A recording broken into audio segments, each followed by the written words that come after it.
Oh God. All right, testing, starting the stream. Check. Excuse me.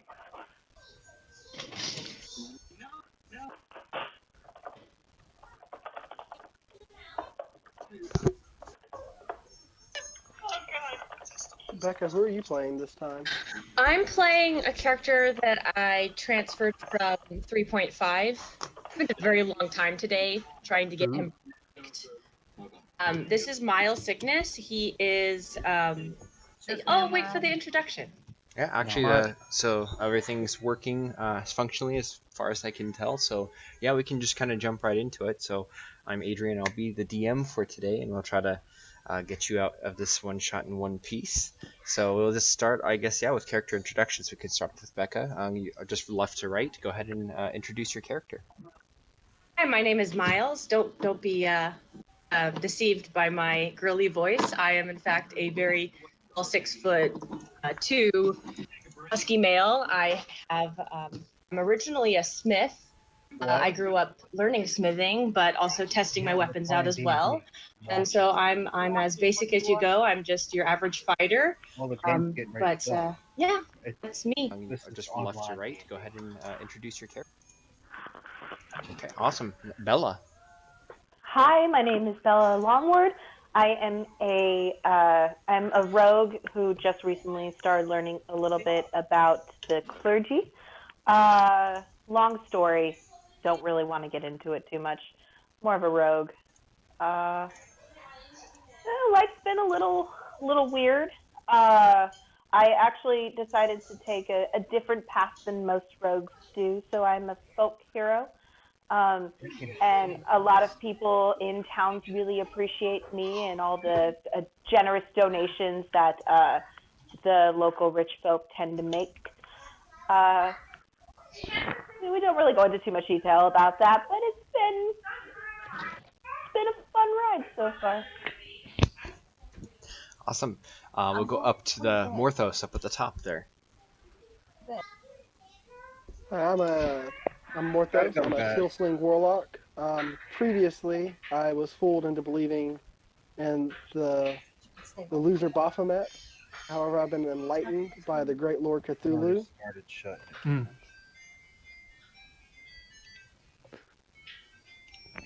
As you do.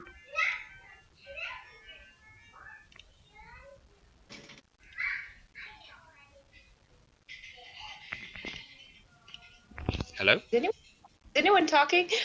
Check. I think Is everybody? Morthos muted himself. And Did John not hear what I said? So I lost track of Cthulhu. That was Graham. Okay. Sorry, I was thinking that Ragnar was speaking. Oh, I think I could hear a little background from Ragnar, so he's sitting in for the session. So I just turned it off so there won't be background noise. Hopefully I didn't make it so he can't hear. I hope not. Next up, Manuel. Hello there. My name is Manuel Ramon. I am a Centaur, and I am a Paladin. I worship the great goddess of luck. I worship Lady Timora. And I'm mostly here to make sure none of you guys die.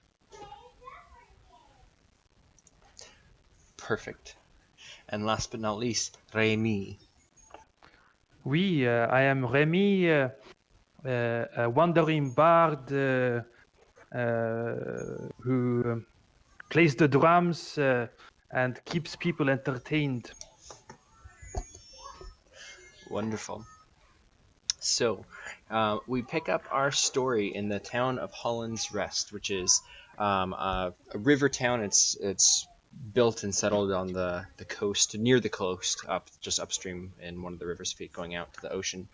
And this town is very well known for its many churches which have set up here. It's kind of known to be a holy town. There's the Church of Nula, which is a kind of an animal goddess and one of the more well-known churches here. There's also a church to Timora, so that would probably be why Manuel is here, perhaps, as he's giving his alms or patronage to this local church there.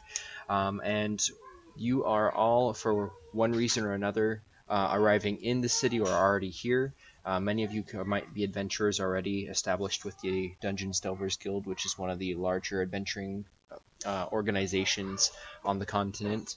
But you don't have to be a member of that to participate in this adventure, of course. If you are here in Hollen's Rest for another reason, whether it be for trade or to visit one of the churches, or you might just be a local, we'll just kind of go, again, left to right, and just kind of what brings you to Hollen's Rest, starting off with Miles.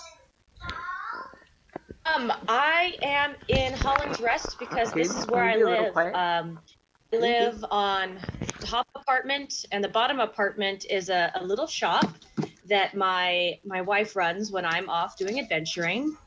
I'm currently saving up to get a proper shop so I can get a real forge going instead of my little setup that I have going on. And I'm here to get some extra money so I can save up for that. So try to find my sister, see what she's up to. Okay, awesome. Bella, you have already been in this town before in a previous game. What has Bella been up to?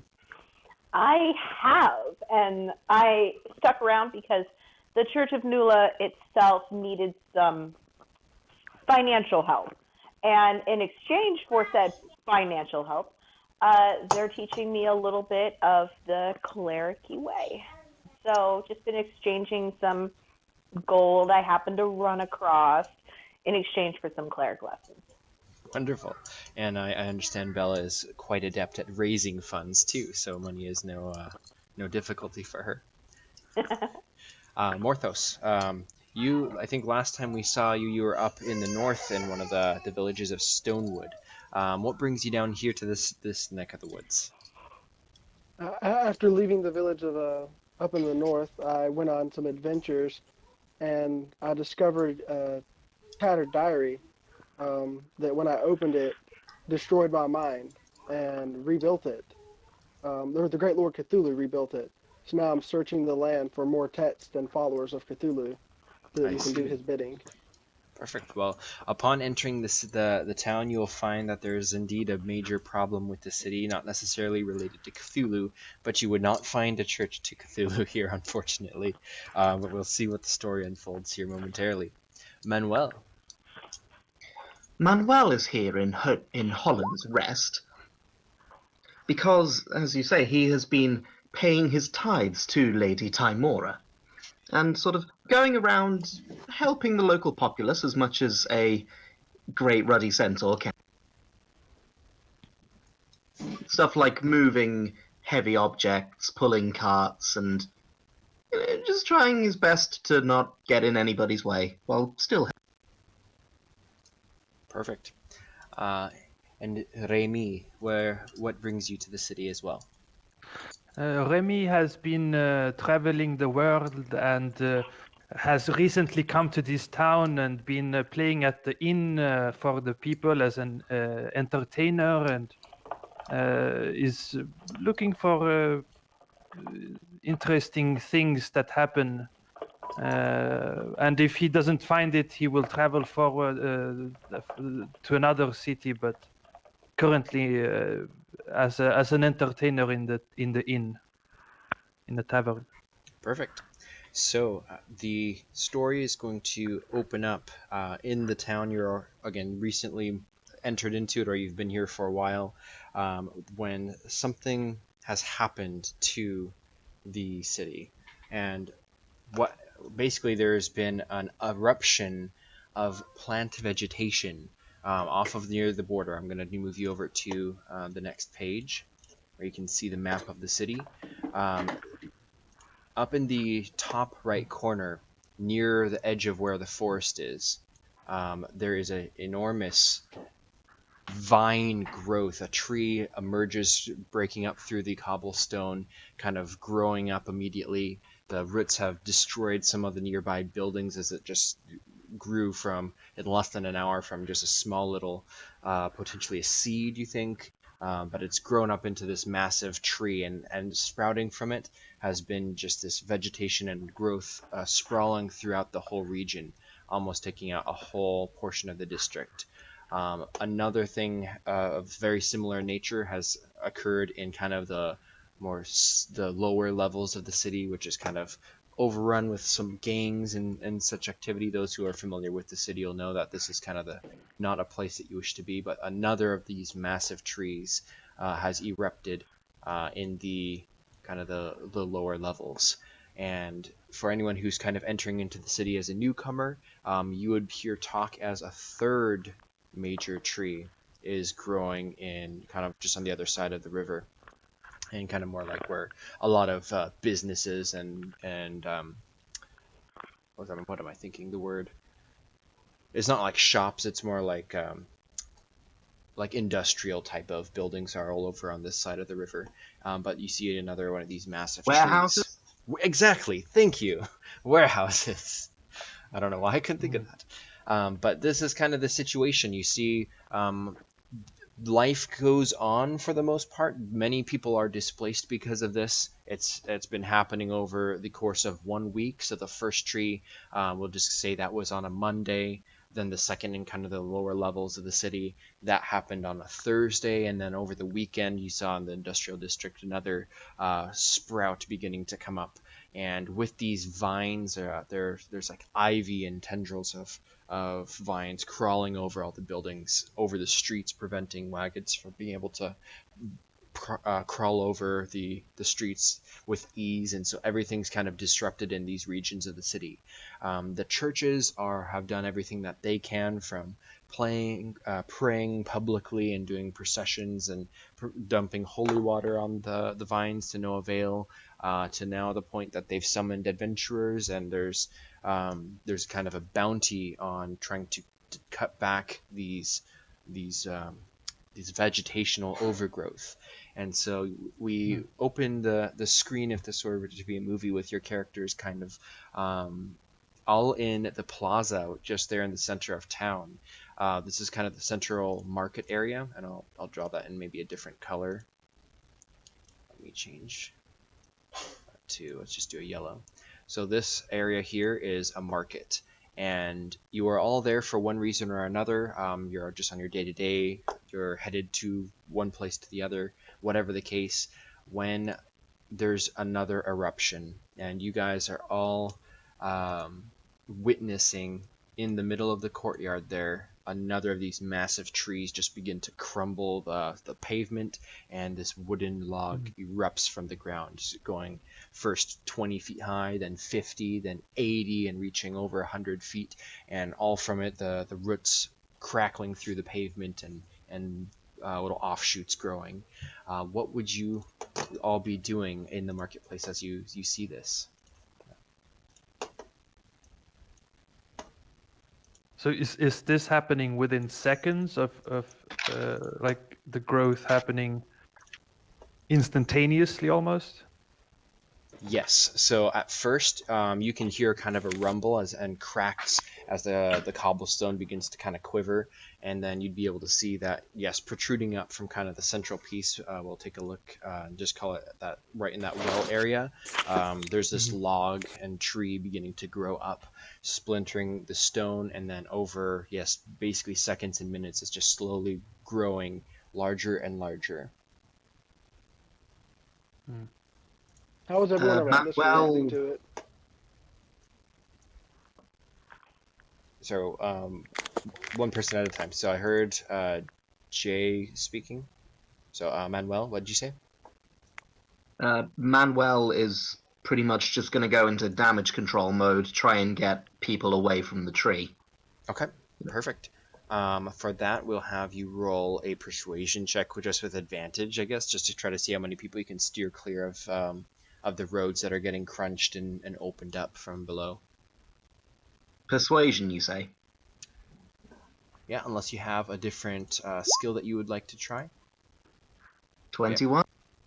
Yeah, so you're a centaur, and you're able to very quickly get people's attention and kind of get them out as you identify this overgrowth.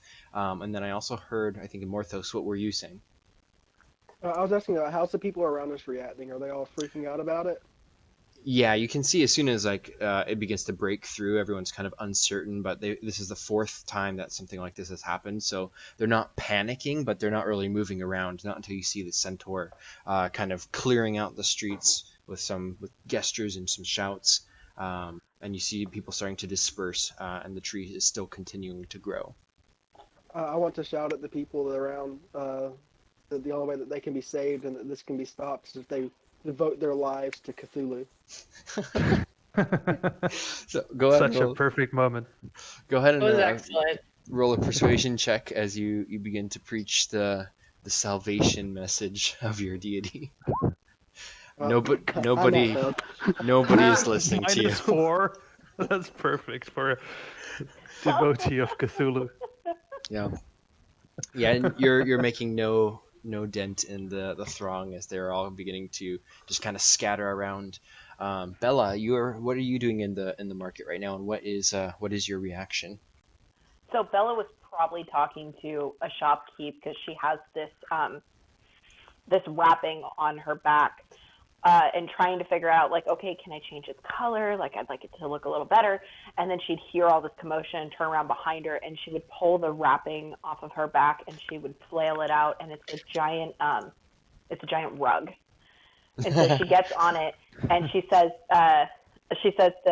the code phrase to activate it, and it goes from like a regular rug to being very flat and sturdy, and it starts to rise.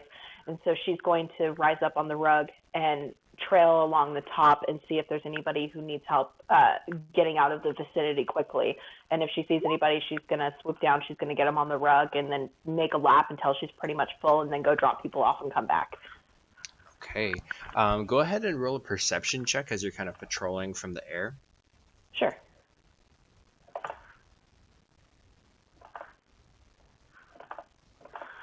Oh, that's right. That stupid thing one.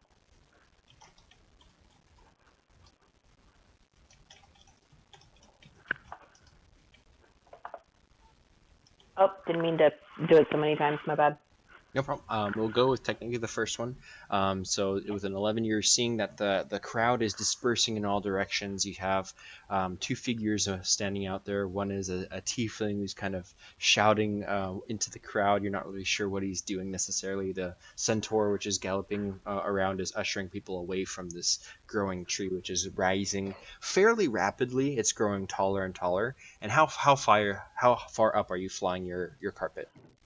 Probably about 40 feet, just so I can get a good standard lay of the area. But if most people are escaping, except for this one crazy tiefling that's standing in the middle of the area shouting at people, I would fly down next to him and be like, come on, get on. This is dangerous. Let's go. Okay, we'll pause there, and then Miles, what is your reaction as you're in the market here, and this is all starting to go on? I was having a lovely day looking at this collection of knives and swords and blades and just examining them.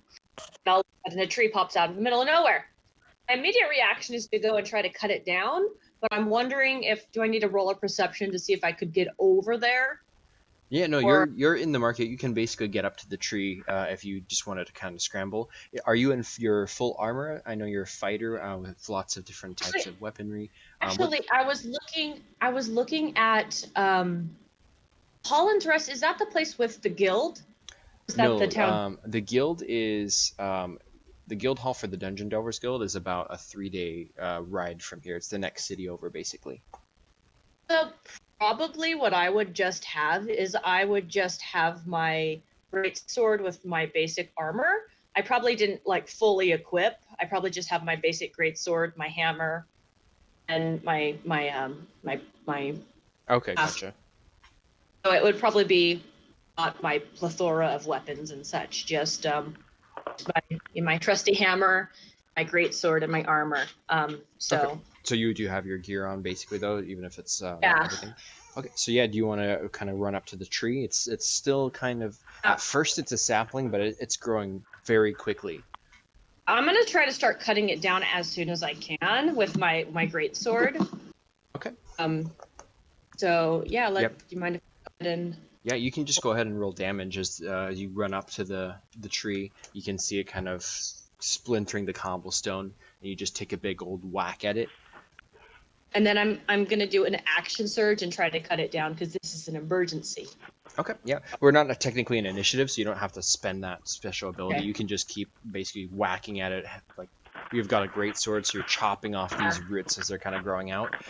Behind you. I'm just just gonna start chopping at it.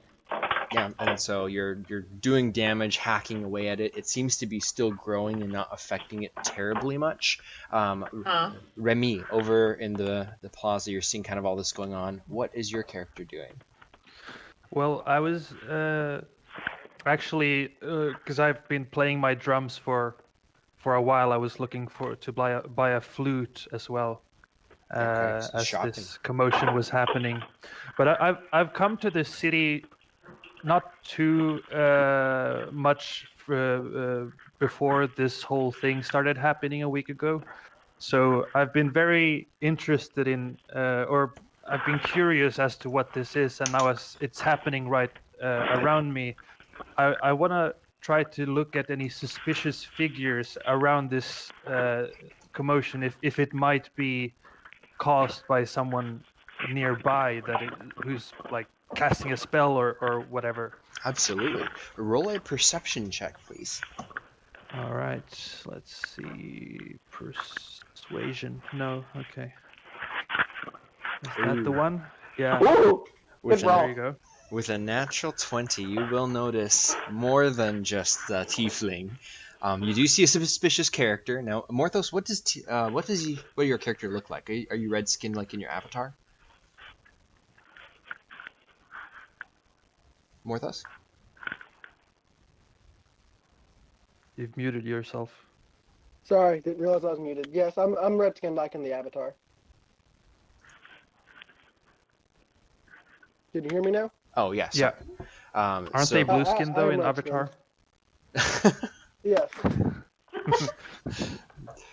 So Remy, you see as you kind of scan this plaza, you see a tiefling, red-skinned, horns. He's almost like a preacher, kind of shouting out at the people who are all basically running away from him, and he seems to be very uncaring that the tree is popping up out of the ground. But besides that, in the distance from across the plaza, you do see a figure popping out of the ground from a kind of a manhole covering. He just kind of slides it over, and you see this lithe elf-looking lady with black hair emerge from somewhere underground and begin to disappear into the crowd. Did this happen after the tree started growing? Yeah, this is all simultaneous. So you're seeing Bella on the magical carpet kind of flying down from the sky, kind of trying to usher this tiefling away. You see one of these soldier-looking men kind of run over and start hacking at the tree with the greatsword. And then Manuel, the centaur, he's kind of riding around, keeping people away. And then in the distance, just ahead, you see a figure, which I can show you one moment what she looks like. I'll go to the correct map.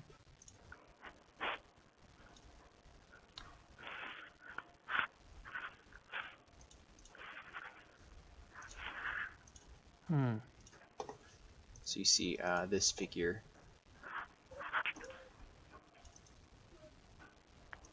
I don't see anything yet. Sorry, I was in the wrong layer. So this elf lady in the distance is popping out of kind of a covering from the ground and disappearing into the vacating group of people. Can my character use the fact that you have an avatar of this figure as proof that it's an important character? Well, considering you could only have seen her with a natural 20, we'll say yes. Morthos. Yes.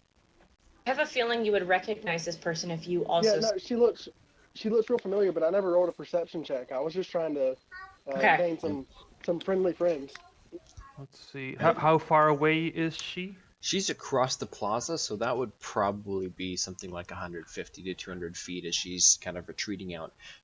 You'd have to cross the plaza around the tree and then get to the other side, basically, if you're going to try to give chase.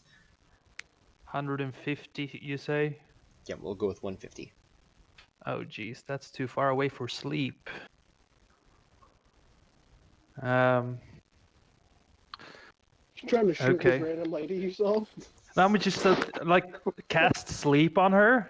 I was thinking, like she seems to be a suspicious character that might want to take a nap. Suspicious character, just so you're aware. But okay. Adrian. So Oh, I just saw. in which direction is she running?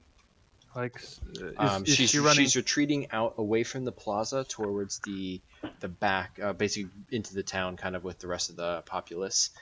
She's Okay. trying to get out of the plaza area. Yeah, and I'm a dwarf. I'm not fast at running. I'm also not very. Okay, I guess I have a high constitution. I can run for a long time. No, I don't bother with that. I'm just making note of it. I'm trying to remember what she looks like, and then I'll try to also help with if I see anyone who seems to be not acting properly, like not running away and stuff, to save them, like a kid who's curious or something. Okay. I'll be the good person, good Samaritan. So I'd like to see what's happening as Bella is coming up behind Morthos, kind of telling you to get out of the way. What are you doing? No, get on. Oh, get on. That's right. I'm still screaming to the crowd about Cthulhu. What does Bella do with at that point? I just heard that he's still continuing to scream at the crowd. Is that the end of what he's doing? Or was there a little bit more? Because it seems like it kind of cut off. Justin? Oh, he disconnected. There you go. Oh, okay. He's back. Is it working now? Yeah. Sorry, what did we miss? Okay. What'd you say? So whenever she tells me to get on, I'm just going to continue to scream about Cthulhu. And can I try to look around and see if I see a weird goblin with one arm? He owes me something. You can roll a perception check. Yes. That's the perfect moment to look for a weird goblin with one arm. I don't think I saw the weird goblin with one arm. No. You see this mass of people and citizens just kind of like mass exiting the area. You don't see anyone standing out that matches that description. Darn. Okay, I'm just going to continue to scream about Cthulhu. I'm not going to jump on anything. Great. As Bella has spent enough time around crazy religious people, she recognizes a crazy fanatic when she sees one. I would like to know, what is your AC? Oh, wow. Boy. It is 12. 12? Great.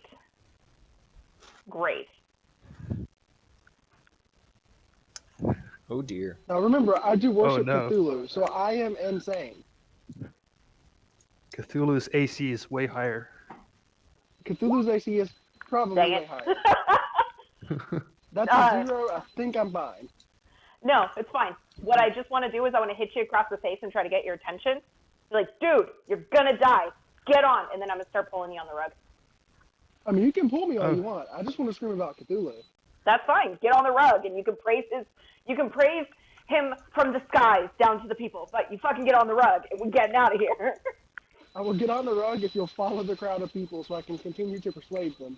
Well, that's where we're going because we don't want to leave anybody behind. Get on the rug. Okay, that's fine.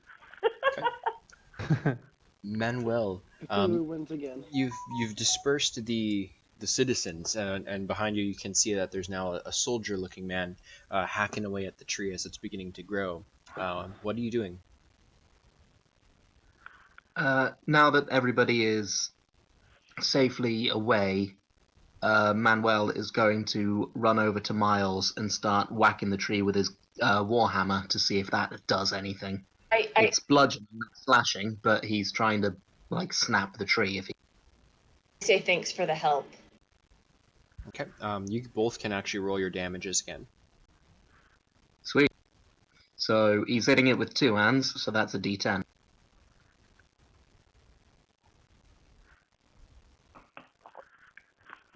Has there previously been attempts to hack the other trees down? You can roll an investigation check because you've been kind of in the taverns in the area. So let's see if you've heard much about that. All right. Nice rolls, guys. I'm so good at rolling. Damn, dude. Do we roll 2 or just once?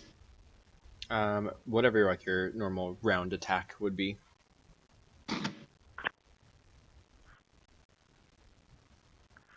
As a fighter, do I just get 1 attack per round, or would I get 2?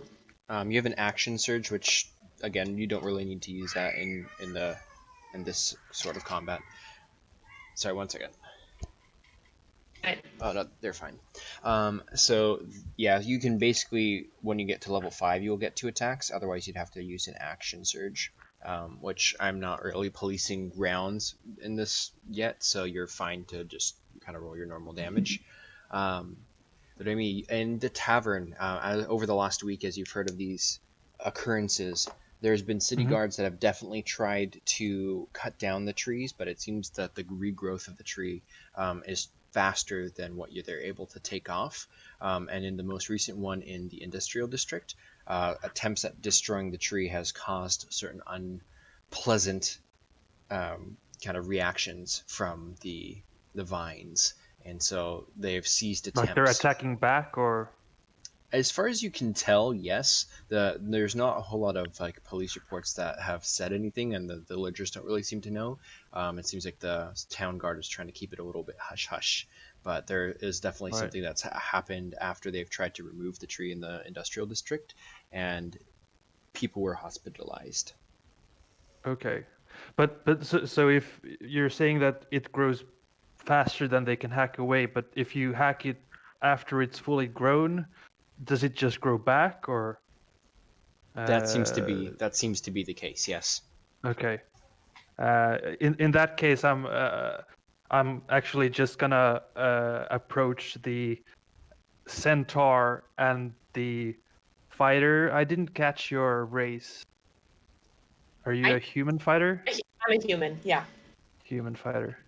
Okay, I'm gonna run up to you and say, "Stop it! There have been people who have been injured after they've hacked away at the other trees. You can get hurt."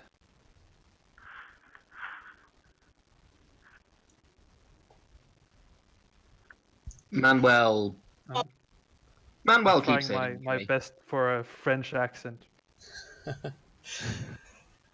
So the tree, as you're hacking it apart, you are breaking off these branches and cutting big gashes into the roots and even the base of the tree. But it continues to grow, and it's almost up to 80 feet at this point, even after all of your hits. And with the way that the log is kind of like elongating and growing as you're doing it, the cuts that you're doing just kind of grow steadily higher and higher. So you're not hitting the same spot necessarily, but you are leaving these kind of deep gashes in with your or crunched pieces of wood, depending on kind of the weapons you're using. But nothing seems to be really happening in terms of regeneration to it. It's just leaving marks on the tree pretty much. Yeah, I glance at Miles and I go, "This doesn't seem to be working. Perhaps we should retreat." I think you're right. I think we'll wait for full growth, then we'll cut it down. Sounds like a plan. Manuel trots along. Okay. It's going to be quite the crushing timber. Yep. Bella and Morthos, how far away are you still from the plaza? We wouldn't have gone too far. We'd probably chase most of the people, make sure they all left, and then Bella would turn the carpet around and take it back, and then realize she has a screaming crazy person with her on the rug, and then she'd turn back around and bring it down the ground and say, "Okay, time to get off," and kick him off, and then take off on the rug back to the center of town. I don't know how she didn't realize she had a screaming crazy person on the rug. You ever been tunnel visioned before? Got it. That's screaming how. kids, screaming crazy people. Yeah, got it. Okay, sorry. You're a mom. You know this.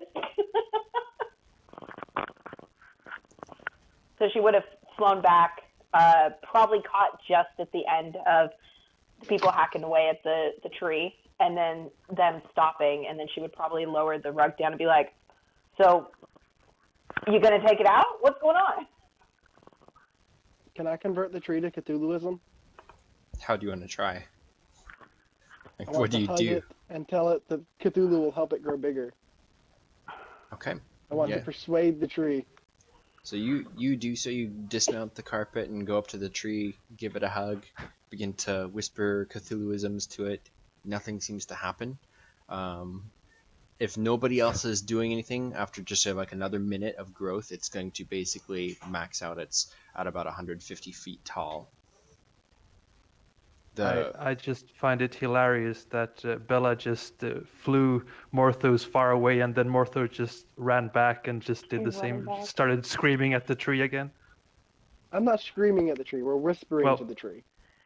Well, We're screaming at the people. Okay. He's more The tree gentle has than more the tree. respect than that. Yeah. Bella just kind of like puts her fingers to her temples and she's like, Okay. So there's a kind of rippling crunch as one of the root tendrils has kind of pierced its way through the whole street and across the whole marketplace to reach kind of one of the houses, and it begins to separate the stone frame, and there's a kind of a crunch. Nothing collapses, but you can see that the roots are starting to grow upwards into that stone building, and it's just kind of spider-like tendrils kind of breaking out from the root and kind of covering everything over there. And then after about a minute... Can I start attacking just the roots and not the tree? Yeah, you can. You can definitely do so. Okay. As you are, however, it's the peak growth of the tree kind of ends, and so as Miles is beginning to hack at this root system, there's kind of a loud groan, like a very tree-ish moan, and then all of a sudden there's just kind of silence, except for the occasional thwunk, thwunk, thwunk of Miles chopping at the roots. I'm preparing for battle, as I know it has done something to other people, hospitalizing them. So I'm ready, and I'm yeah. Okay. I want to see what happens. I know that the church has looked at the other trees. So would I know, or would I have been privy to the information if they saw any particular markings on the trees? Yeah, you can roll I guess, yeah, that would be an investigation check, as kind of back in the churches you would have been able to communicate and try to investigate. 7. So what you would have known is the churches did go to the 3 other sites, and they've tried like sprinkling holy water and praying to their different deities to try to do something about these trees. There doesn't seem to be anything from them, except that the church leader from the one that you've been at, the Church of Nula, the Lady Vera, was able to identify that these are all some sort of spores from the Feywild, and that she's been trying to figure out a way to get rid of them, but so far to no success.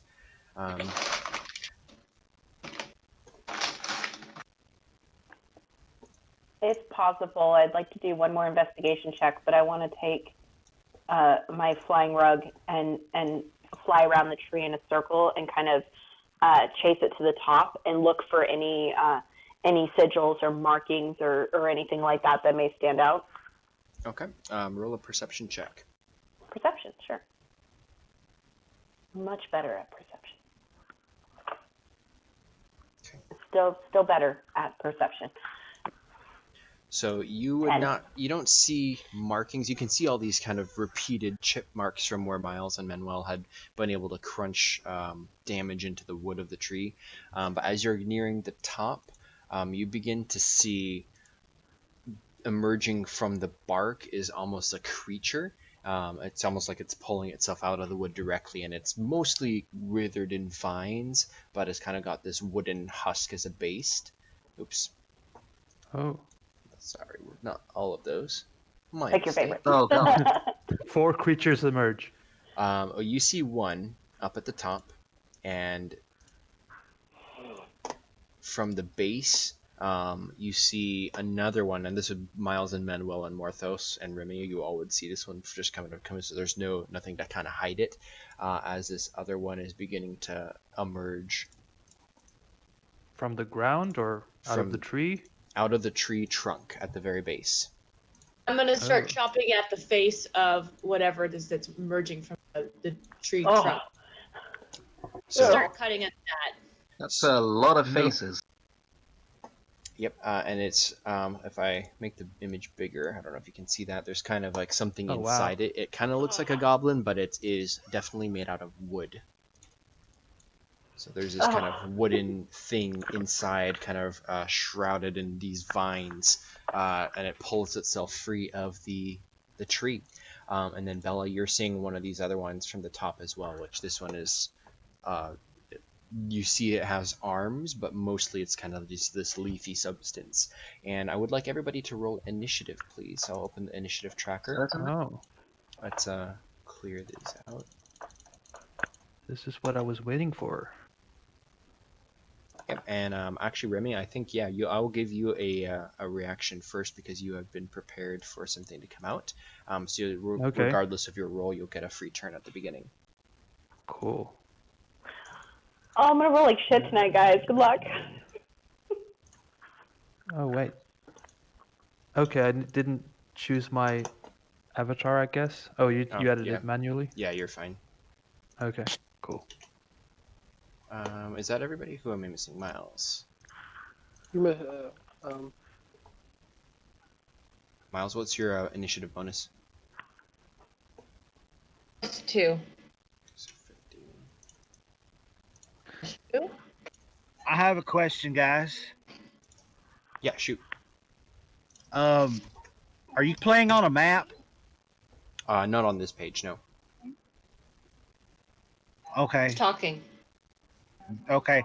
I was wondering because all I was seeing was figures I'm move gonna on hang up and come back because I can't a hear anyone. screen. Yeah, there's map pages. Like I can show you this one just to kind of see. And if you have minis on this grid, then it'd be like actually a map. But for what they're on, they're just fighting on the page. So it's more theater of the mind. Okay, I was wondering. I thought I was going nuts or something. No, you're fine. Who was talking? Oh, that's Ragnar. He's shadowing this game. I can't hear him. Oh, that's strange. Oh. I can hear him. Yeah, me too. Exited out and came back because everyone was quiet. Still can't hear him. I got my stuff Adrian, set up on a high on everything, so. I didn't roll a 15, Adrian. I rolled a 7. Oh, I gave you Miles's then. Sorry about that. I mean, I'll take it, but it's not what I rolled.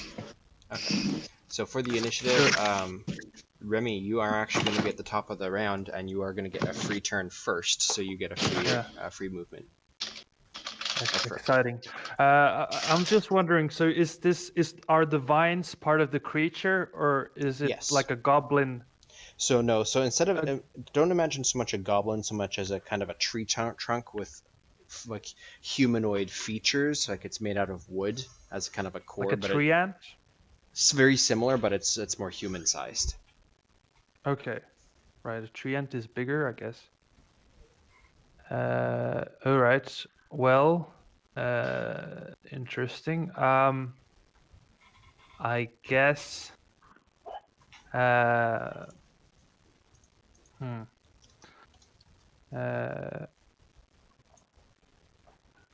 thinking I'll cast Vicious Mockery on it, but I don't really know how to insult the tree ant. I got you. I got you, bro. Hold on just a second. What you got? Oh, if you open up Discord, I will send it to you. Okay. Oh, so I've got my my lyricist here. That's good.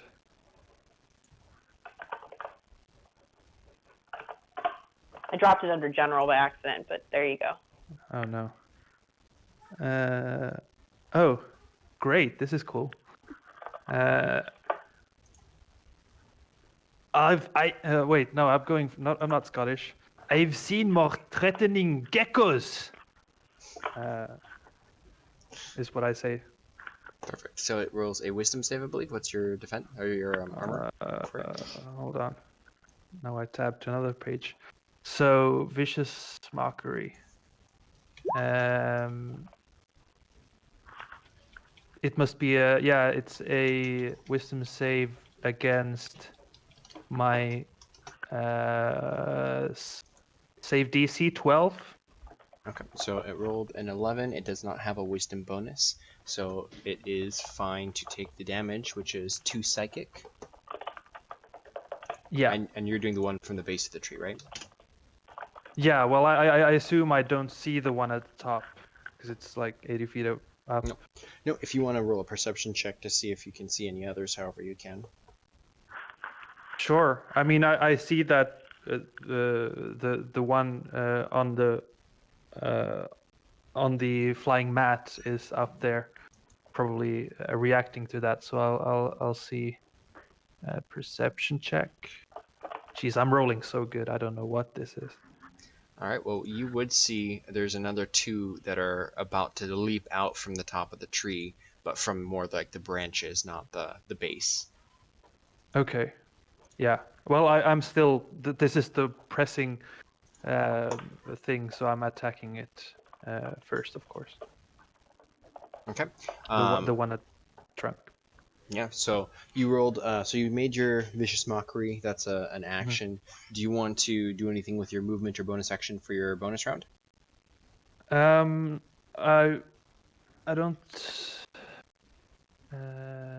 don't have anything else to do. No, I mean, how far away would I be from the trunk of the tree? I imagine you're probably like 50 feet away, unless you want to be closer. You were prepared, so you can pretty much be wherever you want in relationship to the base. Right. Yeah, I would be like 50 feet, so that I'm close enough to cast Vicious Mockery and my other spells. Yeah, so I'll just stay there. I don't really care if it sees me, so I'll just stay put. Okay. I'm in the fight. So that's basically going to be your surprise round because you were prepared for it. So now let's go back to the initiative, and it's your turn again. All right. All right. Well, I guess I'll go into my Holy Bible and say, a wet cat is tougher than you, and the gecko and all that. So you are so weak. And I'll cast the Vicious Mockery again. Yeah, this time it doesn't seem to take an effect. Yeah, it emerges fully from the husk of the tree and is beginning to move forwards. Manuel. It already knows it's weak, so it doesn't help. How far away is this thing from me? So positioning in terms of the square, how close were you to it? Once you said you were going to kind of back off, and then Miles went over to start chopping at some of the roots. What did you do at that point? I probably just stayed a bit away trying to figure out what was going on, so I'd probably say like 15 feet away, I guess. Okay, that's fair. So that's where you're at. Cool. I would like to back up 5 feet so that I'm 20 feet away from this. Okay. And then I'm going to charge at it.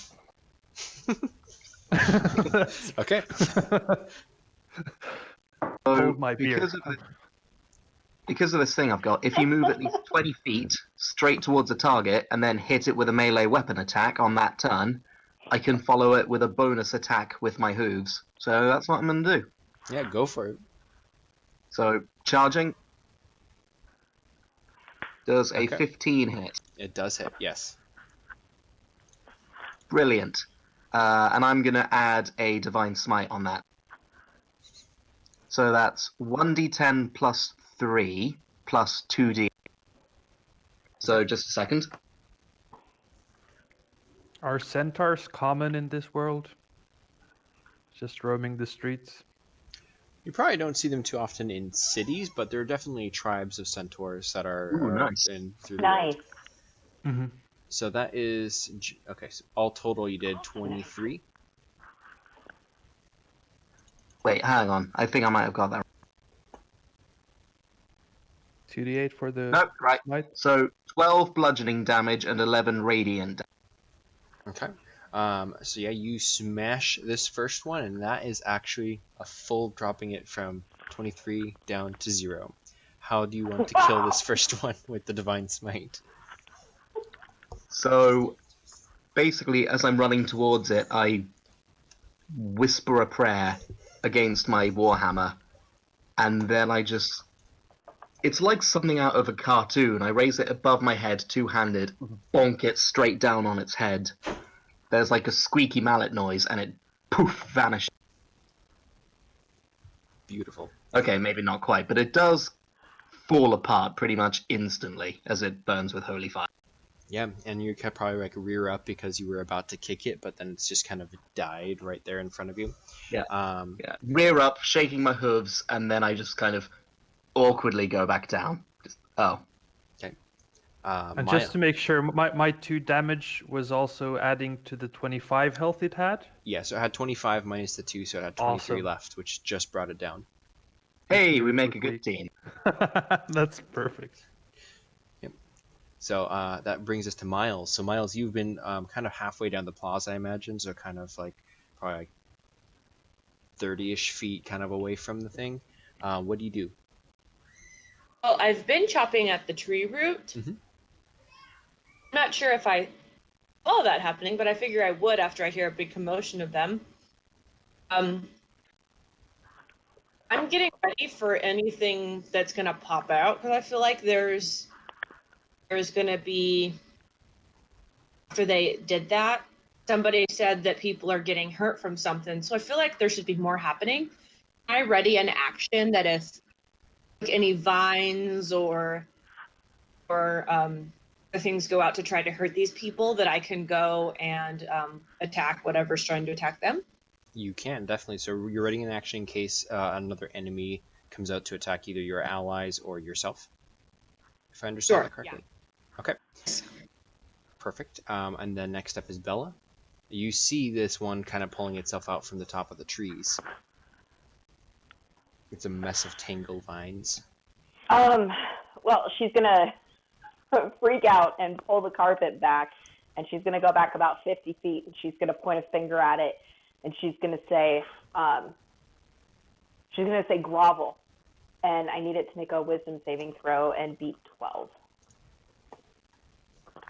Describe Awesome. what this does as it obeys your command.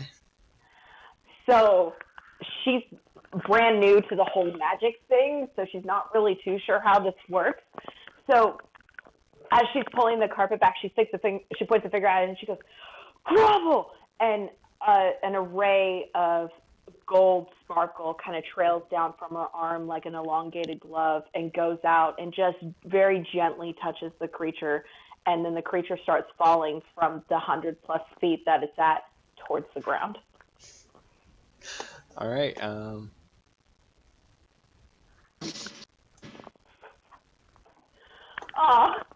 Aw. So that's one A hit lot of point ones left. for the first one.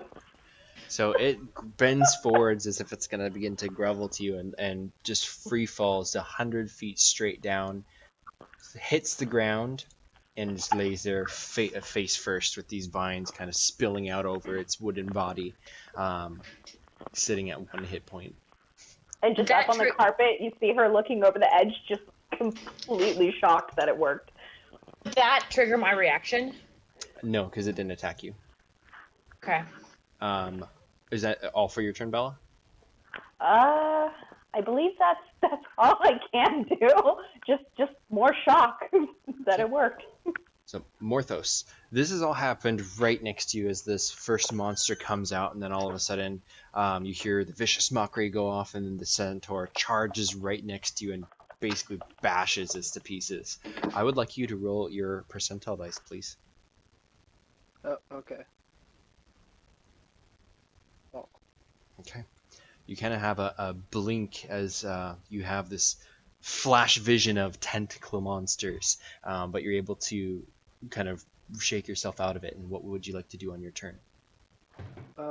There's this kind of crunch. Do I see anything around me other than my allies? Like, do I see the two at the top or no? You can roll perception to see those two that are about to jump down, and then you also would automatically see this thud of the creature that just fell from the top. It's got 1 hit point left and looks mostly broken, but it looks to be kind of writhing still. Would an 8 see the two at the top? Not yet, no. They're too far up. Okay, I'm just gonna, actually, I'm gonna cast my Find Familiar, because I don't have him out right now. Okay, and is this still an owl? A demon owl? Yeah, it's still my Demon Owl. Okay. And How can does I a demon attack owl look like? I will pull a picture for you momentarily. Oh, exciting. And can I attack with my demon owl? I have to find the page for it again, though. Yeah. Well, who's it gonna attack? The thing on the ground that's at 1 health. Okay. Yeah. Just roll. Try to beat a 13. It's got 1 It's hit a point. dex attack, right? Yeah, because it would be agility based. The 19 hit. Yeah. So how do you want to kill the second one with your owl?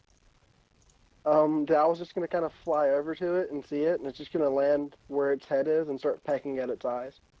Okay. Yeah. So this being doesn't have eyes. It's all made out of wood and kind of raw vegetation. But the center of its head shape, it begins to just peck apart. And being a bird, it kind of knows how best to get to the hollow point and end its life. Next up is the 2 vine monsters from the top. They basically begin to rappel down with the vines from the tree itself, lowering them safely down the full 100 feet down to the base. They are going to basically land over by closer to where Miles is, which I imagine you're kind of more like this on the map. So Miles, your attack would trigger as they are both going for you. Ah! I have a +5, so if it 10 hits, then I'm it's good. 13. So you swing, but you're not expecting 2 to be coming from above. And as they kind of drop down, they both try to swing their vine fists at you. And will a 14 and a 6 hit you? Nope. Okay. That's their turn then. Remy. They just fell down super quickly. Very 100 quickly. feet. Very quickly. They basically fell until about 20 feet, and then the vines kind of slowed them down to just gently drop them down on the floor. I'm excited by that visual. Okay, so the one on the ground, well, 2 have perished and 2 are left. Correct. Okay. I'm imagining these aren't people, so I can't hold them. Let's see.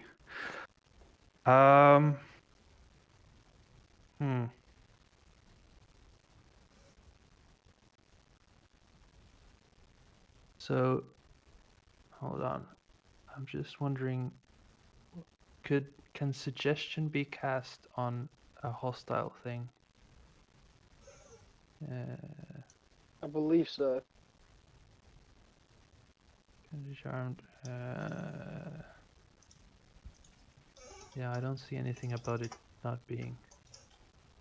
Oh, but it's a 30 feet. Yeah, I guess I'll move closer because I'm 50 feet away. So I'll move closer to them so that I'm. So you would be, because these 2 drop down. They're not at the base of the tree. They're kind of further out, kind of where Miles is. So they probably are about 30 feet from you because it's more in the middle of the plaza. Yeah. Well, I don't even know what to suggest. They can't just run away because then they'll kill other people. No, I'm just gonna. I'll cast Sleep 2nd level. See if that does anything. Okay, so I think roll hit points to see if you can match the amount that they have.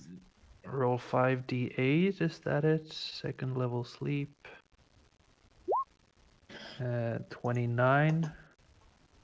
Yeah. So the first one, which just kind of swung this kind of fist type material of its arm appendages at Miles, it swung at him, and then all of a sudden it just begins to crumple down, lose its form, and just kind of collapse into just a pile of vines and wood on the ground. All right.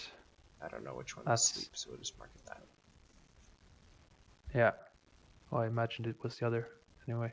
All right. Yeah, that's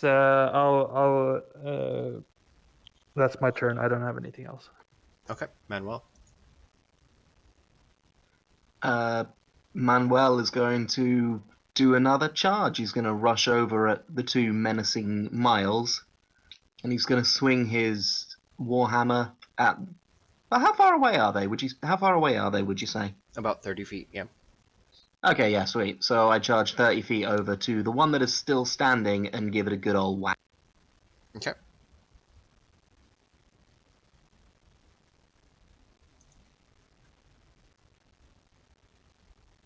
Hang on just a sec.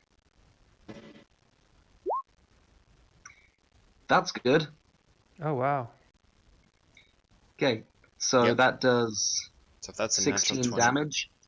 Yeah. And I'm then- going to add my hoof damage to that. I'm not going to use a spell slot on a smite here. So what's your damage die? A D10? Yeah, because I'm using my Warhammer two-handed. Okay, so you have a D10 plus strength is 3, and so you rolled. Is that 3 plus 3 plus 10 for the crit? So you already did the math for it then, right? So it's 16. I mean, yeah. Okay. That's what it's saying down here. Okay, I guess that was correct. Basically, you just roll normal die, and then you add the dice damage at max, so it'd be a plus 10. So I think that's what it did. Yeah, that's what I've put it down to do. Oh, perfect. Then yeah, so 16 damage to that first one, or the second one, which is still standing up, and then your hoof damage. That hits. For There's a another 15 hit. Okay. Yep, So that in is- total, that's 20 damage. Okay. A big amount of bark just shatters beneath your hooves in the Warhammer, but it's still standing up. Miles. I am going to attack.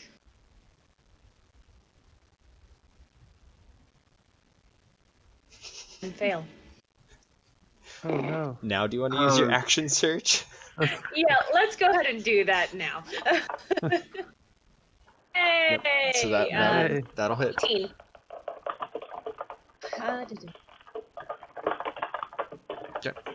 Yeah. So how do you want to finish this one off? I sharpen my sword every day.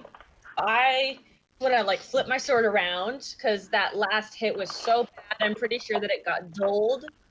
All of the hacking at the tree. I flip my sword around to the other side of the sword, slice it through, and it just cuts the whole thing in half. Yep. And it just it crumples down into just a heap on the ground. So the other one is sleeping. So Bella, what would you like to do at this point? Bella's gonna move her carpet around to the other side so she has a clear view of what's going on down there. And seeing the one that's crumpled but doesn't exactly look like fully decayed, she's going to draw her longbow and she's gonna hold a shot until somebody else takes a hit, and then she's gonna let off her shot. Okay. Morthos? I'm just gonna go look at the sleeping enemy and cast Eldritch Blast. Okay. So you go up to it and then just kind of blast it. I'm not gonna get too close. Okay. So with it being basically asleep, I think that would be roll with advantage, or is it an auto crit? Let me. It's a roll with advantage and auto crit if it Okay. hits. Okay, go for it. That's And then sweet. Bella, go ahead and you can shoot too. I Oh. natural critted on the first one anyway. Okay. Nice. Is So that a double crit? 4 times damage? So I don't know what the math is going to be on it, but between the two of you, you destroy this completely. I know you did at least 25 damage. So Morthos, That's what does this sweet. look like as you kind of blow it apart? Is it purple energy or necrotic, or I can't remember. I guess it's force. I don't think it actually has I think it's force. But mine specifically, I look over at it and I hear strange whispers in my head, and I snort in derision and just shoot a beam of dark blue energy out of my hand. Perfect. And yeah, it shatters, and then the head of this kind of monster kind of flies up into the air and is nailed through with an arrow down from Bella. And then the courtyard is silent at this point. Nothing seems to be moving or stirring. It's kind of, you were able to quickly dispatch all of these monsters that have emerged. We are out of But initiative. this is a first. We've never heard of other creatures emerging from the other trees. As far as you can tell, yeah, this is the first time that this has happened so immediately. Yeah. Can I go But look at and like investigate on the ground, or one of the ones on the ground? I don't care which one. Yeah, you can roll and investigate. Remy, were you going to do the same thing, basically? Yeah, because I'm thinking these cases of people being hospitalized must have been because of this, because creatures emerged. Oh, So I wanna look into these as well. Okay. I rolled a 6 on investigate. I rolled the wrong thing the first time. Okay. So you both, as you're beginning to kind of scour around looking at the ground, the bodies, and then the wood of the tree, it seems to be, for the most part, a normal tree, except huge, and obviously very quickly growing.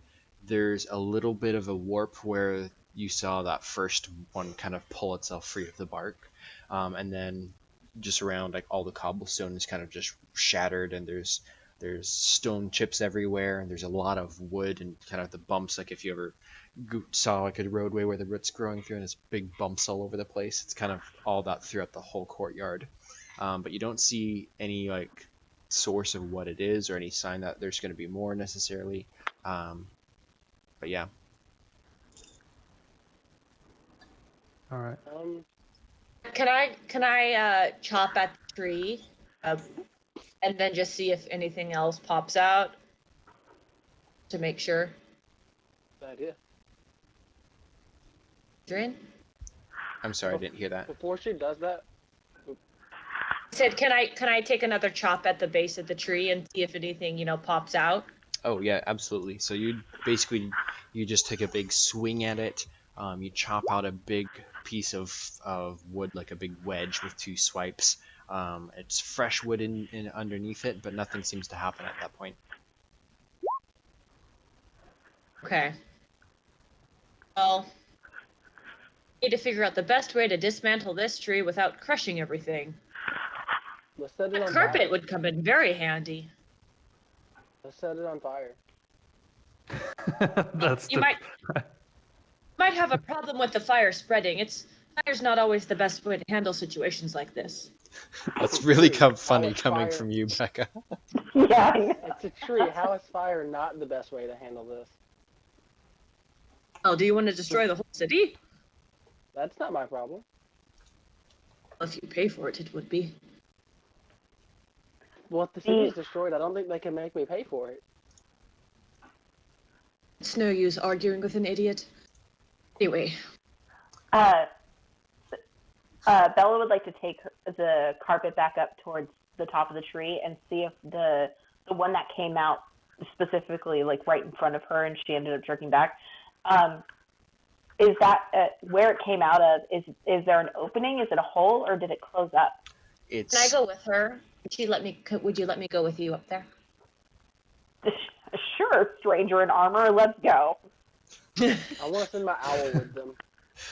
Okay, so the party kind of goes up to investigate. You see up there, it's also kind of like a warp, almost like there's a big tree limb there once, but that had been cut off, and it kind of coils back in on itself a little bit. There's just kind of that stump-looking thing, but there's no opening. Weird.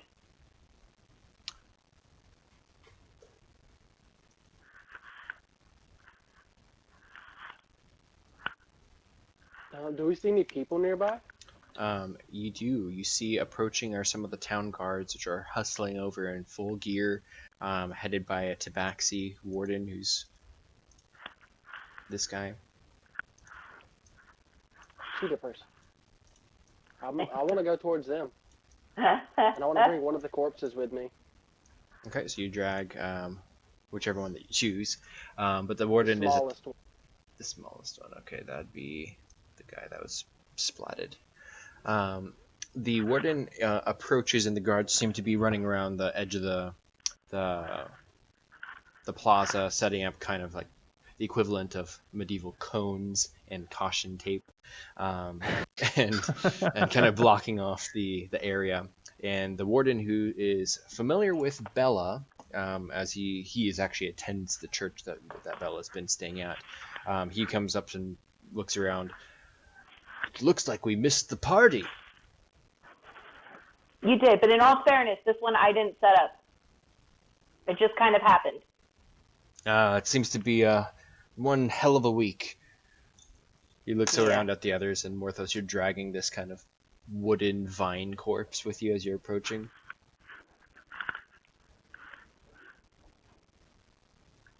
So, does this happen at all of your nice giant trees, or is it just this one? It happened at the last one.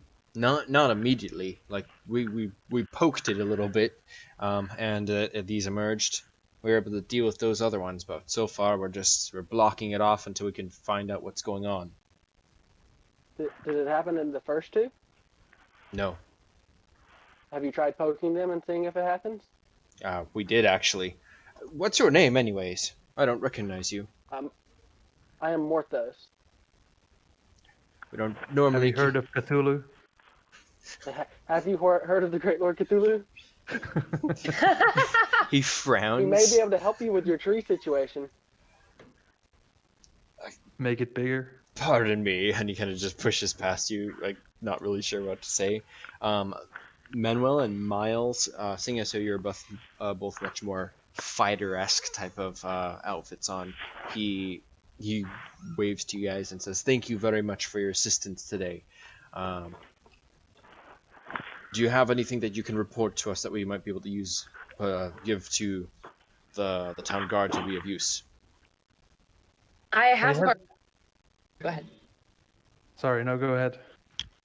I have more questions than I have to report, but as you can see, we tried to immediately cut it down as it was growing, and it just kept growing, and then monsters came from it, so we took care of them. Well, there will be a reward for you for helping secure the plaza. If this keeps happening, though, we're not going to be able to keep the citizens safe. This is the fourth one in a week. But here, and he writes out. Have you tried cutting them down after you took care of the monsters? We tried. When I hear the mentioning of a reward, I'm gonna approach and say, I noticed something as the tree emerged. There was an interesting character running away from the scene. Suspicious looking. Was it like an elf? I assume that I saw. Oh, that's what it looked like. A dark elf. A female elf might be of interest. I don't know who it is, though. I never seen her before, but. Do you think you could describe her or sketch her or anything like that? As I really tried to remember her appearance, am I able to do this as a performance check or something?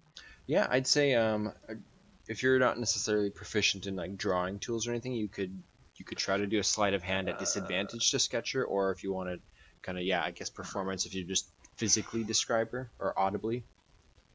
I mean, I'm good at deception too. No, I'll take. Wait, what was it? You want performance? Yeah, if you want to describe her, go ahead and roll performance. I'm good at that. Bingo. So yeah, you describe with very great detail that lady. Morthos, you're the only one here who I think would make sense to be able to roll a history check. I shall do so. What am I rolling the history check for? What am I trying to historize? Or you're trying to recognize if you recognize the description of this person. Oh boy. Oh yeah. Does my 17 work? Yeah. So as the Dwarf Bard is describing this character, you are immediately thinking of back in Stonehill when you had an interaction with this lady, going after that goblin that you were after. But it sounds, as far as you can tell, to be the same person that you had encountered up there. I know her.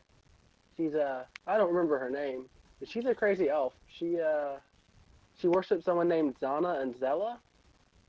Last time I saw her, she was attacking a goblin for accepting payment on a job here.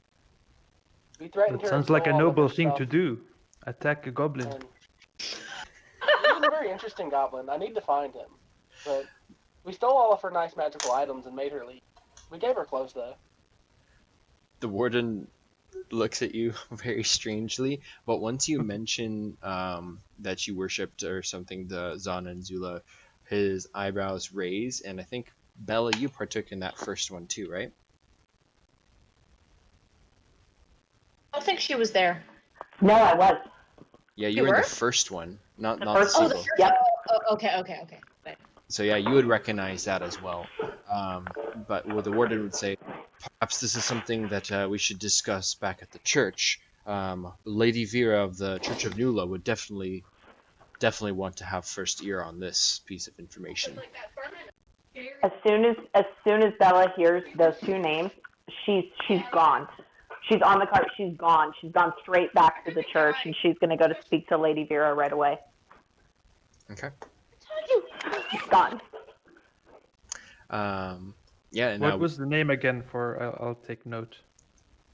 so The names. the church mistress, the headmaster for the Church of Nula, which is kind of it says Tabaxi Church, which you're about to head over to, it sounds like.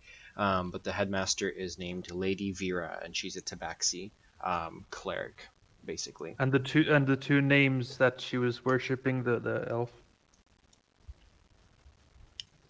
So that was Lady Zul, or they were dark dryads that Bella would know, but it's Zula and Zana. I thought it was Zana and Zella. Screwed up last time? Now you're making me forget. there's two of them.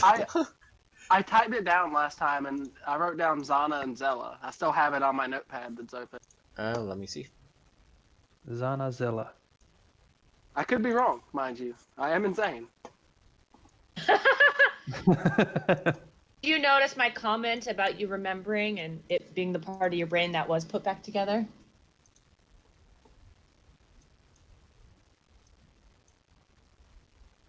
Where'd they go? Oh, they're there. So it's Zana and Zila. Zila. They're dark. What? They're dark dryads. Have I ever heard of these? Yeah, you can roll either a nature, a history, or an arcana check, depending on kind of what route you're trying to see if you've had history of them. Okay. Sure, I'll make a history check. If only it allows me to. Nothing happens. Okay. Twice, three Rolled times. it. Yeah. You go over the 3 textbooks that you researched. Yeah, right, of course. But we'll go with the first one since that's the first one that came up. So with the 12, you definitely have heard of dryads, and they're definitely a magical creature.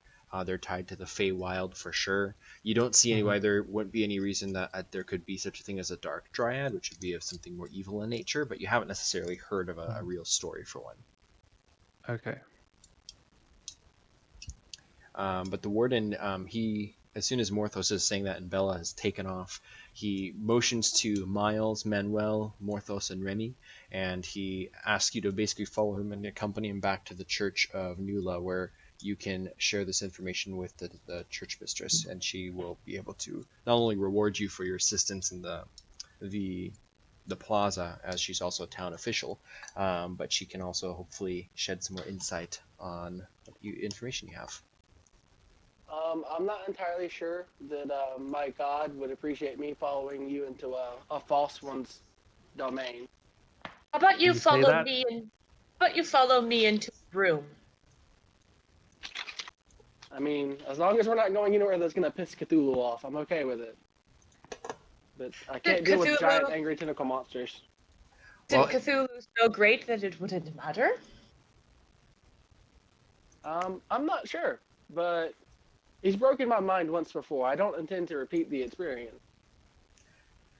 At the very least, you can come and collect payment. I think your god would approve of that.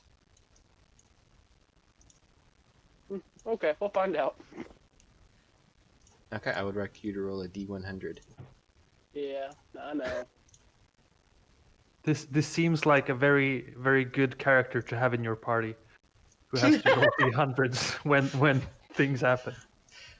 Okay. Hey, last time I rolled a D100, I summoned a demon lord. Okay. That sounds Um, interesting. It was Exciting fairly stuff. Interesting. Yeah. So we're gonna change the scenes. It's not even midday yet. It's probably actually is at this point. After the market was kind of opened up and open for a little morning, then the tree eruption. It's probably about noon, and the skies are clear with these 4 major trees towering above the city. As there's not really any high rises here in the town, but you see, or if you were as a viewer watching a movie were to see, there's this flying carpet honing in on the church, and as it comes down to land, Bella, I presume you leap off in the church courtyard and are met by Lady Vera, as she is eagerly approaching you, having seen you from the sky. Yeah, and as soon as I see her, I catch my breath, like as if I was the one who was running. But I quickly go over with her what happened and tell her the names that I heard, and say, I thought you had people who took care of that. What happened? As soon as you mention the 2 dryads, she swears and covers her mouth with a paw, and then looks back and forth to make sure nobody heard her. And then she says, "This is unacceptable. They are supposed to be destroyed. We destroyed the obelisk. Where are they?" And she looks around to try to think of where her last adventuring crew she sent out was. They do not seem to be present. Like, I don't know, but it sounds like they didn't do their job. She the Becca general's bringing them here, so we need to get to the front of the church, because the last thing we want is this conversation to happen inside. Okay, follow me. And then she begins to lead you into the church itself. As Miles flew to the church really fast, and Manuel offered me to ride him, I guess. As we're marching toward the, I mean, I accept that, of course. And as we're marching toward the church, I give us a nice rhythm on the drums to inspire us on our journey. That's fantastic. I'm offering to let you ride because you're the shortest. Sure. It's only. Yeah, it's Can I only give fair. the bard a song I want him to play for me? Yeah, I say, what song? Depends on the song, of course. I'm gonna attach a link for it because this is a great song. You'll love it. It's something involving Cthulhu. I It assume may so. be. But I promise you'll love it. Just give it a chance, okay? Oh God, I think I know what this is going to be. Do you? Yeah, I really hope you do. That would make me so happy if you did. So as we're marching, you put out to take out your phone and show me a video of the song. Yes. Yeah. Like, don't worry about it. I cross dimensions. Fine. Yeah. Do you have prestidigitation or whatever that spell is, maybe? I do not have prestidigitation. Oh, I guess the warlock. Swear the God, if this is what I think it is. There's the link to my song if you want to listen to it and sing it for it. I would be much obliged. I put it. Oh, you just. Are you the guy on? Are you playing the guitar as I'm the singer? I only have a drum, you know. You can just do it with a drum instead of a guitar. I'm sure it translates fine. Oh, I mean, So I guess has as you. anyone heard this song before? Yes, I have. And do you know what, mate? Well done. I really like Cthulhu. Okay. I was gonna give it to Adrian and ask if he'd play it in the the background. I am currently trying to make your mini, and I realized that the whole time this stream there's been no display on YouTube, so people are just gonna have to not watch the first half of this game. Oh no. It's At okay. least we figured it out though. Yeah, I mean the audio is working. They'll just have the it'll be starting soon page. So sorry, any future viewers. I hope you enjoyed your version of Theater of the Mind. We will now go to live. Yay. Okay. Well, I mean, I've heard the original, so I guess I can play the song, and improvise the lyrics on top of it. So She had to go home. But you can watch movies I though. don't know if on I'm- phone. Like I'll say, if you offer me some money, maybe I can help you out with your message. It seems very important to you to spread How this much? message. How much do I need to pay you to spread this message? Oh, it depends on how much you are offering. I'll give you 10 gold to start singing it every time we go into battle. What was that? I said I'll give you 10 gold every time we go into battle if you'll start singing it. Oh wow, that's a lot. That's a lot of money. I was just listening to the lyrics, and it's pretty funny. Is it stream I'll appropriate, it's a Becca? great song. You should listen to it. If you give me 10 gold now, I'll play it on our way to the church. Oh, I'll give you 10 gold now, but you have to keep playing it when we get to the church. They need to learn who the Great One is. Don't know about that though. Maybe Well, not it's 10 inside the whole gold church. for one song. No, not inside the church. I won't do that. But just when we get outside the church, it has to continue. Jesus, someone will notice. No, that's not good. I don't want to be associated with you anymore. Damn. So just because Maybe Bella, out in the wilderness if nobody else can hear it. Then how Bella- are you helping me spread my message if no one can hear it? Because practice makes perfect. No, What she no. said. Oh, what he said? No, She said. Bella. That she said. so I was gonna say, so I'm because really tempted to start singing this. Yes. Sing it. Becca? Becca? No. I haven't listened to it Sing to the because clergy. I mean I could mute the stream and we can listen to it just ourselves. Sorry, no, not my character, me. Oh, darn. I'm down with you singing it too. It's a great song. No, I bet you my other character would probably sing it, but Miles doesn't sing. Well, he howls. He can howl it then. That's fine. Have you ever heard deep speech? I'm not quite sure what that means either, but I'm sure Cthulhu will understand.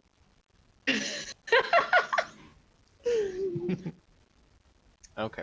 So Bella, just because you've gotten there so much earlier, is there anything Now that I you have wanted to figure out what my character thinks of Cthulhu. I didn't expect this. That's fine. I'm muted. No one Question. Can I roll a can I roll Roll a persuasion check percentile die. to see what he thinks of Cthulhu? I mean, I heard you ranting at the tree before, and it wasn't very persuasive. So I'm not like but that was at the tree. it's. Of Yeah, course, well, Cthulhu isn't going to care much for a tree. He also heard you Cute. ranting at the I'm people, and I'm mighty- pretty sure that it didn't. yeah, change you were his ranting opinion. at the people before. But those people aren't a mighty dwarven bard like yourself.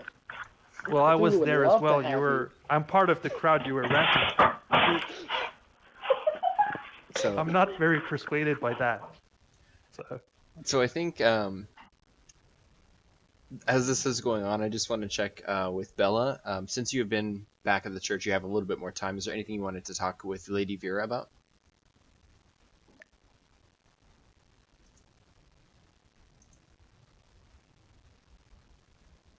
I think maybe not. Okay. Mckenzie, you're on mute.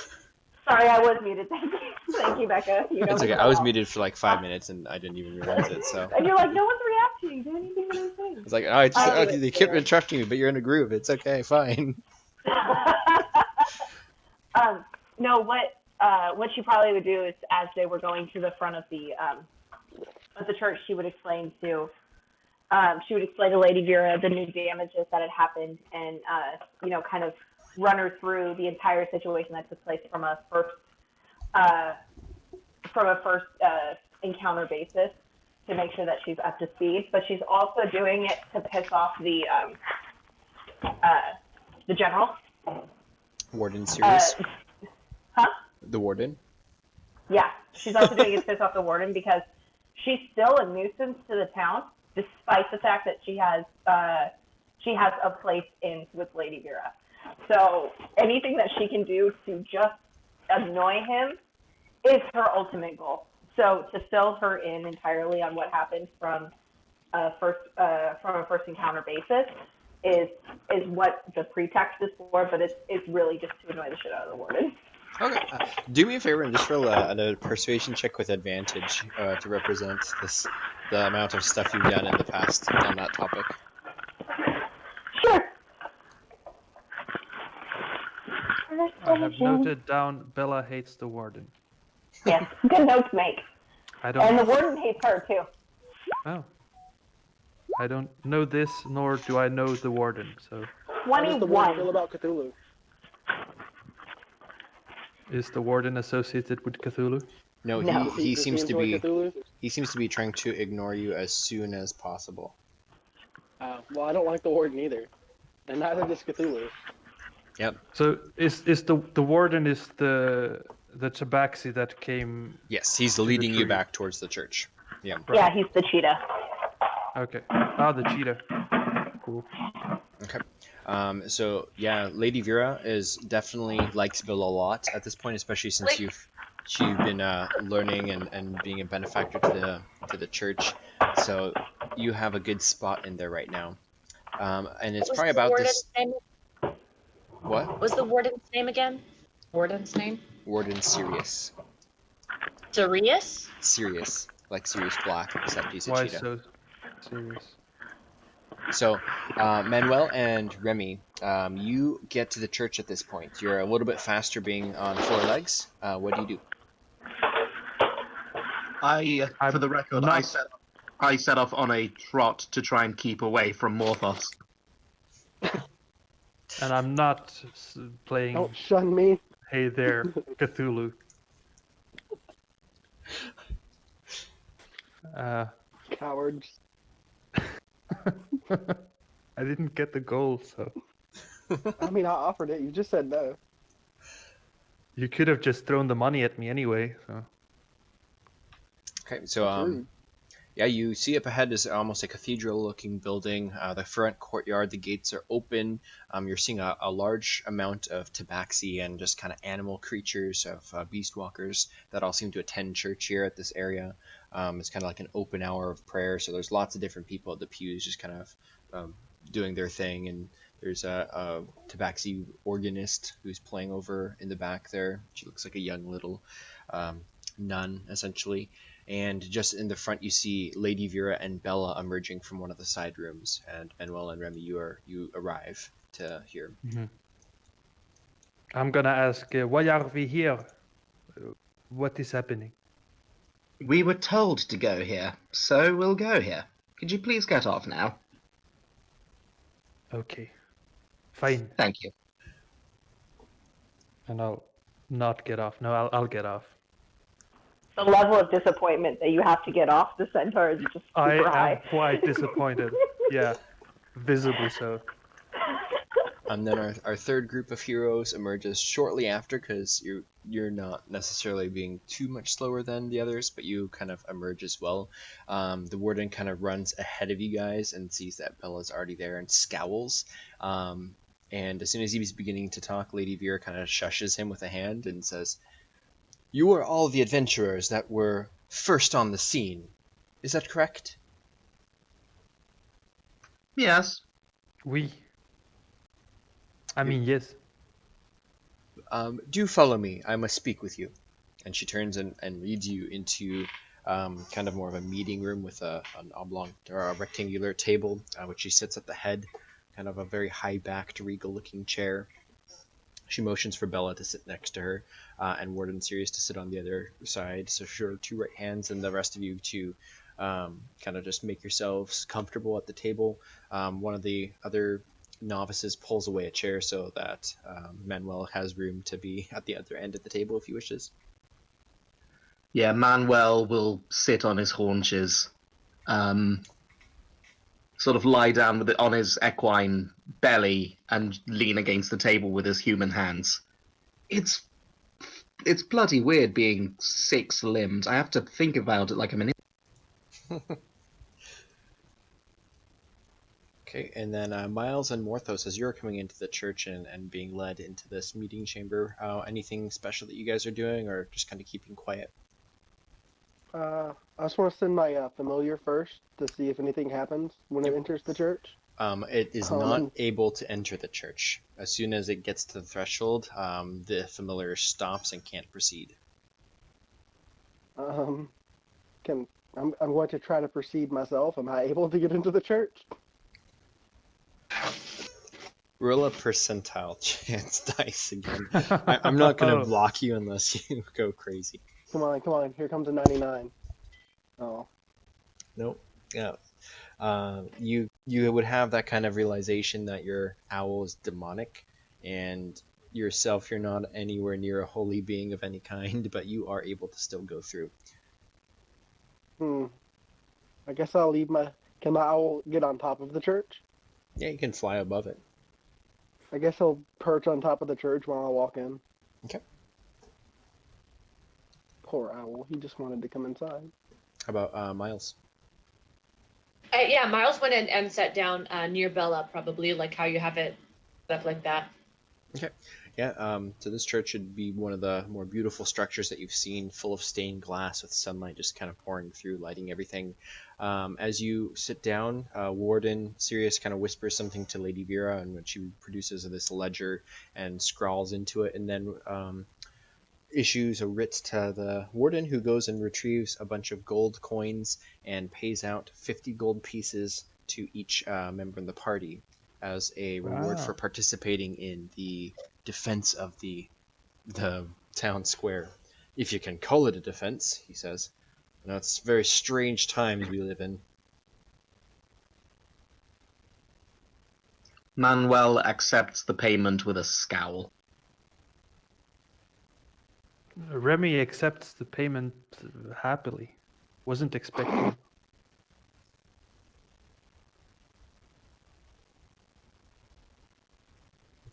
Anybody talking? You are. Just you, Becca. Is Adrian trying to talk? No, No, so he was probably waiting to hear how everybody was going to be accepting the gold. Oh, yeah. Okay, yeah, I take it too. It just was silence, and I'm like, what? So, Bella, she basically motions for the doors to be closed so you have a little bit of privacy, and then she says, so, our newest novice, Bella, here, has informed me that you've seen a suspicious character. I would need her description immediately, please. I'll describe her again. Okay. As soon as you do so, the warden is taking furious notes at this point, and then once the lady Vera finishes, watches him writing it, and she points to him and say, "Go make a wanted poster. We need this perpetrator brought to justice immediately." And then the warden leaves, and then she tells you guys that she is issuing a bounty on that person, 1,000 gold pieces to bring her back alive, unharmed, but in. We would like to imprison her and question her appropriately. We need all the information we can get to stop these. I do not want to have to move our church, and I cannot afford to let a tree of those kinds erupt anywhere near here in the church district, so we must put a stop to this at once. Now, you all look to be more than capable, especially after proving yourselves in the town square today. Is there anything that you can do to stop these trees or to prevent them from building up? I'm wondering what is the reward if we return her dead? Well, what is the nature of those types of things? I'm not in the business of placing these kind of things, but my newly elected position is sometimes put above my role here in the church, and so I would say, I guess the proper procedure is half that, 500 gold. All right. Question: do you know who this person is, or do you just have the description we gave you?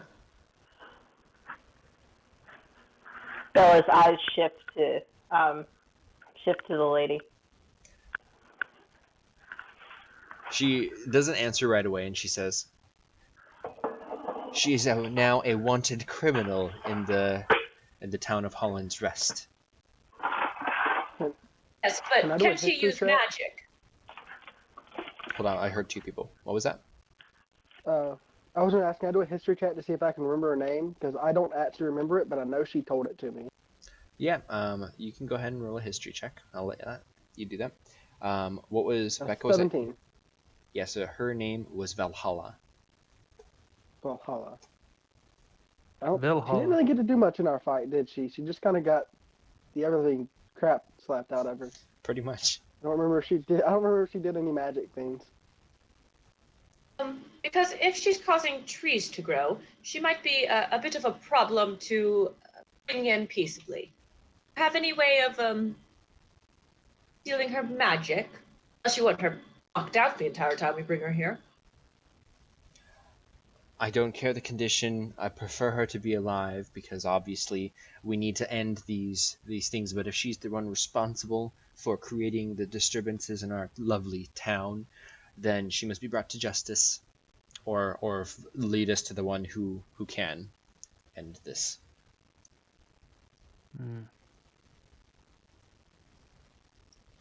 And was she known to you before I described her? Do you know who she is? That is irrelevant. She serves the Dark Ones, the two Dryads, which we've had repeated incidents with. And she looks over at Bella with kind of a sideways glance. So that means you do know who she is. Exactly. You just answered the question with, it's not relevant, but yes. Bella's going to speak up and say, I've been involved with the church for a little while. I can vouch for her. If it was any additional information, it would have been shared within the church's confines. If Lady Vera does know anything, the extent that she probably knows is the name. Kind of at this, Do she you would have kind of... any idea? Sorry, go ahead. Yeah, she would just kind of like flex her shoulders a little bit and then like release the tension as if she's like very, very irritated. But then she says, this person, this Valhalla, if she serves the Dark Dryads, which are Zana and Zula, or Zila, whatever their names are, then we cannot let them continue this. They are after the Church of Nula or our holy books or something. They have been repeatedly aggressing the city and must be stopped. If this perpetrator is in league with them, then she must be stopped. Hence the bounty. Would you Did have you do anything any to that? idea where she might be? Where we can look for her? Apart from the fact that the most recent dealings we had was with a sect of druids out in the nearby forest, I don't know. I don't know. That's why I'm putting the bounty out.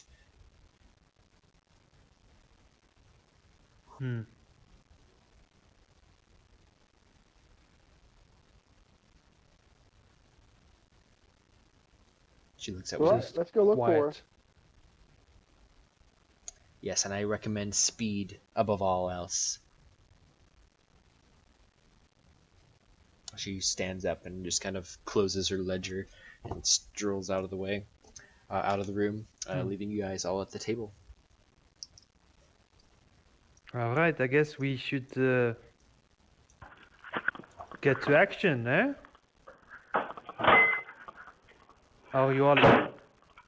1,000 gold is a good amount of gold to share among 5 people. I agree, but I'm not quite sure where to start. Bella's going to cross her arms and say, well, I know a place where we could start, but I have somebody I want to ask and see if they know anything additional, because my start is at the bare bones at the beginning of this all. But there is somebody here who may know a little more. So can you guys wait here and I'll go ask? I don't want to startle this person by suddenly showing up with a bunch of people. Well, I need to go out and buy supplies before we go anywhere. So while you look for your person, I'm probably going to go get supplies. That's fine. Can you be back in an hour? Sure. Great. And then I'm going to go find, sorry. Mind having a tag along? Yes. Mind having a tag. Yes, I do. Are you often in the habit of up and leaving your party to go off on your own? It doesn't seem very safe. Yeah, I am. And so far it hasn't killed me yet because you always follow the one rule, and that's don't get caught or kidnapped. See. And I'll be right back. She heads out the door. Travels. Okay, so Morthos is going to go back into town. Remy, Miles, and Manuel, what are you going to do? Just kind of wait for Bella to get back, or are you going to go out as well? I'm going to sharpen my blade because it took quite the beating on that tree. So I'm going to spend an hour sharpening my blade. Okay. I'm also thinking that when Morthos leaves to go to go shopping, I'm gonna ask the group, I guess, except Bella because she left also. Are we sure we want this Cthulhu worshipping person with us? Might be in cahoots with the bad guy, huh? You know what? I think he's so crazy that it doesn't really matter. Okay. If we can push him in the right direction, I think we should be able to get him on our side. Temporarily, at least. Cthulhu is really into trees. I think he's more into destruction. I wouldn't know. Manuel is going to stand up and go, "If you'll excuse me, I've been in the wrong church for too long already." And he's going to go back to the Church of Time. Okay. I'm actually gonna not be in the church while I'm sharpening my sword. I'm gonna go outside. Okay. Enjoy the fresh air because I also worship a different deity than whoever these people are worshiping. Okay. So Remy, are you gonna just stay here and wait for Bella to return, or are you gonna go out as well? Yeah, I guess as everyone is leaving, not liking being here, I'm taking in. I've learned a lot of new stuff this day, and I'm wondering to myself, is everyone returning here in an hour, or where are we going? I mean, I'm unsure. Do you just want to go out in the town and try to start investigating? You totally can if you want. Do you want to keep me company? I would enjoy a song or two while I sharpen my blade. I'm sure you could earn some good money in the front playing music for them. Oh, I've done that for a week already, so sure. Okay. Play me a song. As I've got Hey There Cthulhu on my mind. Nothing. No, don't play me that. I don't want that. If you play me anything but that, this gold coin is yours, and I give you a gold coin. I'll play another version. Hey There Delilah. It's the same. Can you sing it? Hey there, Wendy. That's my wife's name. Hey there, Wendy. Doesn't. Hey there, not Miles. enough syllables to go around. Hey there, Miles. It doesn't work. Okay. So what is Bella doing? Who are you going to go talk to? Bella's going to go find Whiskerson. Okay. Whiskers. So, are we leaving out the same door, me and Bella? No, I think Bella is going within the church. Oh, okay. Yeah, I'm not going outside. Yep. So you'd find your novice, the friend Tabaxi, who kind of got you into this whole sphere of influence. And she's currently just in her chamber, basically doing some studying.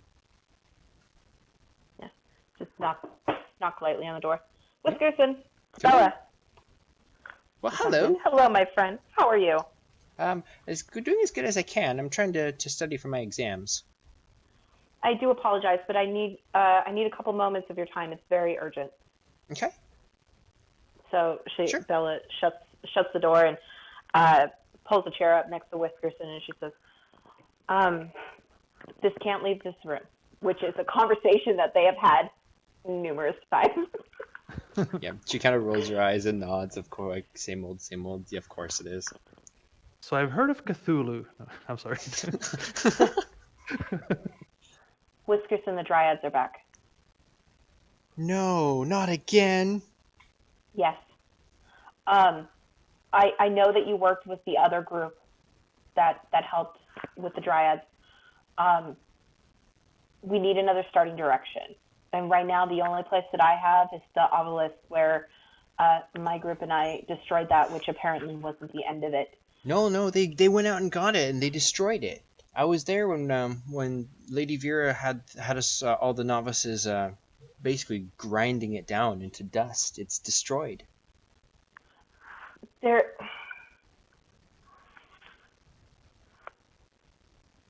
Did they give you any reports? Where's their report? I know you do documency. Where's the report? I need to see it. I mean, that would be in Lady Vera's her cabinet. I can try to get it. I need that. I need that paper. I need to know what's going on, and I don't know if Lady Vera will willingly give it to me. Well, I can. At this point. She kind of looks like she's nervous to say it, but then she offers that she can go she can give you the key to the cabinet and then try to distract Lady Vera while you go get what documents you need, essentially. She takes the key and stands up, and she's like, "You're a good friend, Whiskerson. Thank you." You're gonna get me into trouble one of these days. I know, but remember what's the number one rule? Don't get caught. And don't get kidnapped. Exactly. And Bella's gonna leave. Okay. So Whiskerson is gonna go try to distract Lady Vera. Go ahead and roll a stealth check. Okay. Okay. As you are getting into the area, Whiskerson is clearly speaking with Lady Vera about something. You're trying to get her attention. Lady Vera is not having it, and she's going back to her office basically, and you are about to go inside when the other door opens basically, and Lady Vera comes in, kind of walking right up to you. Did you have a lead already? I have somewhat of a lead. Actually, it was more of an idea than really anything else. And the key's still in her pocket. She hasn't taken it out yet. And she kind of rubs her forehead a little bit. And Whiskerson, probably over Vera's shoulder, can see that she's like, Bella's really disappointed that she wasn't able to keep her distracted. She looks at Lady Vera and she says, "Lady Vera, I need the report from the last group that dealt with the Dryads." Well, of course. Whiskerson, help her. No, Whiskerson kind of goes over to the cabinet like, They're like, she's like, Whiskerson, you're always the best. And Bella's going to reach into her pocket and wrap her arms around Whiskerson in a hug, and then come back and take her hands and slip the key inside of her hand. Okay, roll a sleight of hand check. 24. Okay. Yep. Whiskerson kind of smiles faintly and says, "Oh, you're too kind," and then unlocks the cabinet. Seamless transaction there. She opens it and gets you the report that you're requiring, and then locks up the cabinet behind. And you both leave the office. And as soon as the door closes, Whiskerson sighs with a breath of relief and says, "Don't make me do that ever again, please." No. We need to practice your distraction skills. That's just all that needs to go. But I did not think that she trusted me enough to give me official paperwork. So you learn something new every day. You learned you got to be better at distracting, and I learned she actually trusts me. Well, she's in a mood. She's really worried about this church. So I'm not surprised, honestly. But I'll work on it. But I gotta go. And then she runs off. Okay. I'm gonna take the report back to the room. Okay. And no one is there. No one's there. She's like, what? So as you're looking over the report, Morthos, Manuel, Miles, and Remy. She hear that my beautiful song that I've requested? No, she's in the office. Oh, okay. So you guys are here in the city. So, Manuel, you are going to go to another church, which is kind of in that same church district. What are you doing at your church? I'm going to donate the 50 gold that Lady Vera gave me to my church. Okay. As you do so inside your church, and you're feeling very pious as you're doing these good works of your deity, which is Tamora, you feel a blessing of luck upon you as you gain inspiration and lose 50 gold. Oh yeah, dude. Miles and Remy, you are outside of the Church of Nula playing music. Do you do anything else? My blade is looking beautifully sharp, and I am happy. Okay. Remy, are you just playing music? Yeah, I'm playing my music, but I'm also like, because we're right outside the church. Are there any vendors in the vicinity? There are. It's not so much vendors as like some of the shopkeepers have tried to make up stands because they can't be in the market today. And so there's mobile carts and stuff being kind of pushed around and whatnot. So I'm just wondering this what was I looking for? A flute. If there might be someone selling a flute. For sure. Yeah, I'll haggle myself a flute. Roll a persuasion check. All right. There you go. Since you're Can haggling, I get it for free? not free, but you how much does a flute cost? Not much. Good question. Hold on. Where It's are 2 all my gold books? pieces. So yeah, basically you get it for free. If it's 2 gold, I'm not gonna make you like do that. Okay. You're able to get it for a couple copper pieces, and you play a nice tune and basically trade for it. Oh yeah, I give him a performance, and then he says, "Wow, that was so good." Yeah, you deserve the nicest one that I've crafted, and Yeah. it's a little It's little magic. dwarven guy who's custom made it. Morthos, Hey. what are you and your owl doing? We were looking to go buy some health potions and to see if I can't find a wand of magic missile since my last one decided to shatter. Okay, so roll an investigation check. You can find healing potions. They're 50 gold pieces. If you want to try to find a magical item, you'll have to go to a magic shop, which you would find one. Yeah, so you would find a gnome-ish shop, which let me pull it up, and they would sell wand of magic missiles. How much would that cost? Let me find out for you. Basically, there's these 2 gnomish, like elderly couple with their shop has tons of different potions and salves and stuff, and they've got ingredients, and then they've got a couple items that they can pull out, and one of them would be a magic missiles item. And if I can delegate, does anyone else have that page where it has the list of stuff? Either Mckenzie maybe, or if Eric, do you remember? Give me just a second and I can find it. You're looking for magic missile wand? Yeah, that would be awesome. I found the wand. It just doesn't tell me the price. Yeah, I'm having the same issue. What are you looking for? Wand of magic missiles. For those potions, what type of health potion was it? 8,000. 8,000? Yeah, so the gnomish lady would not even actually bring it out. Yeah, I don't have enough of that anyway. If only You you don't had even get to my look at it. lyre, no Yeah. my flute. You said the potion of healings were 50 gold each? Yeah, and so they do have those in stock, or they sell them for 50 gold. It's a 2d4 plus 2. Do they have any potion of healing graders in stock? Yeah, I believe those are 250, and those are 44 plus 4. Wow, these things are expensive. I want one of the potion of healing greater and 2 normal ones. Okay, so that's 350 gold pieces. And the gnome, the lady, her name is Candace, and she's got these old spectacles, and she's kind of shriveled little gnome lady.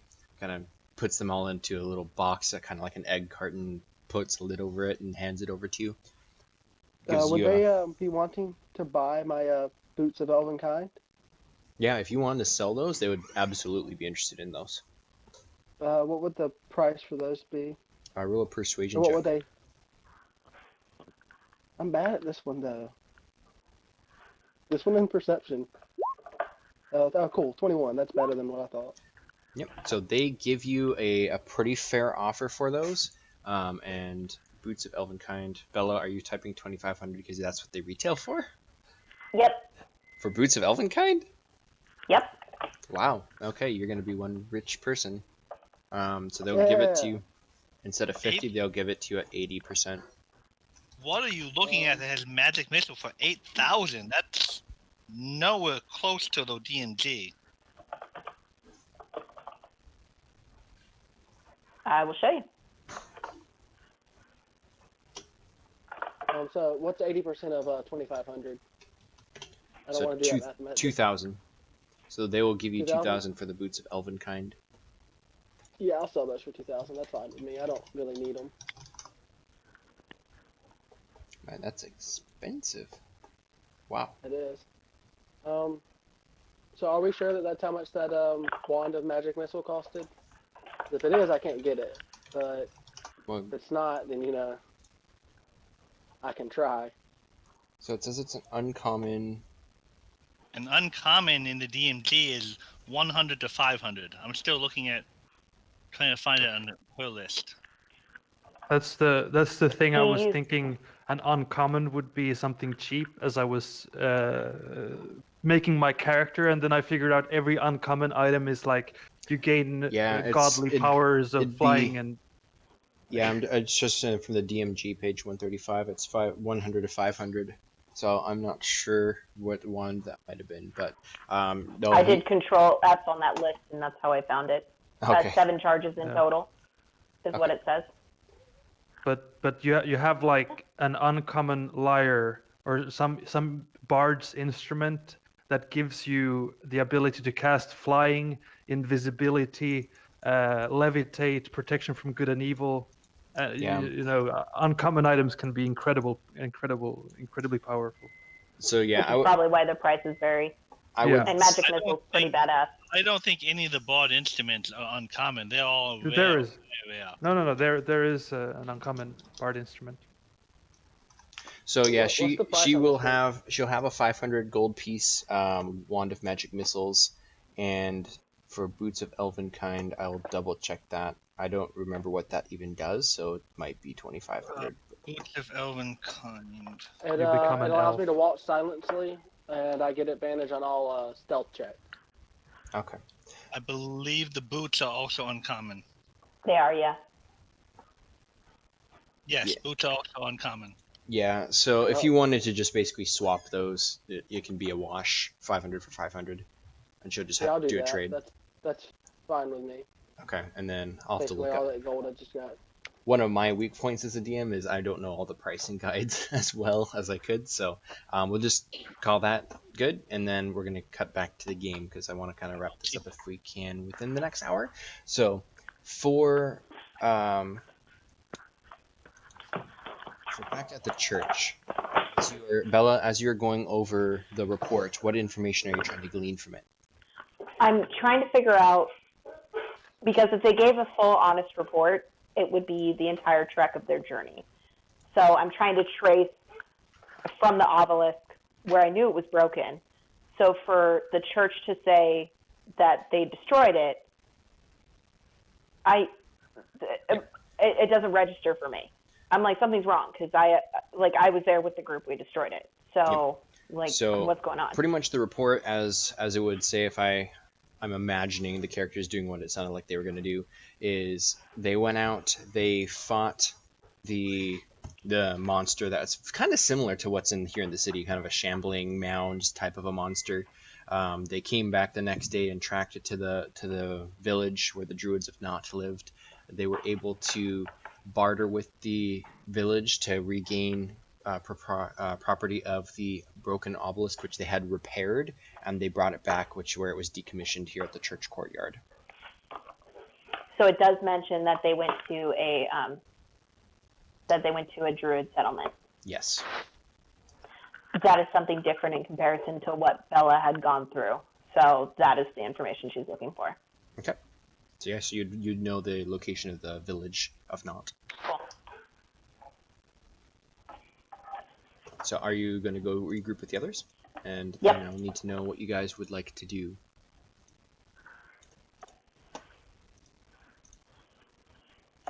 Well, we're pretty much outside the church, aren't we? I just got a loot. Yep. So after my sword is sharp, I head back into the room. Yeah. You all kind of congregate there. It's about an hour later.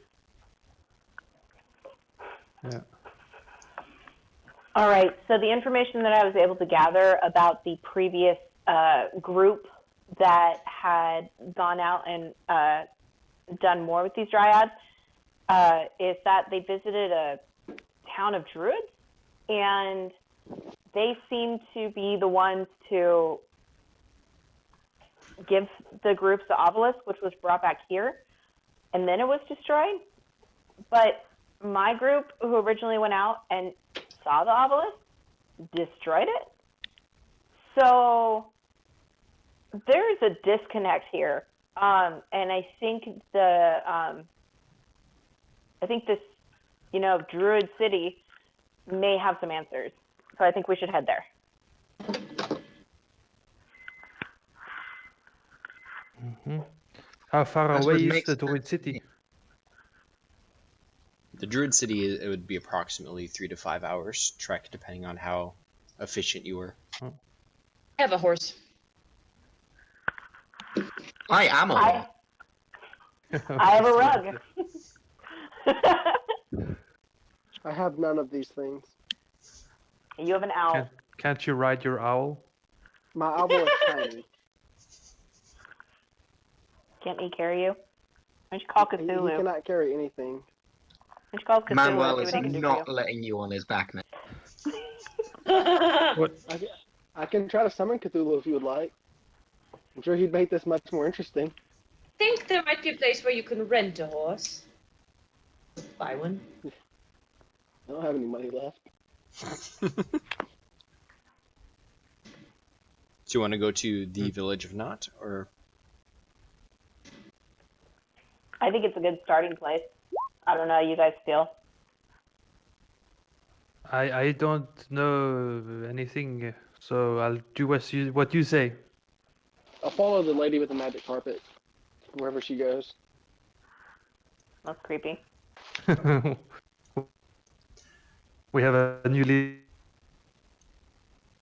And that's where we made a bad choice. You don't want to put me in the lead. But okay. It's not the worst choice.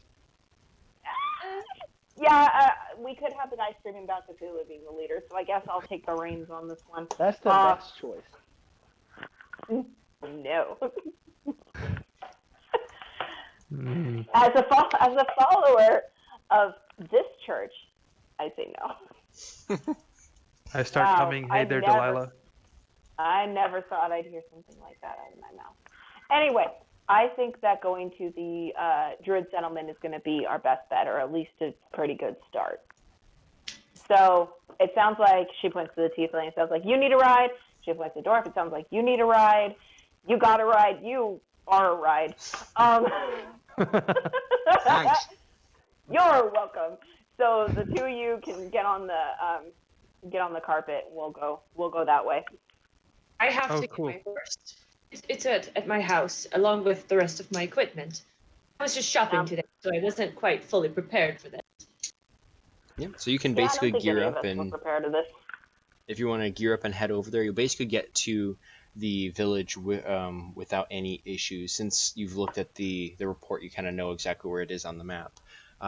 So you leave through the the east side of the city and follow the road about 2.5 hours till you get to a off trail that leads into a very dense forest, and another hour and a half of kind of hiking through this kind of off trail area.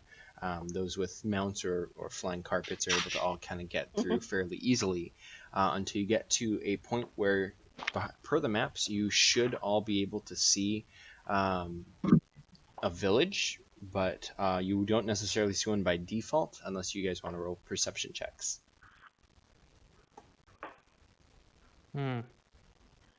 I will roll a perception check. Okay, Morthos, yeah, you're looking around. All you see is trees. Bella got a Like natural trees. 20. Yeah. Jesus, guys, from one extreme to the other. So, I like trees. He's still talking about Cthulhu, and I'm just like, focus. Yeah, and with your flying carpet and elevation, you're able to see it a lot easier than everybody else. Manuel and Remy, Can both my of owl roll for perception? I was also on the carpet, right? I got Yeah. yeah. So yeah, been a you good day. I've got Yeah. a ride and a ride. yeah for sure. You see that the town is located high in the trees, and it's a tree village, and you are able to find it between the lot of you. So as you kind of get up, there's a tree that actually has kind of a staircase built in. It's slightly hidden, but you're able to go up there, unless Manuel, are you wanting to go up as a centaur? You could if you wanted. It's sturdy enough. Yeah, Manuel will sort of tread carefully. Okay. So you're greeted by somebody doing the dishes. Sorry. You're greeted by a furbolg who is very leafy. He's got kind of branches and stuff kind of in his hair, almost like a headdress, and he leans over the railing as you're kind of climbing up, and he greets you. Hello there. Hello, we are from the Church of Nula. You had representatives that had shown up here. What was the time frame of the document? This would have been about 6 weeks ago. So about 6-ish weeks ago to assist with some dryads. Does that sound familiar? I'm not good at this, guys. Yes. You're welcome, of course. You can come up. And he opens the gateway for you guys to enter into the village. Everything is built in the tops of trees, but some of them are built around multiple at the same time. So there's large platforms, some are smaller like huts, but the entire village is kind of open up to you as you go up. There's people in it. Most of the druids, you can tell that they're actual magic users. Then there's several common folk which are not, but it is a little town which you guys can all kind of meander. Do you have somebody specifically who helped the group prior to us? We have some questions. Well, the Lady Destrida is the leader here. I don't know if she really likes the churches over there. They've caused us some problems. The last How time so? they've sent people into our areas and caused trouble for us. Last time we gave them back what they wanted, and we haven't had too many issues since then. But if there's something again, then I suppose I can take you to Destrida, and she can maybe assist you. Our visit is meant to be brief, if that makes it any better. Oh, good. That is good. And then he starts to lead you towards one of the back cabins, which is very plainly decorated, but the leader of them is this druid. And she emerges and looks you guys all up and down and curiously asks you what you're doing here. Hi, my name's Bella.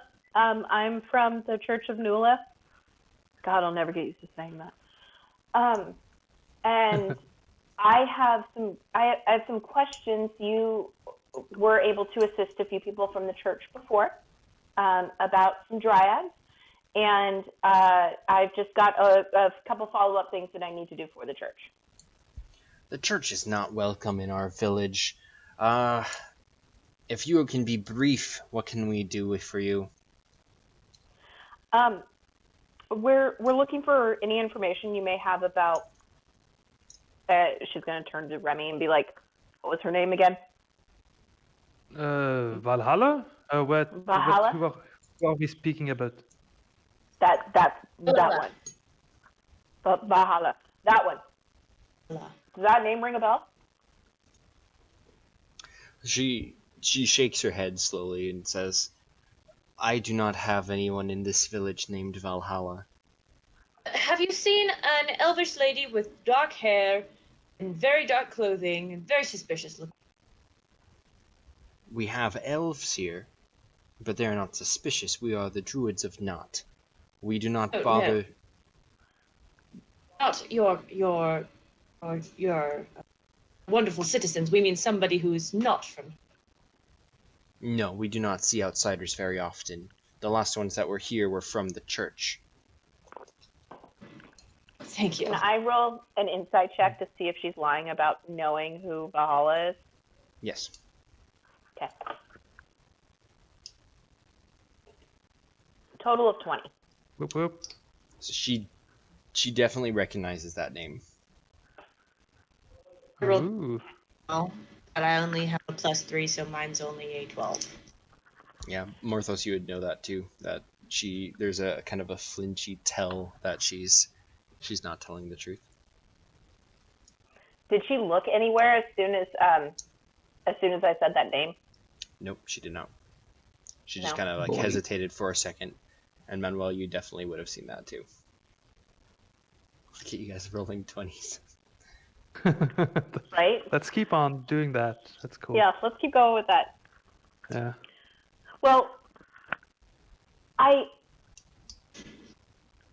somebody who is, the forest is part of my home, and to have an opportunity just to walk around and look at your amazing landscape would just absolutely mean the world to me. I know it's out of context, but is there any possibility that I could get a tour of this lovely area? You can roll a persuasion check. Just flat.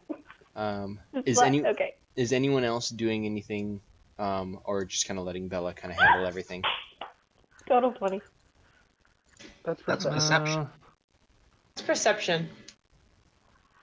That's wrong. Yeah, I'm contemplating to add to this. I kind of follow that she's trying something. So I say, yes, I would also like a tour because I'm a wandering bard and I'm always looking for new work opportunities.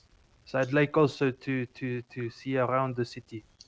And for completely unrelated reasons from this mission, Miles also looks at, yes, this village is quite lovely. I actually know someone who, when they retire, would maybe like to be here. Perhaps would you show us around? So I would say, as you guys are all doing this, Manuel, you can roll sorry, not Manuel. Mine's Remy. Huh? Adrian. Oui? You can roll a persuasion with advantage, the bard, and then for Mine is Okay. +1 on persuasion. Now I'm just wondering how to do that with advantage. you can just roll it I twice. just roll it twice. Yeah. Hit the higher alright, number. Fair enough. I just want to play fetch with my owl here. Yeah, And you're just it in is the an owl, background. so it does like the woods. Mhm. Bella has still only rolled perception checks. Yeah. So you guys, as a group, the three of you, all of you trying to get them to give you a tour. Oh, She's sorry. she looks very You suspicious, should have just let me keep all my. but then just kind of motions for the furbolg, the named Holiday, for him to just kind of show you around, and says, "We ask that you leave at sundown. I think would be fair. We do not accept visitors in our village who are not part of our clan." What is your name? I'm sorry, I did not get your name. I am the Druid Destreda. Hold on. Soreda. Can you spell that? Can you spell that for me? No. And then she motions for form. Out of character, can you spell that for me? Sorry. Taking a notepad and can you spell that for me, just for my notes? I'm writing a diary. I want to be as precise as possible. Today I met Lady Desorera, or whatever. It was lovely. She gave me a tour of the city. Also, just so you know, not all of us are with the church. I, for one, am not, and I know a few others who aren't as well. I don't know what the church is. I raise my hand and go, I'm from a different church, if that changes anything. I'm from a church.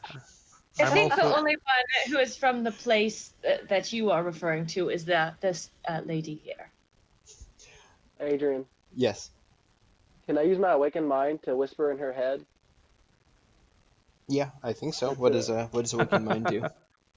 It just says I can touch the minds of other creatures. I can telepathically speak to them, Okay. and I don't need to know their language for them to be able to understand it. They just have to know one language. Yeah. What do you want to say? I just want to whisper in her head that, and just the Dissonant Whispers spell. Just a bunch of whispers saying "liar" over and over again in her head.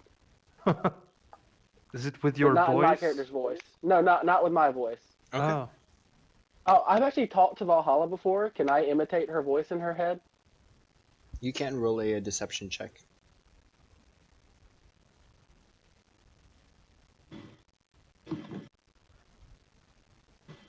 Unless Nice. 16. Interesting. So yeah, so you do so. She turns and kind of goes back into the hut, and then the Furbolg beckons for you guys to all follow him as he begins to take you on a tour of the town. It's very quaint and picturesque, very, very fresh air up here, lots of greens and trees. It's definitely a very interesting place to live, very secluded. It gets pretty cold up here as the evening is wearing on, and about halfway through your tour, a group of druids, which you have not yet seen, come out, and they look to be all holding their staves up, and they speak with Holiday in a different language, which would be Sylvan for any who don't know. Ooh, I speak Sylvan. I chose that. I know that. Okay, so Can I again use the thing to hear them in their head? I need to look up what that does. Is that what you speak all languages? No, it says I can speak telepathically to any creature within 30 feet, and I don't need to share a language for us to be able to understand each other. They just have to know at least one language. Okay, so can you eavesdrop on them basically, or? It does not say. It just says I can talk to them and we can understand each other, even if it's not the same language. That's the copy of the thing there. I put it in the chat earlier, but it just says Awakened Mind. It doesn't say what it does. So you can still use that feature, but basically what's happening as they're speaking Sylvan, both Remy and Manuel, you'd both understand that the black-haired elf, which is stepping out, she is speaking first, and she says, "Destrid wants them gone. We cannot have them in our village any longer. We must take them back to the forest." And then the other human male agrees with her and says, "We don't want any trouble. We'll have to handle this tactfully, but they must leave." And then the Furbolg kind of turns slowly and says, "I'm sorry, friends. We must end the tour shortly as we are going to close the village for the night." Close the village? Yes, all visitors must leave. Do you need a bard, some entertainment perhaps? I have traveled the lands and I am very good at entertaining people. Or are they too scarred from the last bard who came? The human just grimly says, "No, we need no services whatsoever.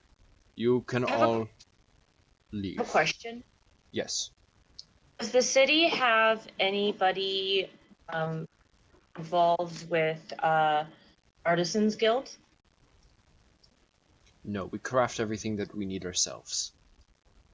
Do you perhaps need some ale? I have a brewer's kit here. I can provide you with some good drinks.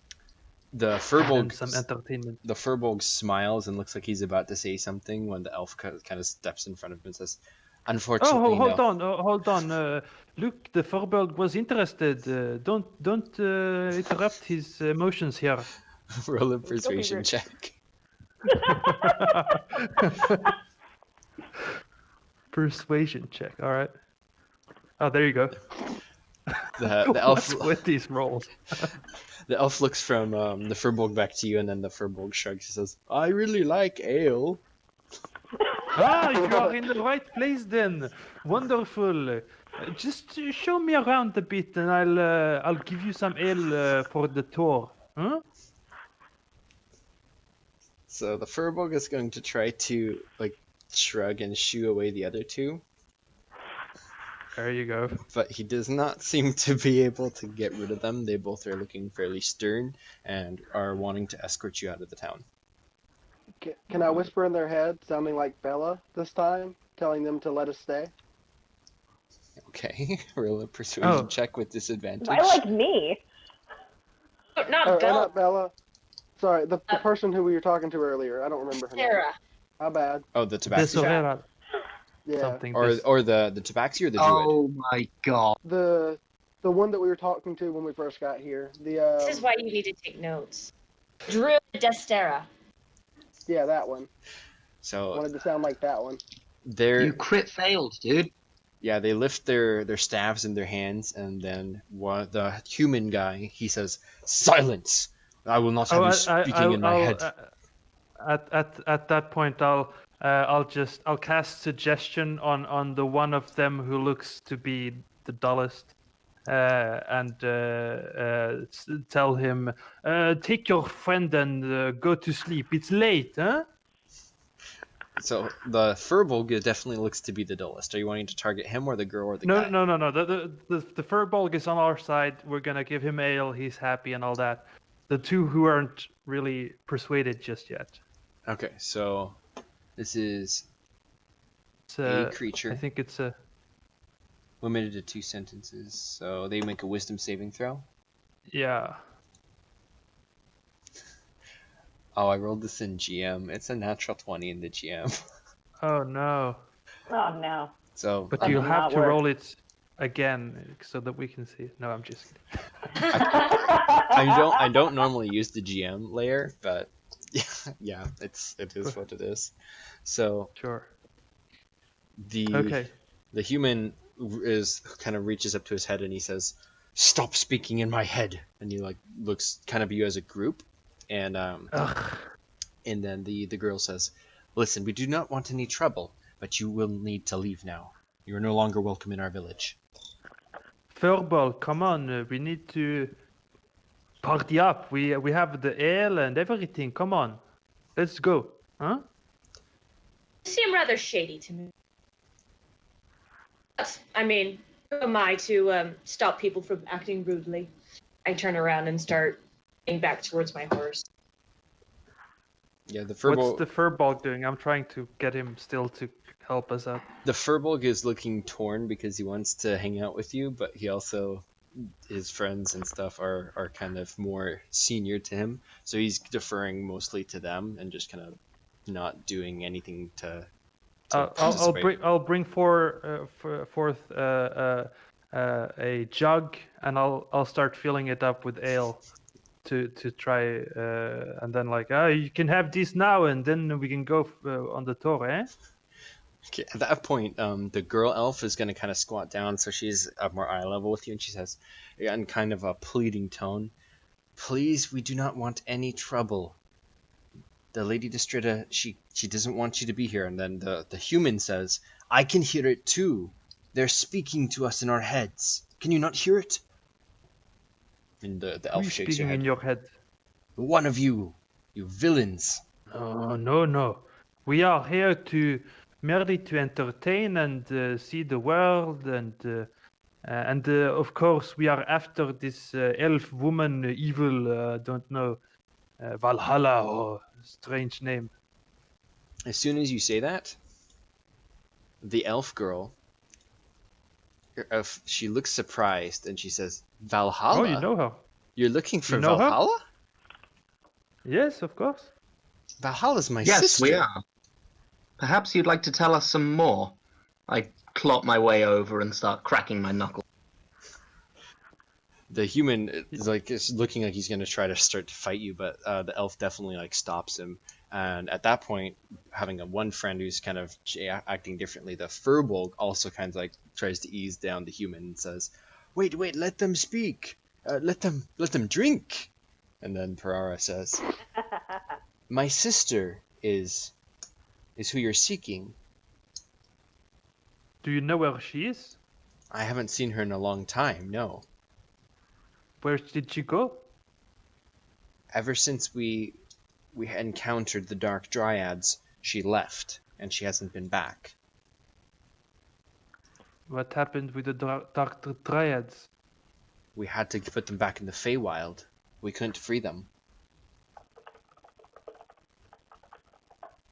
And then you just split up and said, we'll see you again. Well, for my sister, that was before this. I haven't seen her in months. And she didn't say where she was going? I know she was on a mission to try to help the Dryads. Since then, I haven't seen her. Ah, I see. You know where she might be? No, I don't. We haven't spoken. And then the human says, "I still don't trust these people. You still need to leave." What kind of person was your sister? She was. What did she do? Well, I've always wondered. You seem like such a nice person. I was just wondering if she was as nice as you are. Clearly, she did something wrong if you're looking for her this badly. Or maybe we Or are I really want to meet trying her. to find. Yeah, we are trying to reward her for her good deeds. Who knows? I don't think that's quite what you mean. What they mean by that is she is suspected of. I'm gonna hit Miles as hard as I can in his chest plate to try to get him to stop talking because I feel like he's gonna ruin it. The Furbolg kind of blinks and says, "There seems to be some kind of disagreement." Let's sit down and have a drink. Why don't we, eh? This is a good idea. And he looks over at the others. I hand the Furbolg the mug of ale now. At that point, he takes it and just kind of slowly starts to drink it while looking at the human. The human looks mad, and he's saying, "I don't know which one of you is doing it. I'm going to go back and tell the straight up." And he begins to turn and walk away. Ah, such a boring person. Bella's gonna chase after him. Okay. And when she leaves, I look at the sister and I say, well, I would want to know if I was her sister, but she is suspected of destroying a city with a giant tree. And I don't know if that's something she would do in her right mind. And we're not trying to harm her. We want to know what happened, essentially. We're trying to find her so we can get information. Here, let's speak. We must be quick, however. And they will lead you into one of the huts. Bella, what are you doing?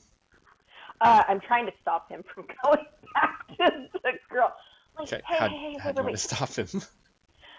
Like, wait.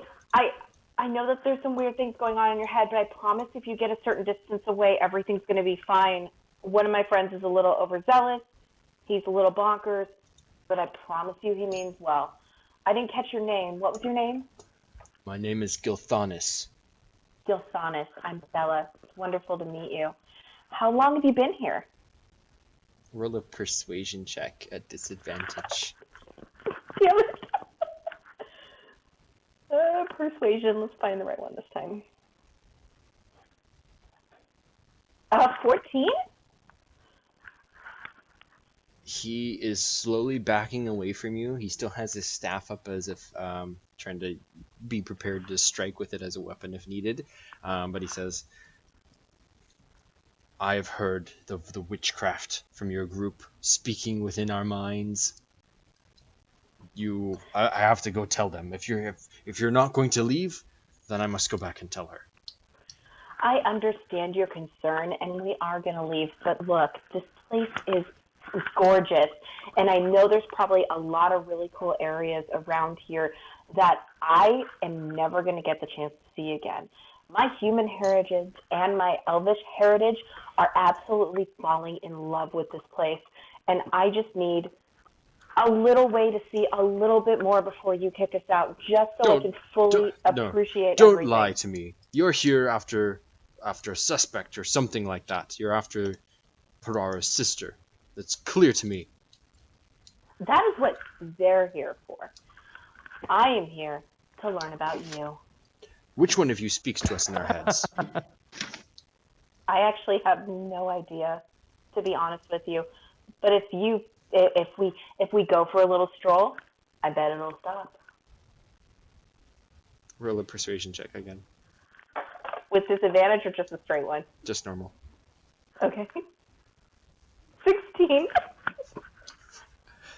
Okay. So he's just not really sure what to say to you. You don't think he necessarily believes anything that you're saying, but he's kind of you have his attention at least. Like he's not just.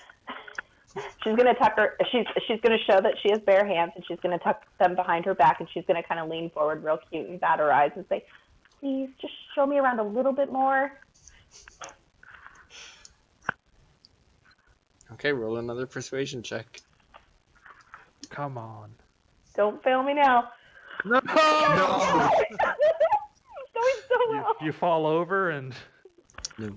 So Do I trip innocently and then he catches me? no, he holds up his hand, a little repulsed, and he says, "Please, none of that. I'm wedded." And then he says, "If you need to see the village, I will personally escort you, and then you need to leave." That is, yes, I need to see the village. Specifically, if you have anything that you would recommend somebody who wants to study the ways of the druid, even if you have a library and you could recommend, like, if you can find this book in town, this is a great one. Anything simple like that would really give me a kickstart. Already bored of being a rogue and a cleric? So he would begin to slowly like take you very guardedly and kind of tell you if you're looking for like library stuff, then they only have basically evening campfires where the story is and histories are kind of passed along verbally. They don't actually have written texts or anything. And in terms of going to the cities or anything, they very rarely do. And there's not like they have storerooms here and whatnot, but they don't necessarily have materials to recommend for you to study up on the druids.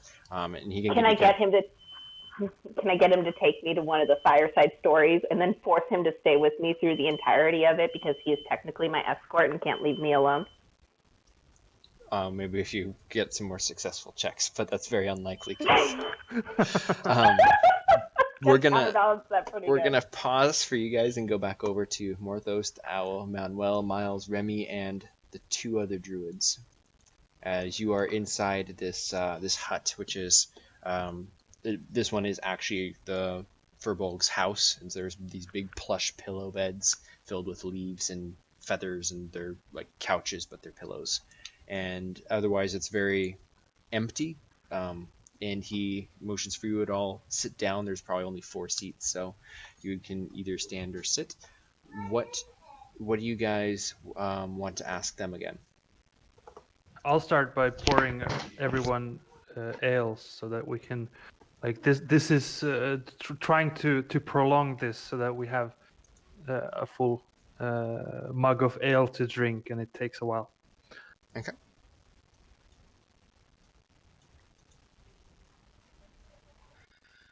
So, your sister. Yes. We believe that she may be under the control of something, and that she is unable to free herself from its grasp. As such, we need as much information on her as you can give us in order to help her. Would you be willing to provide what you know to help her? If she's under any form of influence, it's because of the Dark Dryads. We tried our own way of freeing them from their curse, but it was unsuccessful. So Destrito put them back into the Feywild and released them there. This was about 3.5 weeks ago, almost a month. So this would have been when the other party got involved, yes? It was shortly after. Then the I see. Furbolg, taking a drink of the mead, he says, about 2 weeks after that. I see, thank you. Becca's And you're sure that you have absolutely no idea of her whereabouts? She would pause and think, and she says, I think the last time that we spoke, she was trying to regain something for them. It was something from the original ritual where they were going to try to escape their prison. Where would that be that she was going to retrieve it? Well, it was in the town. It was in the town originally, and then something was stolen, and she was going to go find it. She was going to go east. I don't know how far. East, huh? Yes, I met her when she was trying to retrieve this object, although she did admit that it was not stolen. It was gifted to a goblin who helped them. However, it was stolen from the goblin by a church of some sort.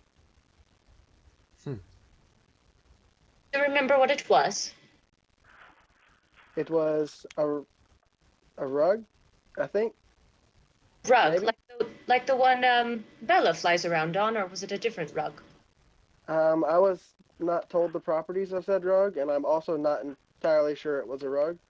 My memory is gappy. Yes, you need to work on that. So Bella is Valhalla? But No, Sisters. wait. No, Valhalla is my sister, says the elf with the darker hair. And Bella is not your sister. No. Okay. Could have been an easy way to find her if she was with us all along. I don't know of a way to find her, no. Not unless... I guess I could try messaging her. on what? With a spell, and she looks at you like you're an idiot. And then she realizes you might That not would be very good. Okay, one moment, and then she just kind of turns away and closes her eyes.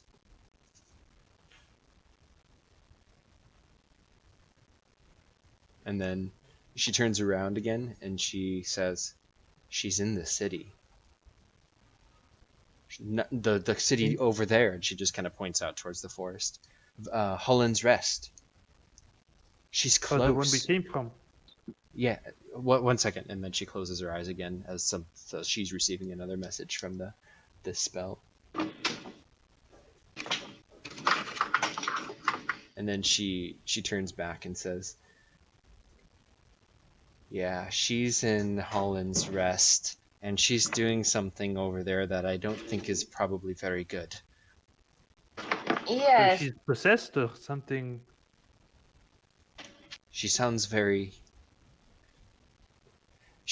like she's joined one of your churches, if you know what I mean. I look at How she's doing that? Morthos. Yes. Is there a Cthulhu church in that city? I Are you... did not look for one when I was out earlier, but No? we are everywhere. If you can find a crazy person, you can find a believer of Cthulhu. At least you know you're crazy. No. You know how when you join one of your churches, you get all like, yay, they're the Lord and Savior, and all like that? It sounds like she's Sure. gotten that way, except for the dryads. But she's freely was giving you this very- information, or She's how do you... She's asking me to come help her with something. Are you Can you going pass to? her a message for me? What do you want me to say? Ask her if she's seen our goblin friend. I was thinking you're totally gonna say, "Have you heard of our Lord and Savior Cthulhu?" I'll do that in person. I thought he was gonna say that as well. Yeah. She pauses again as the messenger. I'm pretty sure messenger spells is like 25 words, and then you get a free response back, and so they're both basically just doing this back and forth. Then she stops again and says, she wants me to help her destroy the city, it sounds like, which is ridiculous. I told her not to stop and to come back here, but she hasn't responded.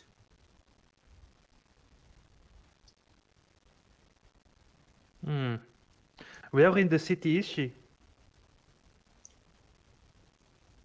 I didn't ask.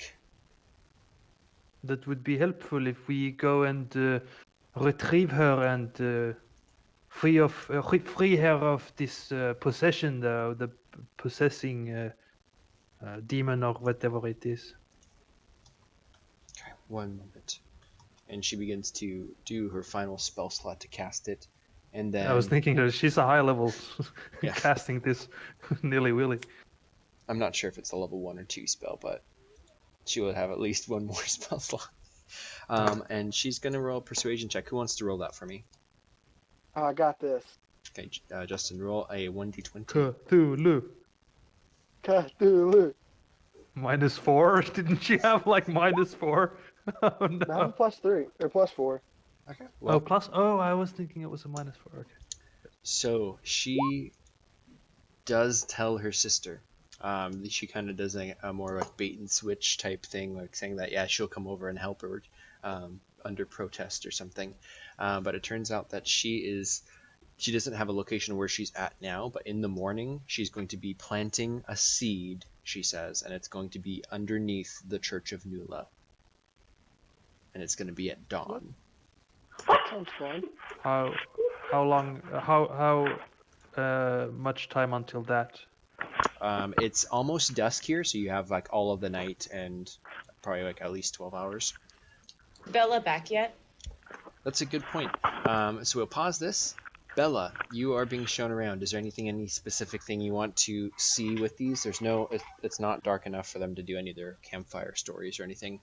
But he's shown you kind of a little bit about the village, kind of where the different things are, where the different, what the structures are for, and different things. They don't really have like a council or anything. They just have Distrita's the eldest one in the druid circle, so she's basically in charge.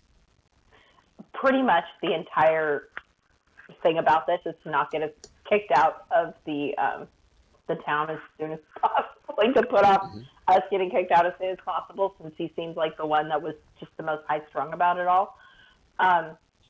So probably after wasting, I don't know, how long do you think that conversation went on? Probably like an hour?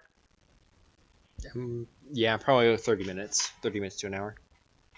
So probably at the hour mark, she would be like, it's getting late. I really appreciate all the stuff that you've shown me. It's absolutely fascinating. I know I probably won't be welcome back, but I may come knocking just to learn a little bit more. Feel free to shoo me away if you'd like. But this was really fascinating. I would offer to show myself back, but I don't know where we are. So can you show me back to where the group is, please? Okay. Yeah, and he'll begin to take you. Roll one last persuasion check for me. Okay. He's gonna take me straight to the leader and be like, throw her in jail. Okay. Yeah, he doesn't like me. No, yeah. Not a fail. You have not warmed up to, or he has not warmed up to you rather, too much. But he does kind of grouchily take you back to the place where he checks in and sees that Peril and Holiday and the rest of the party are all kind of still there, and he says, "It's been about an hour. It's time for you to leave." And then Yes, go ahead. Yes, I think we should leave soon. Yes, thank you very much for your help. I sort of kneel down, I put the head of my warhammer on, put my fist to my chest, and I go, I promise, as a devotee of Timora, I will bring your sister back alive. I say, I will do what I can for your sister. And my axe. I mean,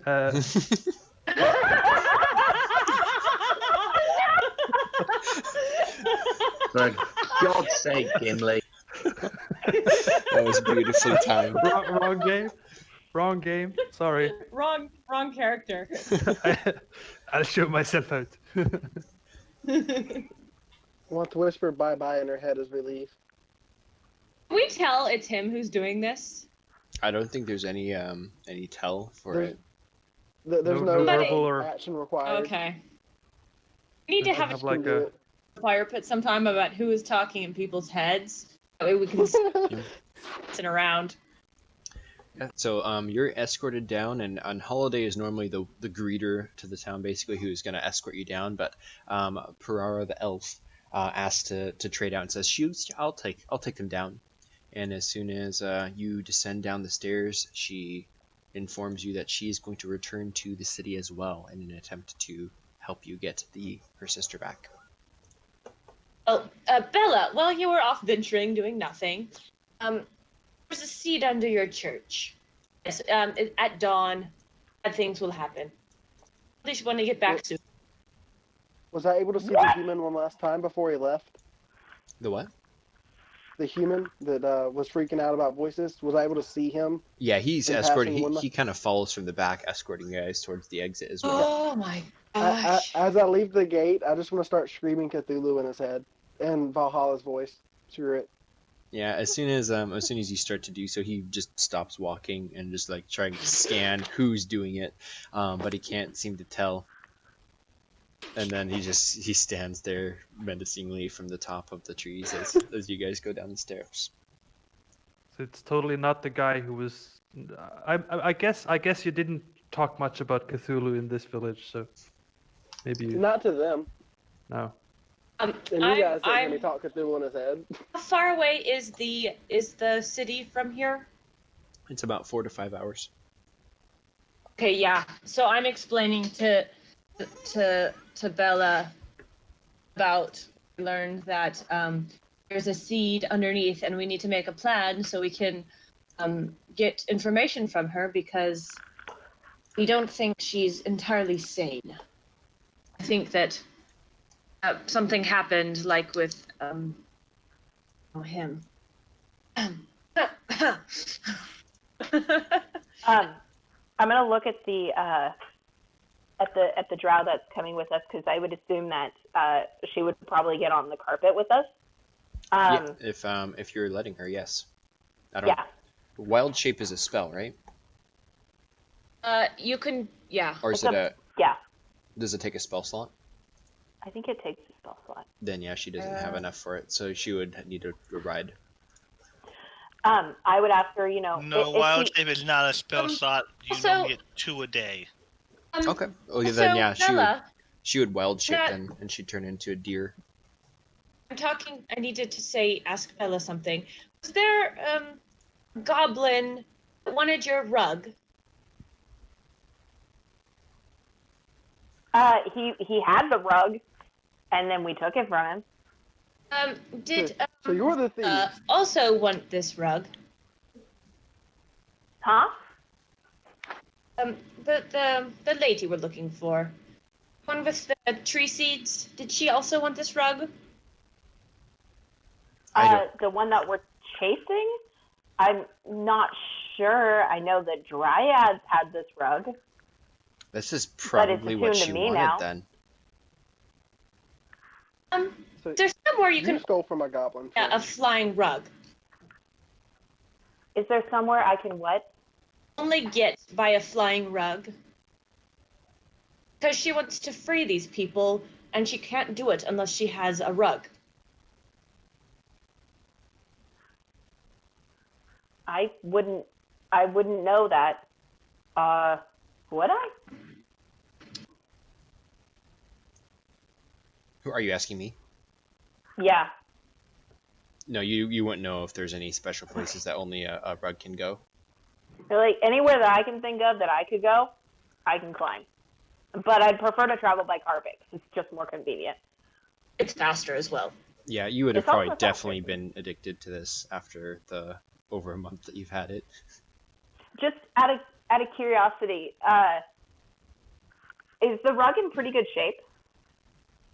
Yeah, I'm sure you could have easily found like a cleric that has mending to be able to repair any sort of tassel torns that got on it. So yeah, it's basically repaired back to normal. Okay. Have you met Naru? She has mending. No, I have no idea who that person is. Yeah, most likely okay. actually would have been not Feather Sun, Whisker Sun. Yeah, it was probably Wisconsin who fixed it. So yeah, so if you guys are on your way back, Harara the elf would pretty much turn into a deer for wild shape and just kind of follow along with you guys, and you would go back to the city unless there's anything else that you want to do here in the forest. So the sister is following along, or? Yes, she's going to accompany back because she wants to help save her sister. Okay. Cool. Well, I would, on our way back, as we know that the next seed would be on this church. Which church is it under? The Church of Nula. Yeah, Church of Nula. I was wondering. Oh, thank goodness.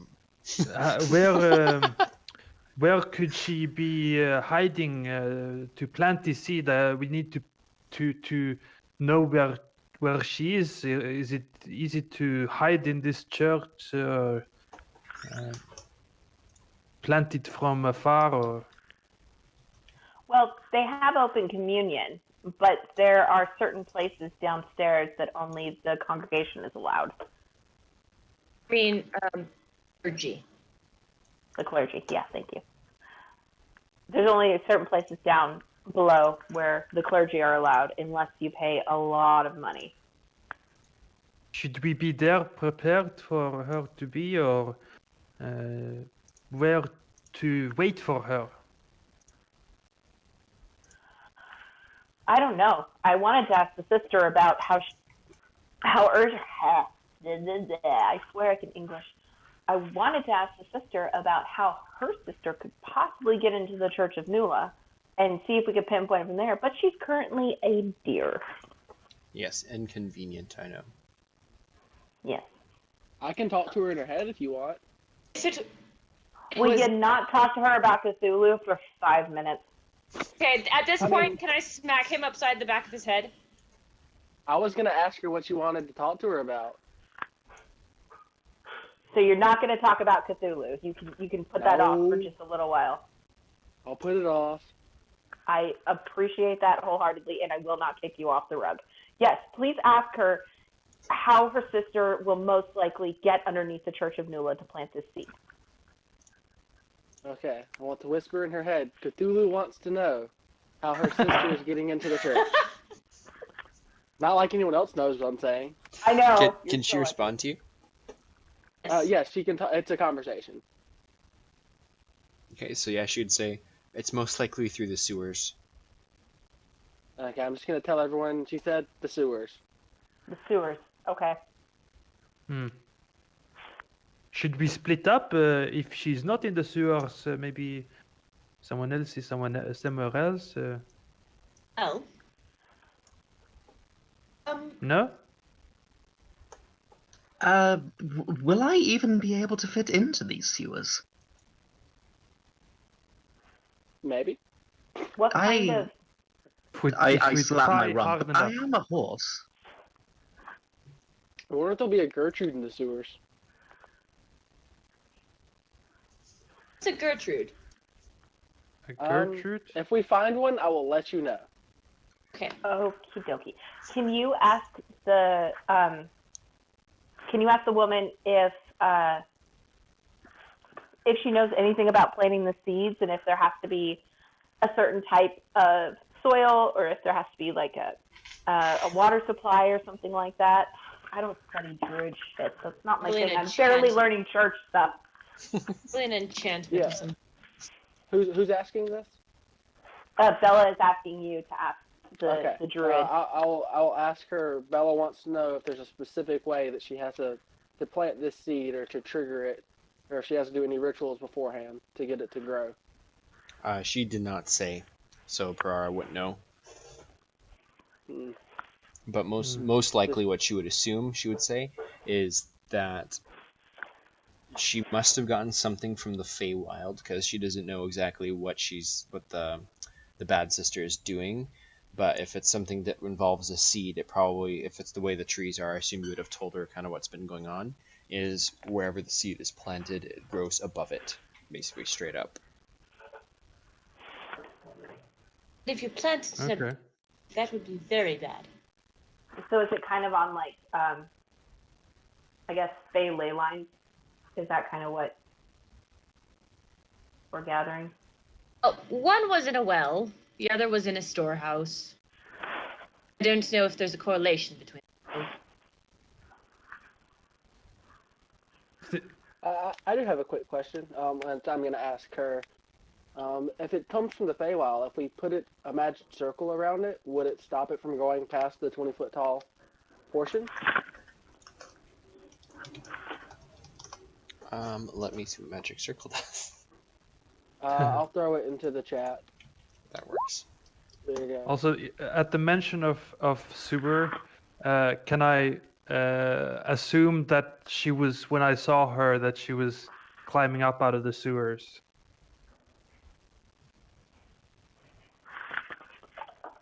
the first time I saw her.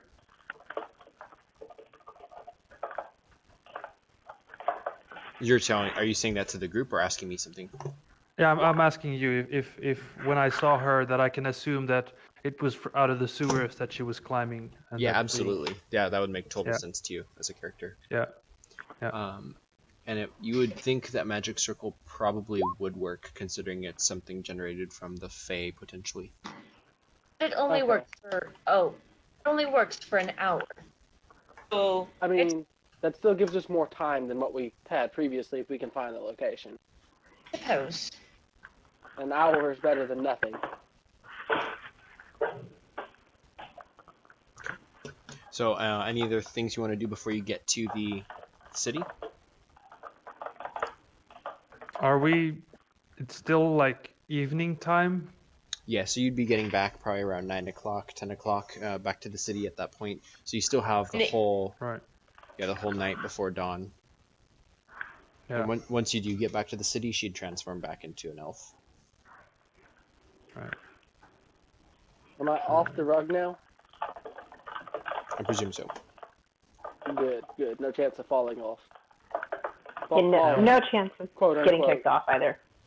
Does the church That was what I was going have with. a place to stable our horses and such? Yeah, there's also just the actual stables you could do too. So.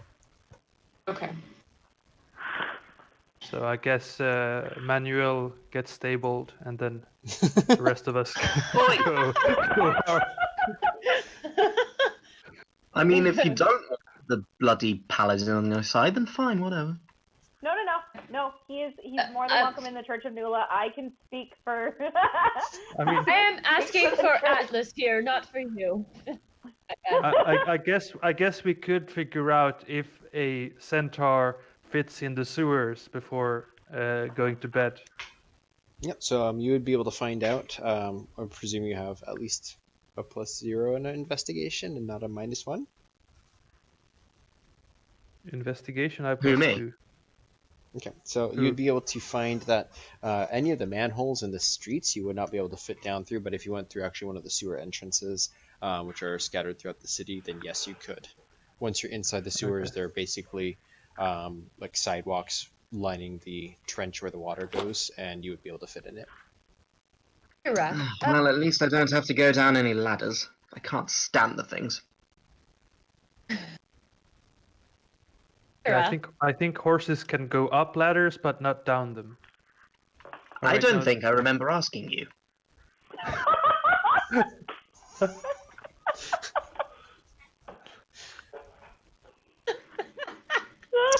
But you are correct, yes. We find it very difficult to go down ladders.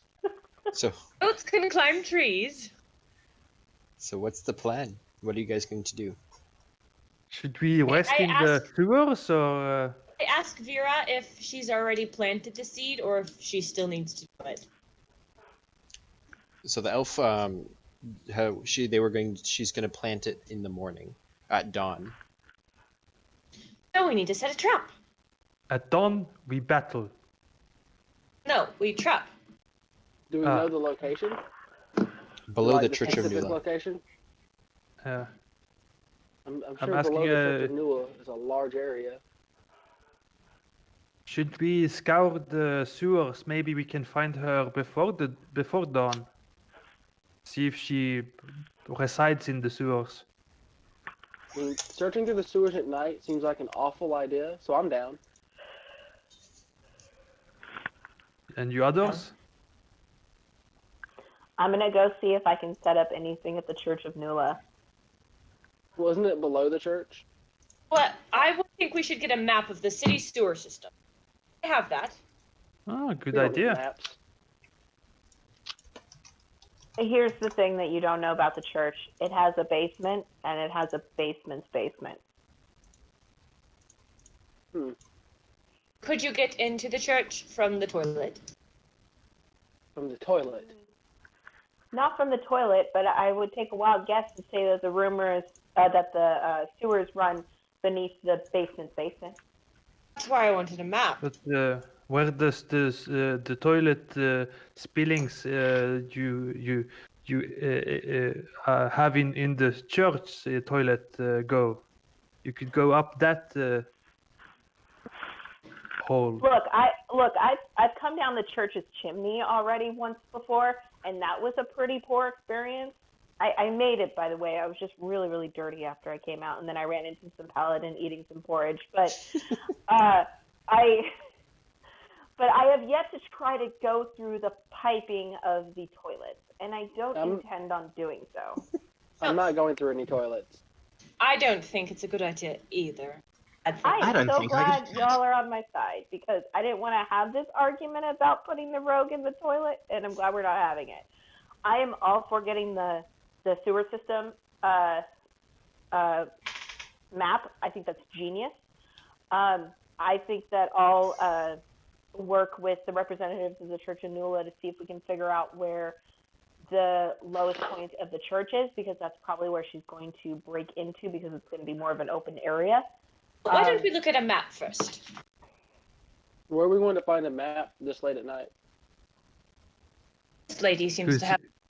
Who said anything about buying? You can always find yourself a map if you need one. Yeah, so if you want to try to... I don't think I like what you're implying, short one. I like what you're implying, short one.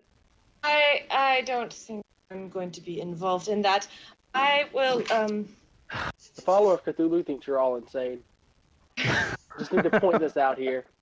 That's a problem. Even Cthulhu doesn't... Speaking of... Cthulhu's looking at us like, whoa, bro.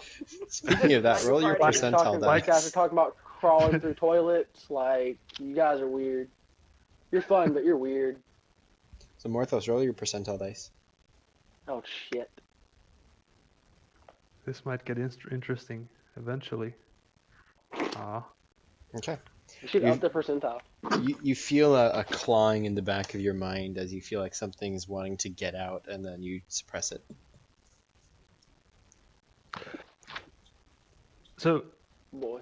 would there be any? Can we figure out where a map might be able to exist, or where we could get one? So you can go speak with the warden. You can go to his house if you know where that is. You can try to just go to a shop. You could. Tell me what you want to try. Justin doesn't know where anything is. Nope. I know where that one magic shop is. I went there earlier. Yeah, you want to go try that one? I feel like I can't find anything else, so yeah, I'll go there. Okay, so you'll kind of split up. Morthos, you go over to that shop. It is closed. What do you do? Can I knock on the door? You can. Roll a persuasion check. Does anyone answer? It's going to depend on persuasion check. Yeah, not so much because your character's persuading, just to see if anything happens. A 9. Looks like they're closed. No one's home. Does it look like there's a window above the shop? It's a 2-story shop. Yes. So does that is it like a house upstairs, or is it more shop upstairs? You can't really tell. You can probably assume I'll send my owl to the window. Okay, your owl will be able to see that it's someone's house up there. I want my owl to knock on the door. Or the window. Okay. Oh wait, I have Mage Hand. I want to knock on the window with Mage Hand. Okay. A short while later, a little gnome man appears, and he sticks his head out the window and looks down at you. Hey, what are you doing down there?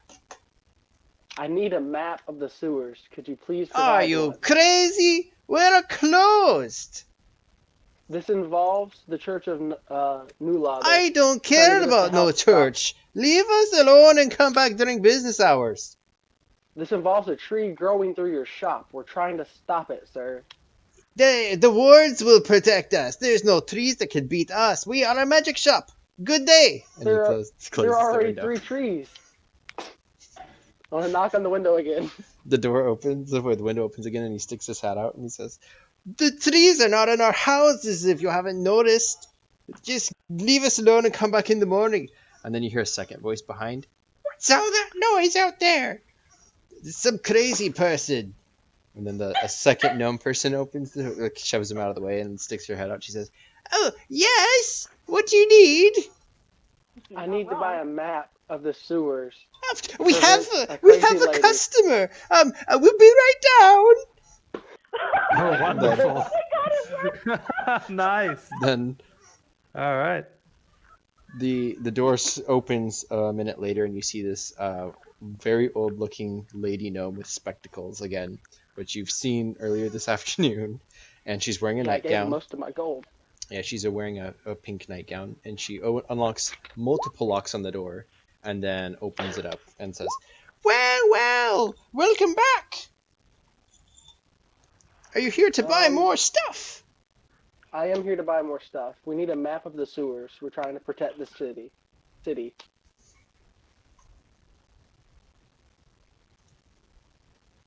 Well, you're in luck.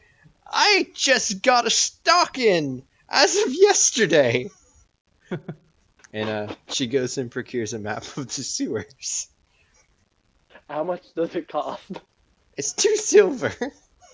Basically, you could just say it's free. Okay, cool. I also want another healing potion. Screw it. I woke you up in the middle of the night. You hear a voice from upstairs.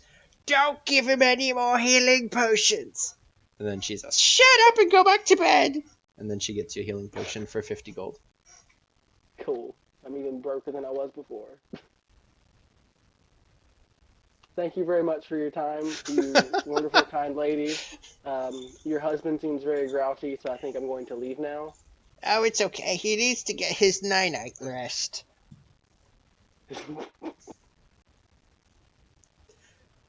She locks up behind you. I'm going to go back to the party and tell them I found a healing potion and an angry gnome. Okay, Well, but I guess we need to still find the map then, eh? Yeah, I have the map. I'm quite impressed. I don't know how you did it, but good work. I knocked on their window until they gave me the map. Well done. It is the way of Cthulhu. Jehovah's Witnesses, anyone? So you have a map of the sewer, and you can see that there is a kind of a string that goes right underneath the church. String. Okay. Is there any entrances close to where we are? Yep, you can definitely go down there. With the map, you can find the proper way to get down, where Manuel will be able to go with it.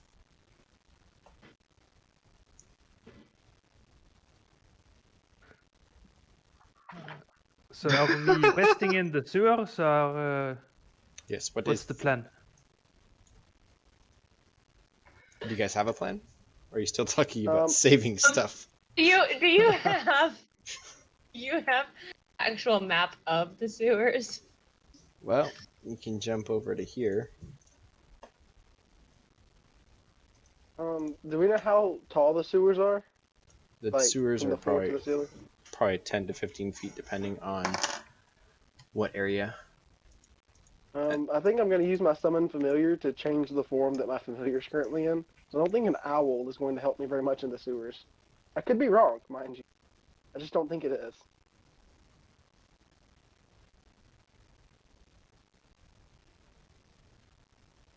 I think I got muted. I can hear you. I think people I can hear you fine. Everybody's Sorry, fading. Yeah, we're Okay, waiting is for that- the new form. What is it? Okay. Oh, can you? I have Is to there find the supposed to spell. be something on the screen, or What can you Sorry. see? I can only see Gray and us. Yeah, that's your He's map. not revealing Um, maps. It looks like he has about 3 different ones that we could choose from to set up this place. So that's why you're seeing gray. I I'm think going to do I'm not as clever as you poisonous think I am. snake for this one. Okay, so I want to look at the map and see if I can see areas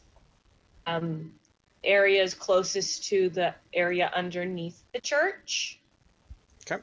So you can see that the white are passageways, essentially, that you can walk on, and there's Oh my gosh. Sorry, I was really zoomed in. Okay, okay. The what? I zoomed out. Okay, so tell me what I'm seeing. So on the map, there's basically a bunch of different routes that you can go in. These are the 2 areas that are underneath the church, and then also this further walkway. So if you're going through the sewer tunnels, pretty much any of these areas are underneath the church. Which area? Oh, okay. And is the white underneath the church? The white is the walkway, the grays are the walls. Like I Okay. said, Mckenzie, I'm not as Mhm. smart as you are. So we need to I set guess. up 3 areas. I'm wondering, is it possible to rest somewhere where we could have a decent view of this area whilst also being somewhat hidden? So there's not like stuff that you can hide behind unless you bring it with you, and there's no place to rest outside of the sewers where you can see the sewers. So you're either gonna have to be inside or not. Right.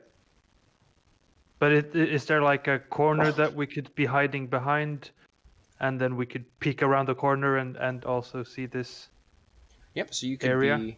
you could basically be any of the corners. You would be able to somewhat, well, like you could go down to that section there, or pretty much anywhere on the white you could set up camp essentially. Is there actually walkways down there, or is it like all a flowing rivers of brown? The white are the walkways, and it's kind of like an elevated platform above the sewage. Okay. Oh, Okay. cool. So we're not lying in brown. That's good. No, you're That probably makes about good. 2 feet up from it, elevated. And does this have an opening that doesn't involve a ladder? Yes. With the map, you can access it without that. Good news. Ready? So I guess I think we should rest here in a place that we can see every direction and notice when someone is approaching here. I'm probably gonna go towards the center to give the most distraction. This person is not wanting this church to be here. No offense, Bella, to your or religion. It's only like half a religion, so it's fine. Well, quite frankly, I'm happy as long as it doesn't destroy my church. But I promised to help, so I will help. Wow. She What did. a She did savior. say she wanted to destroy the whole city. So I do think your church might be in danger. As long Yes. as I get paid, I'll help. Yes. Also, 1,000 gold. Remember, Yeah. 1,000 gold. Huh? I can't move my snake. What's going on? Oh, you don't have control. Sorry. Control. Okay, so you're going to basically go down into the sewer and set up essentially a trap. Yeah, Yeah. that's my idea at least. Okay. I don't know. So there's 5 routes, 4 directions that she could come in. How do you want to set up your trap?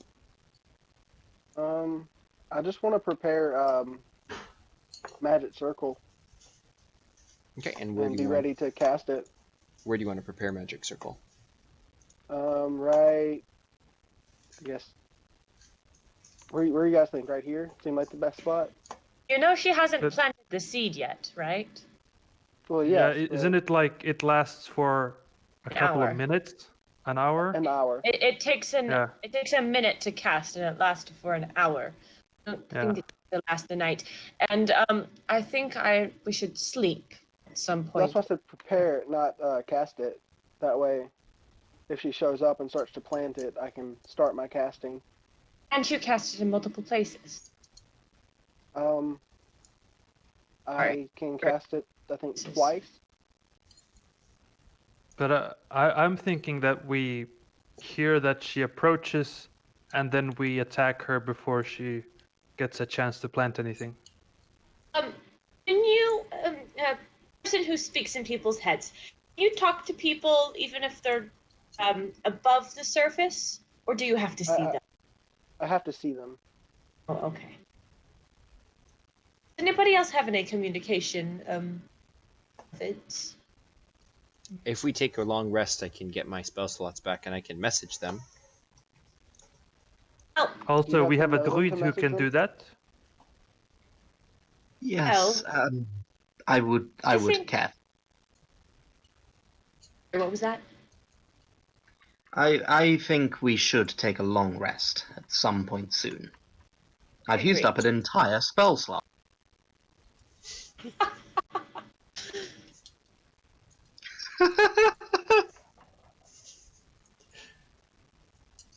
I have also cast 2 spells, so I think that there should be somebody down here that can either, I think her sister would be good, that can persuade her not to do what she's trying to do, and try to figure out why she's doing it, and so we can stop bad things from happening, and then from there, if she doesn't, she can tell us where she's going. Well, I'm not particularly a fan of the idea of sleeping here in the sewers. Oh, I agree with that. It's probably going to be our best bet. So as long as we keep a rotation of people looking out, we should be okay. But if we let the druid sleep first, she'll be rested, and then she can do her message first. She can do her message first thing in the morning. The reason why I was thinking I shouldn't be in here is because trying to spring a trap, I'm not very quiet, and neither is my armor.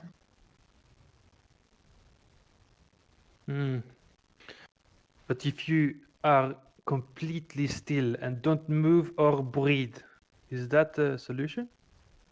Only if you prefer me dead or passed out. I would also point out that in the sewer it is very, very, very stinky. Oh, right. Sorry, that's me.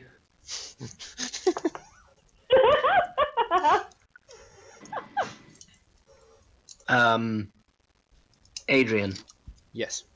do you mind if I make a Constitution save? Yeah, anyone who's going to plan to take a long rest is going to have to make a Constitution save to get the benefits. I just wasn't going to say anything to you guys to make up your mind. I am vomiting. Yep. Luckily, you can just vomit over the rail and it just blends into the sewage below. Oh, that's it actually not makes pleasant. it smell a bit better. That's not a pleasant thought, Adrian. I have a 10. So yeah, so you guys are very disturbed by the scent, the odors, the smells. It's very nasty. Yeah. Stinking. I mean, I guess the smells are making me rethink this whole waiting here for the night. Morthos doesn't care. It just smells like flowers to him. Can I use my inspiration and roll again? You can if you want.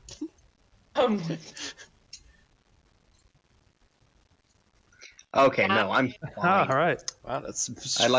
I take a few minutes to get it out my system, and then I go, well, all 4 of my stomachs are empty now, so I think I'll be.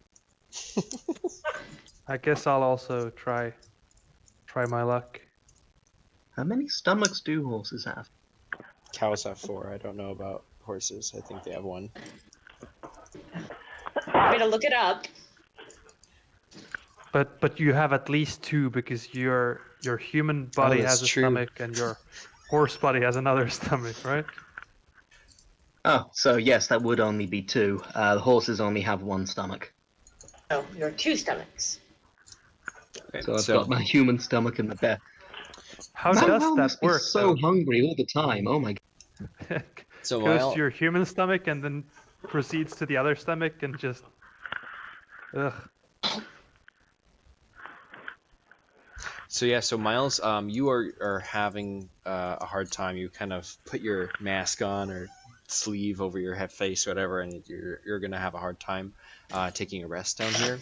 After throwing up, Manuel, you're able to kind of just soldier through it if you wanted to take a long rest down here.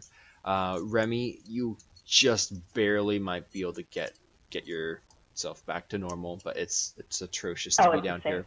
My bad. For Morthos, Oh boy. you are totally unaffected and don't even barely notice anything down here in terms of scent.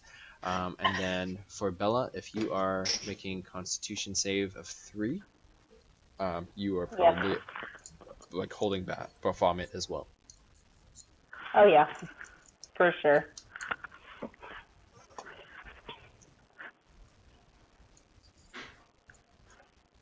Okay. So, you guys are basically spending the night down here underneath the church in the sewers. Yeah, I guess that's... Is that what we're doing? I was thinking about going to hotel and then coming back early. As But much what's as I early? As much as I hate to say it, I really think that we should all stay down here together. What And then if Bella's this gonna lean up the rail and throw up. what if this elf thinks dawn is a bit 2 hours earlier than dawn? We never know. Maybe she's an early person, early Okay. morning person. Bella pulls herself up off the railing and she goes, "Fun fact about elves, they only need about 4 hours of meditation, sleep stuff before they're okay. So the likingness of her showing up earlier is very possible." And then she'll lean over the edge and throw up again. Yep. Just kind of just brown meshes with brown and just kind of continues downstream. Yep. A lay on hands will definitely assist with her feeling better. Yeah, so lay on hand. I can use 5 of them to cure 1 disease or poison from a person. Yeah, so if you want to do that to counteract anyone's bad rolls, you can do so. Yeah, I'm gonna use 5 of them on Bella. Who else is vomiting? Miles isn't vomiting, but he, or Oh, unless okay. you are. If you are, you are. It's up to you. I'm not. But he failed his No. save, so he's not going to be able to take a long rest and get the benefits down here. You just toss and turn and just be very, very uncomfortable. Yeah, I'm laying on hands. I'm laying a lot of hands. I should probably be arrested. It's okay if this will help. It's willing. The elf druid is basically just curled up into a ball and goes to sleep. She might even wild shape into a different creature just to sleep. I don't know how. Does the wild shape last longer than a certain time, or is it just 1 hour? Pretty sure it's 2 hours or an hour. Okay, then yeah, she Something would like just that. be her elf form, but she just kind of curls up into a ball and tries to sleep. She kind of druid There's a claps time herself limit, up. but I think it's pretty long. So I think either way, she would just kind of stay in her elf form, and she would druid craft herself just kind of like a bushel of leaves or something to kind of sleep on.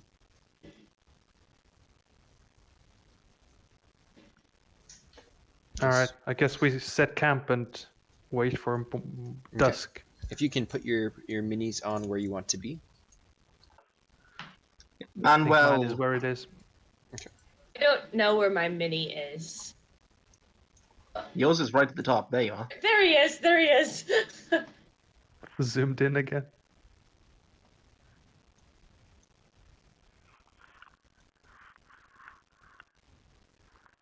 Put somebody on the other side.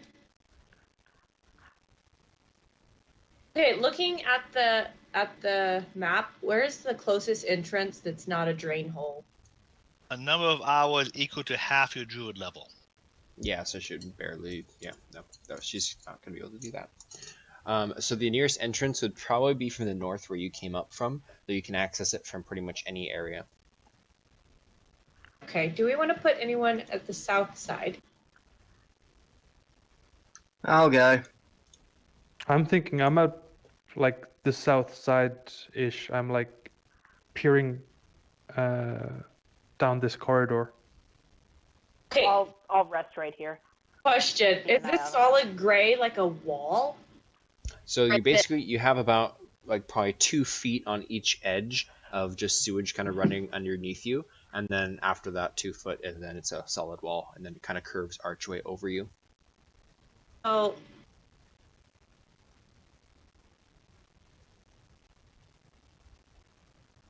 So is anyone taking watches? I want to move this along. I mean, I guess Manuel is pretty much watching this entrance. Okay. So are you all How many- basically are you all going to stay up through the night to kind of keep these patrolled, or are you going to take turns like trading shifts, or just kind of all sleep until a certain time, or? Shift trade. Yeah, shifts, Shift and then trades. pretty much whoever's doing a shift should just walk in like kind of a circle towards the center and just keep an eye out on all the areas. It's gonna be I'll the take easiest first way. watch because it's unlikely she's going to arrive right now, and I'm not very quiet. I'll go first. That way, my noisy self will hopefully lull you to sleep. Okay. Perara is not trying to take a shift. She is basically just wanting to take her short rest or her long rest. Taking a Yeah, shift, can I roll to would stealth that my stop snake? from... It depends on how long your shift is. So you need to still be able to get your full amount of sleep. If you're like an elf, it's 4 hours. But you still need an 8-hour period to kind of get your spell slots back. But after 4 hours, Perara would be able to take a shift if you guys wanted her to, but not for the first 4. Okay. And how many hours until dawn?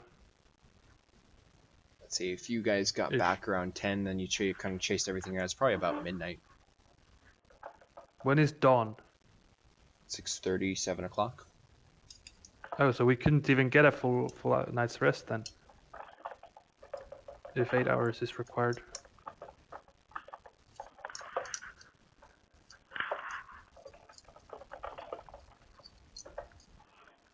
Or no? Yeah, no, sorry. If you wanted to take, basically be able to get your... Yeah, you'd be able to Crazy. do that. I'm not going to try to penalize you for a couple time, so we'll just say, yeah, it's Alright. 8 hours straight up to the point, but dawn would be directly after that. Yeah. Alright, I guess I'm not taking a watch in order to get my full rest then. Well, I can take the watch. I don't have any expended spell slots. well, you can have after me. Is there anybody else volunteering so I can sleep? I would like to remind everybody that if you stay awake all throughout the night, you will have exhaustion the next day. It is best that we rotate shifts.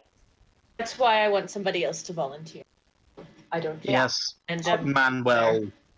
It's What's probably the actually, on policy? second thoughts, probably not a good idea for Manuel to volunteer. He's kind of clip clop, very loud.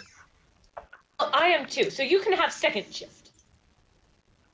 Okay, That's and then fine. Morthos third. How long are your About- shifts? Bella will take third Finish. shift. Is 4 hours enough to keep us from having exhaustion? No, I'd say you want at least 6. have to roll for it. I think at that point.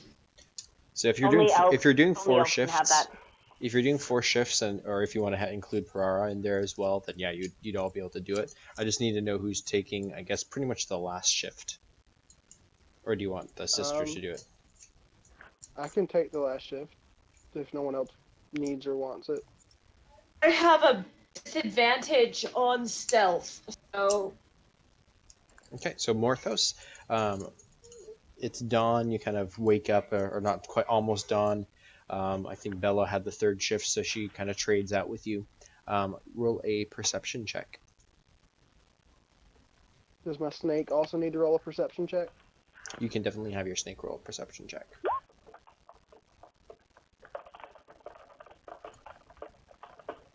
It has a passive perception of 10. Okay, is it actively being on guard, or just kind of sitting there? It's guarding that entrance specifically. Then yeah, have it roll a real perception check. How do I? Just roll yours I'll and just roll a d20.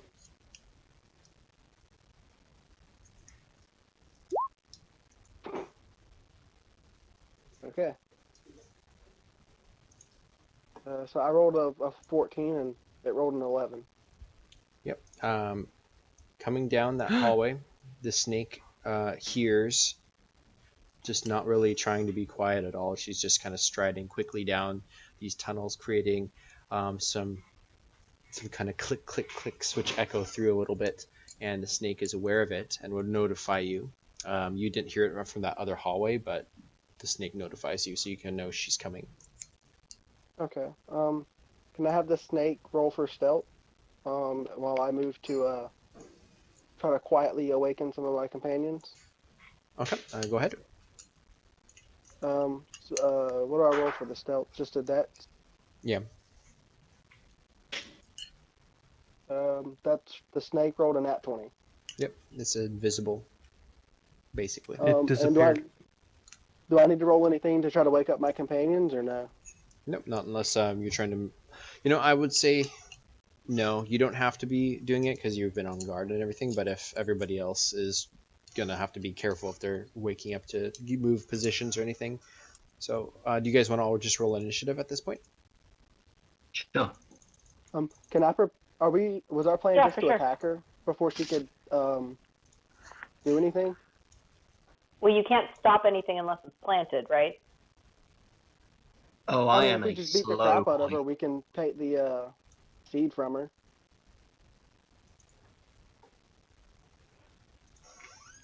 I need Since a I know good she's roll. coming, can I prepare an Eldritch Blast since I know she's coming? Mhm. Just to shoot her as soon as I see her? You can. Okay. And I rolled an awful initiative, but whatever. Are you still waking people up? Yeah, still waking up those that are near me. I don't really have a way to get down to Manuel and wake him up. I tell Remy to go do it because I think he's quieter than me. Oh, the short-legged guy. Okay. Oh, I mean, I rolled a 6 for my initiative, I so also I'm pretty rolled a clearly 6. still very drunk. I was Yeah, awake and I rolled a 6. I'll sneak my way down there and wake him up, and then get back. Okay.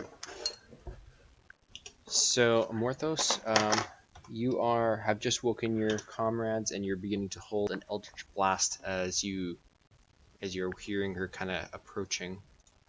At the top of the round, Bella, what do you want to do? Okay, so Bella is going to ready an arrow and hold her action for somebody to engage with her. Okay. Was the plan to attack her or talk with her? I think. I'm just attacking her. Miles? So was that the plan? I think that we should try to cut off her means of escape, but since we're all down here, it's a little hard to do. What's Miles doing? Oh, what am I doing? I don't have anything really but I'm gonna get my shield out. Quietly, please. I'm gonna get my shield out and just have my weapons at the ready in case I need them, but I'm holding my shield to give me an extra bonus. Okay. What is Remy doing? I'll walk up to the corner here, just so that I can see how like far away does the tunnel go? Can I see that? Yeah, so it's basically a straight shot down, but there are some other corridors, and it sounds like she's coming in from the north end, but then she's going to turn over and come down. So essentially, How far until the end of this tunnel, or where it like that. The tunnel would probably be, I guess, probably like 200-ish feet, and then it comes up here. So that would be. Oh. Can't cast spells to the end of. Yeah, so if this is 120 feet, then yeah, it's double that to get over here. So it'd be about 250 feet straight away, and then it comes up into here. So when she's 250 feet away from us, she'll see us. Yeah, if you're standing up, unless you're trying to stay out of the way. Right. Okay, so I can't even get close enough to cast spells. I can get her from here. I guess I'll if she gets within 60 feet, I'll cast Hold Person. Okay. Yeah, I'll try to be hiding so that she wouldn't obviously see me there. Okay. Perara is going to wake up, and she's going to just kind of stay over on here on the side, waiting for her to get close as well. Manuel. Manuel is going to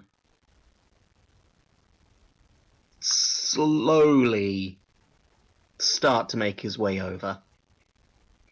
He's doing his best to stay quiet, but he's wearing heavy armor, which gives him disadvantage to stealth.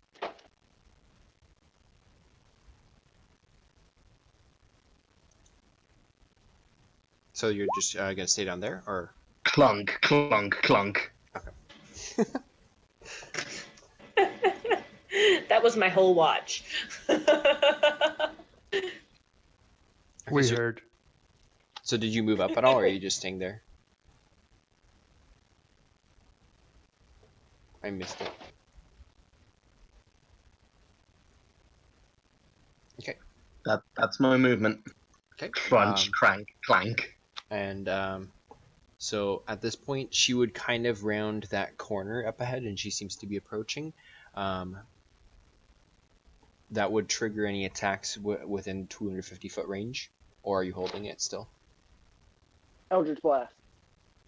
Okay. Oh no. All right, roll attack. Alright, is she close to my snake? Can it also do its attack since she can't see it? Not if he's in position there on the map. How far down did he go? Within 100 foot of me, so yeah. We'll Yeah. just do the Eldritch Blast. Okay. So she'll turn tail, and then we'll have to run away. Oh no. Does I guess we'll just go with the one on the left because it's rolling with advantage for some reason. Yep. So those both will hit her. So the 22 is not actually a crit. So it's, was it 7 or what's your do you get any bonuses to your damage die? I get my charisma bonus added to Eldritch Blast. Okay, So it's so a D10 plus 4. so 7 and then 14. So 21 points of damage as you blast her with these 2 Eldritch Blasts. She screams kind of in surprise and takes the damage straight to the chest. Any other reactions going off? I think that was nobody else. I was holding a shot, but I wanted to hold it when she was engaged with an ally so I can get sneak attack. Okay. Unless she can't see me, because then I do get sneak attack, if I remember correctly. Yeah, so Yeah. she's aware that there's people down here now, and it looks like she's about to turn and run.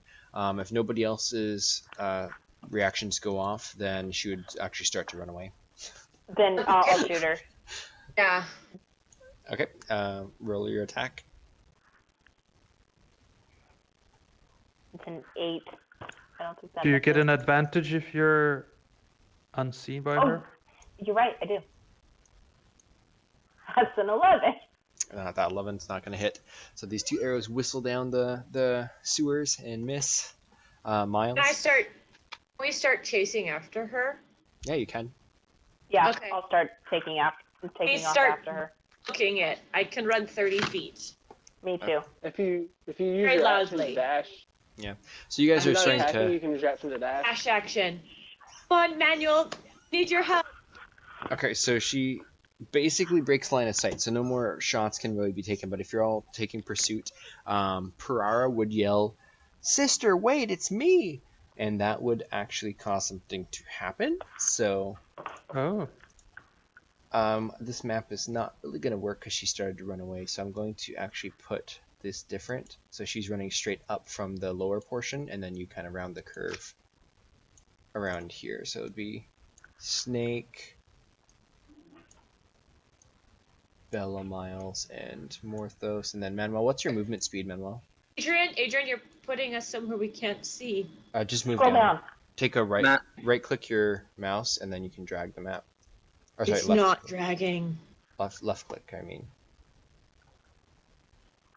No, right click. What I've done is I've zoomed it out to about 30, so I can see pretty much everything. That's Okay. what I did. At first, he made us invisible. Sorry. Also, Manuel's speed is 40, which means if he dashes, he moves 80 feet. Is it possible, because Manuel is in the back as you run past me, can I attempt to get on your back somehow as a short dwarf? I mean, I'm gonna just keep running, so I guess that would be a dexterity check.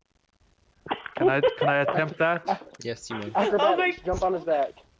I Yeah, want to so we do have this. a Gimli attempting a Legolas right here. Yes. So let's see. Come on, Nat 20. Dexterity saving throw, or what is it? Just I was Acrobatics. doing an acrobatics. That'd be acrobatics. All right. With advantage or no? Oh. Yeah, that's a little bit too in depth for you to be able to accomplish as he's charging by. You grab onto Can I my try? tail, and you're dragged behind me for a bit. I cast sleep on you. No, I'm not. Oh god, that'd be such a waste. No. Manuel I could cast crumples to the Thunderwave and floor you in the fly middle of a run. You fly 10 feet if I cast Thunderwave, and I give you a speed bump. Or like speed boost. So I'm not doing that. as you guys round the corner and she has stopped and is facing you, Oh. after her sister had called out to her, and she's going to shoot with a bow and arrow at the first person she sees, which looks like it would be Bella, based off of your minis. I don't know if that's actually who'd be in the front. Yeah, that with 80, because you're a little bit further back, so it would take like a round or two for you to probably catch up. I think you would all be kind of together, more or less. No, I'll be super behind.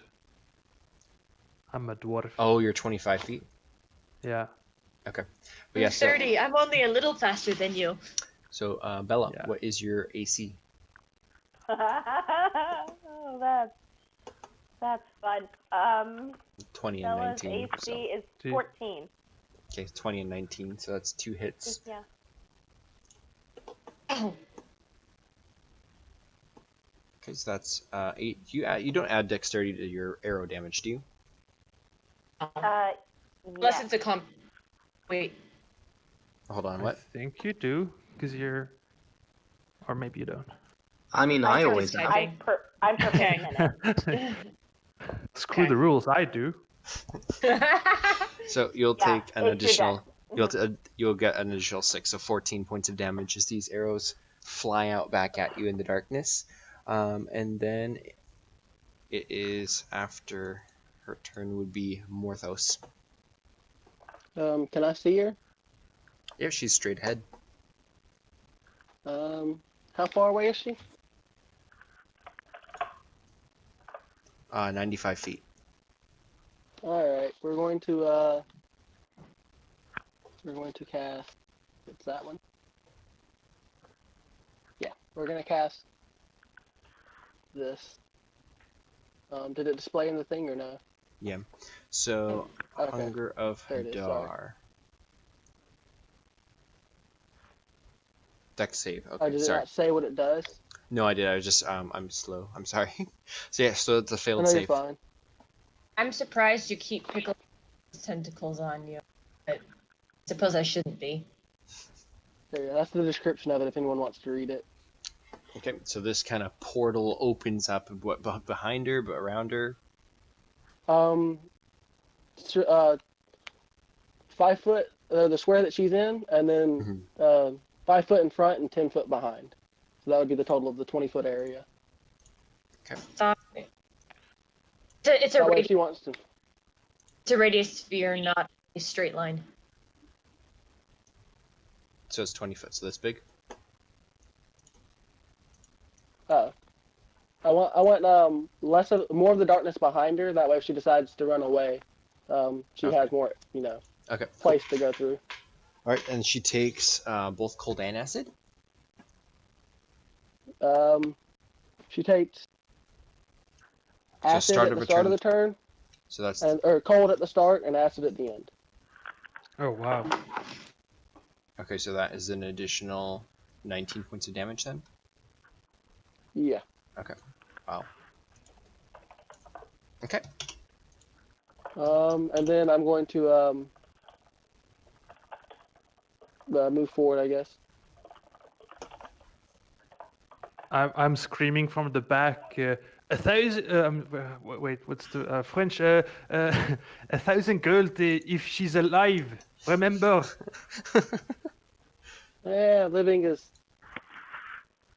Subjective. light, but not necessary. Yeah, it's subjective. If I just shatter her mind, she's still alive. Okay, Manuel, what do you do? Manuel's gonna keep bloody running. What the hell's going on with my map? It keeps jumping all over the place. Mine is doing the same. Mine I'm was trying to move doing. my character. My map hates me. Oh my god, can you not do that? You just want to move 80 feet straight? Yeah. Yeah, I want to actively run over Morthos while I do. Can I acrobatics to try to jump on him? Yeah, so first you make your charge attack thing, so roll one attack die, I guess. No, that was a lie. Okay. That was a joke. Aw. I do want to try to jump onto his back. If you so much as try, asshole. I don't think You're gonna feel what it feels like to get fucked off. No, you fail worse than the dwarf did. I fared pretty well. Okay. Bella. Well, Bella just got hurt, so she's gonna like take the arrows and fall forward and do a roll, and then from like her crouching position, she's gonna stick her hand out and she's going to fire a guiding bolt. Can anyone actually see her anymore? Because that is darkness that can't be seen through by normal or magical means. Put it behind her, right? But she still has to be in it for it to take damage. She's They just put currently more of it in the behind. thing. Just aim for where she last was. Yeah, so the void is filled with blah, blah, blah. No light, magical, or otherwise can illuminate this area. So it's a sphere of basically space. So yeah, you would not have line of sight on her, so it would be a disadvantage on your attack if you're shooting ranged. She would have to do the same though, right? What is that? She'll have to do the same, right?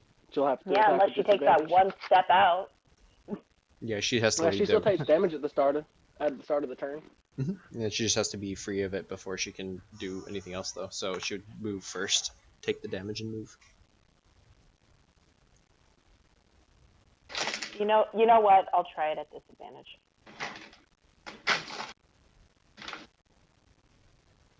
14 at disadvantage. That hits. Nice. So that's 40 radiant damage that she gets hit with. Okay. 40? 14. 14. Sorry. Yeah. So 14 radiant damage that she gets hit with. yeah, the guiding bolt enters into the sphere and just kind of vanishes. You hear a yelp, but you don't see anything. The next attack roll made against the target before the end of your next turn has advantage, thanks to the dim light glittering on the target until then. So anybody who takes a swing at her, it will just be a normal attack because in the magical darkness, there's like little sparkles of radiant glitter. Okay. Miles. As my bonus action, I'm Oh, going to go use ahead. Healing Word on myself. Okay, good And I'm going to choice. heal myself 3 points. Okay, Miles. I'm running. Not over people.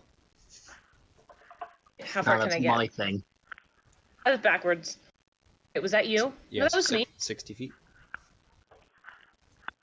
Can you move my character there? My screen is being dumb. Okay. Thank you. Bonus action? My longsword out. Okay, Remy. So let's see. How far away am I? So if you go up your 25 feet, then you'd be 70, 80 feet away from her. 80 feet, yeah. I mean, I guess I could try sleep. Yeah, I'll do that. I'll move myself 25 feet or something like that. And then I'll cast. I think I want to cast. Yeah, sleep. I'll cast sleep, 2nd level. And I think it doesn't because it's an area, I believe. Yeah, I think you just basically roll your sleep dice to see if it beats her remaining hit points. Yep. Which actually might not be a bad thing. So, yeah, go ahead and try rolling. Yeah, 'cause it's an area, so I don't care where she is as long as she's within 20 feet of that point. Yep. So go ahead and roll your 5d8. That's actually probably going to get her. We'll see. Get her. 21. Oh, that's close. Let me see. Yes, that does succeed. Wow. Do we hear snoring? No, you don't hear anything. Okay. You hear a thud. She falls. And then it's her turn. She takes damage and wakes up. Is that how it works? Yeah. Oh. Well, that's interesting. Yeah. I thought you guys had her. So she is going to wake up immediately. Wild she's shape. prone. She's going to wild shape, and then that is, I think, a bonus action to wild shape, right? Or is it an action? If she's the right tree, specific druid of the wild shape, I don't know. It's a full action unless she's Circle of the Moon. Which she is. Yeah, Circle of the Moon. Yep. So she can bonus action, and then an air elemental comes out, which I don't have one in front of me. 1 second. Exciting. But she did take the damage also. Yeah, because that's how she woke up. How much damage did you do? Is it 8 cold? Well, it dealt that damage when she first entered, and now it's dealing it at the start of her turn. Yeah, so roll that one. It's 2d6 for the cold. But when she falls asleep, doesn't she fall prone? She does, but so won't she have to spend an action to stand up? If she's transforming from the ground, it doesn't matter. Okay. Yeah. What does an air down look like? It's spinning wisps of air, which is invisible because it's still stuck behind this thing. How much damage did you do, it looks though? Like, it does 6. Okay. Dead. No. No, very close. Very close, but no. Is that her turn? Yeah, because I don't think she can actually move. Because if it's... Then at the end of the turn, she takes 2d6 again of acid. Okay. I mean, she has half her movement left if she gets up. So, Circle of the Moon Druids, they can transform as a bonus action. So yeah. So she still has her action and half her movement. Unless you want to consider it all her movement because she turns into an air elemental. Roll 20 just totally went weird on me. 1 second. There's a circle coming over and over again. That was me, my bad. That's Justin. No. You can tell by the color. Oh. Yes. Sorry. For some reason, Roll 20 refreshed for me and put me in a totally different game. So I am just joining you I again. guess we'll play another game then. I'm down. We can play another after this. We were doing so good, and Adrian's was like, nope. So, Halfling barbarian named Halfor. I'll be Tess with that. I'm just gonna keep being Morthos. Okay, so yeah, she would. I think it's time we brought Matey back. Yeah, she's gonna try to attack Manuel as you're charging towards her. That's fine. And I think I'm trying to use Beyond 20 for this, and I think it's gonna work, but I don't know if I'm hitting the right thing. Does that work? Not yet. When you open up the skill, there's a button at the top that says Beyond 20. If you click that, it should do it. Okay. Now, did you actually see that, or was it private? The slam? No, nothing happened to me. How do I turn that off? Is it just me, or does one of her eyes look really funky? So her avatar is way too small for me to see that. So to turn it off, you would click on the Roll 20 button at the top, and then you probably have it on Whisper rolls. So change it to Never Whisper. Okay. You should work in customer support. I'm telling you. I work Are you I work kidding in me? Do you know customer how much- support, and you don't want to. It's awful. Oh, come on. I know. My entire job would be spent, well, have you tried turning it off and turning it back on yet? That is most of my job, and they're too stupid to understand how to do that. That's why I What always is it? call in and I say I've done this, this, and this, and this, and yes, I turned it off and turned it back on and it still didn't work. So that way they can just go through their list and check it off and be like, okay, this person's not an idiot. Got it. What is it you do, Justin? How do I'm I? IT support for the Air Force So Base. it should only be in- one. On Warner Robins. I don't know how to Got it. roll the damage. It's only one attack, so the first one, but I don't think it can. Click on the Okay. damage button.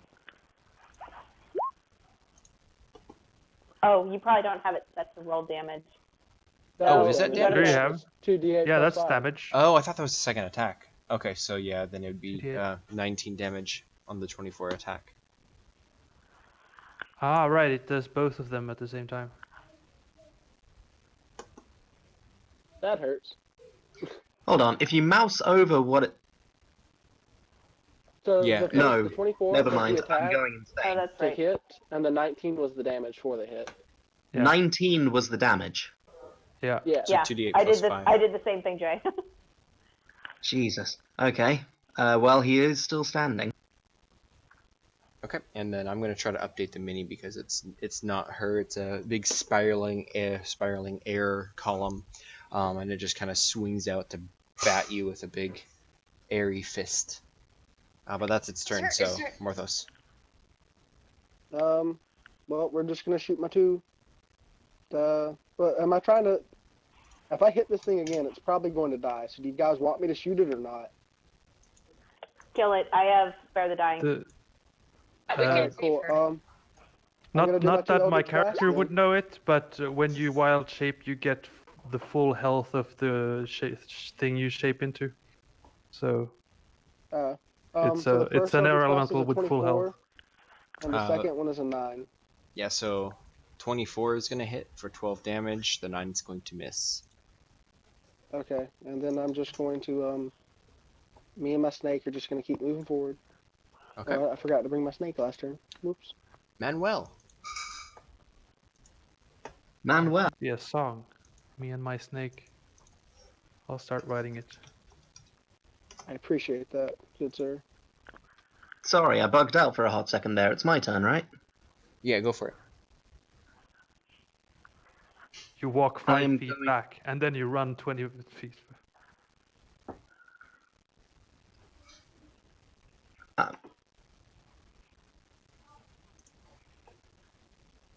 Can someone move Yeah, my I should character have with his noted snake this. 30 I should have foot noted forward? this down myself, but I didn't. My map keeps moving me whenever I'm trying to click on it. So will someone just move my character for me? It won't work. Where do you need to be moved to? Just 30 foot forward. And the Like snake. that? Yeah, that's fine. Snake behind you? Snake on my shoulder. He's my friend.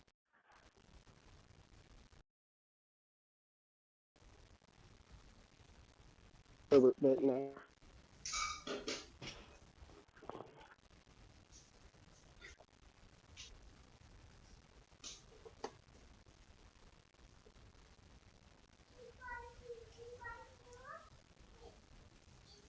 Did it crash?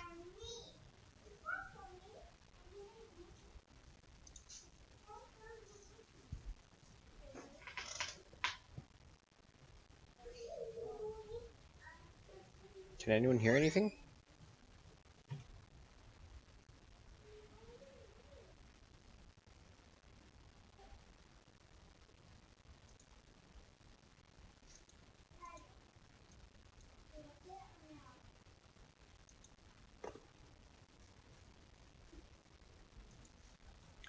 Yeah, my whole computer's freezing up. I know, it's my whole computer's freezing up.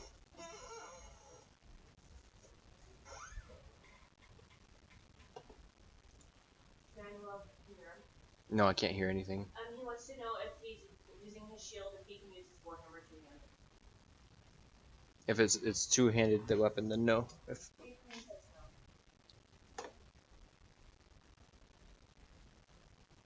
Sorry, the whole computer crapped out.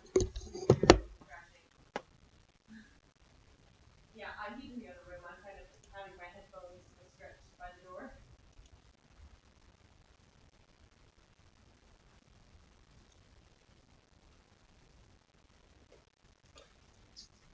Anyone need a bathroom break? So does anyone need a bathroom break? Now would be a good time.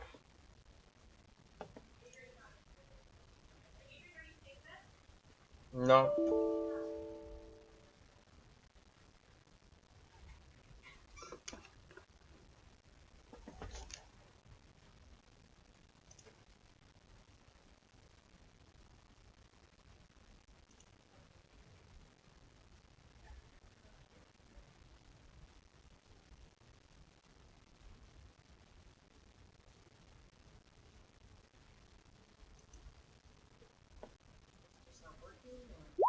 It all of a sudden got super slow.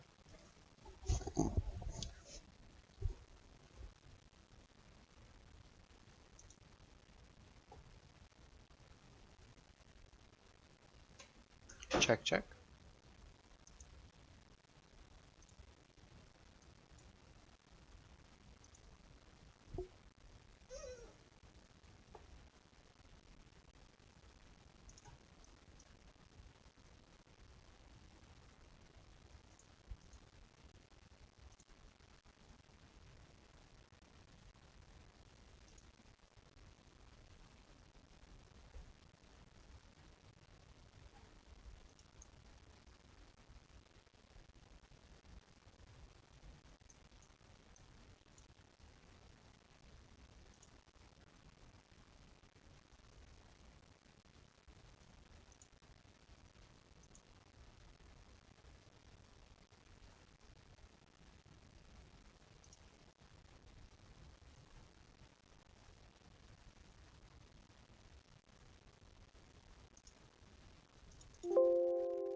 Testing, testing. Check, check. Yep. Hey, welcome back. Okay, that was very strange. I'm sorry about that, guys. You're good. So everything's still kind of turning back on for me. I don't know what's still working or not. What did you guys do while I was gone? A lot of math for a critical hit. And while you were gone, the person in the church came down and told us that the reward is double, so it's 2,000 gold now. Sounds good. Roll. Roll deception. With advantage, because everybody's agreeing with you. Yes, Deceive. that's what happened. So so it was Manuel's turn, correct? Yeah. Yeah, Manuel with his warhammer. on his damage. Oh, you got a crit? Yeah, so 19 Yeah. damage on that. Okay. I think everything's starting to load up for me. I'm getting back into roll 20, so And do you know what? Because I'm not entirely sure if she's down, she's not. I'm going to smite. Okay. So that's a spell slot, and then I do 2d8 radiant damage. And those dice are doubled as well because you crit. Let's see if you can take her down. So wait, so I roll the damage dice, and then that number is doubled because of I got a crit. So you roll the damage dice as normal, and then if it's 2d6, then you add 12. Or 2d8, so you add 16. Oh my god, seriously? So you do 18 damage. Wait. Oh, so it's No.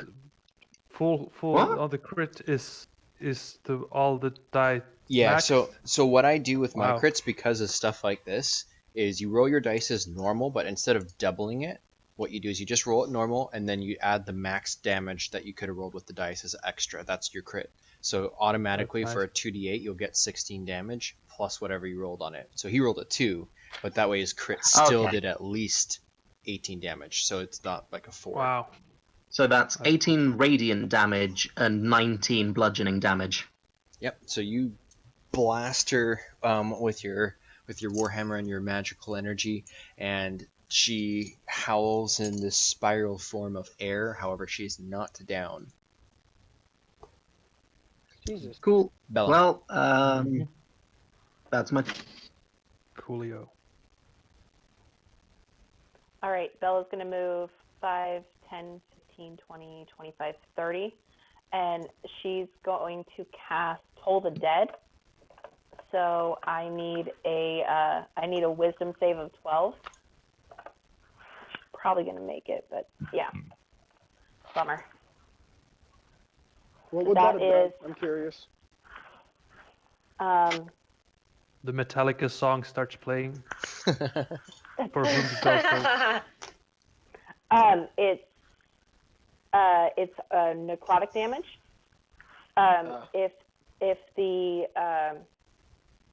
If the person hasn't taken any damage, they get a 1d8. If they have taken damage, it's a 1d12. And it's a cantrip for clerics. Cool. Yep. But unfortunately, that is the end of my turn. Okay, Miles. I want to get there. I want to get behind her. There we go.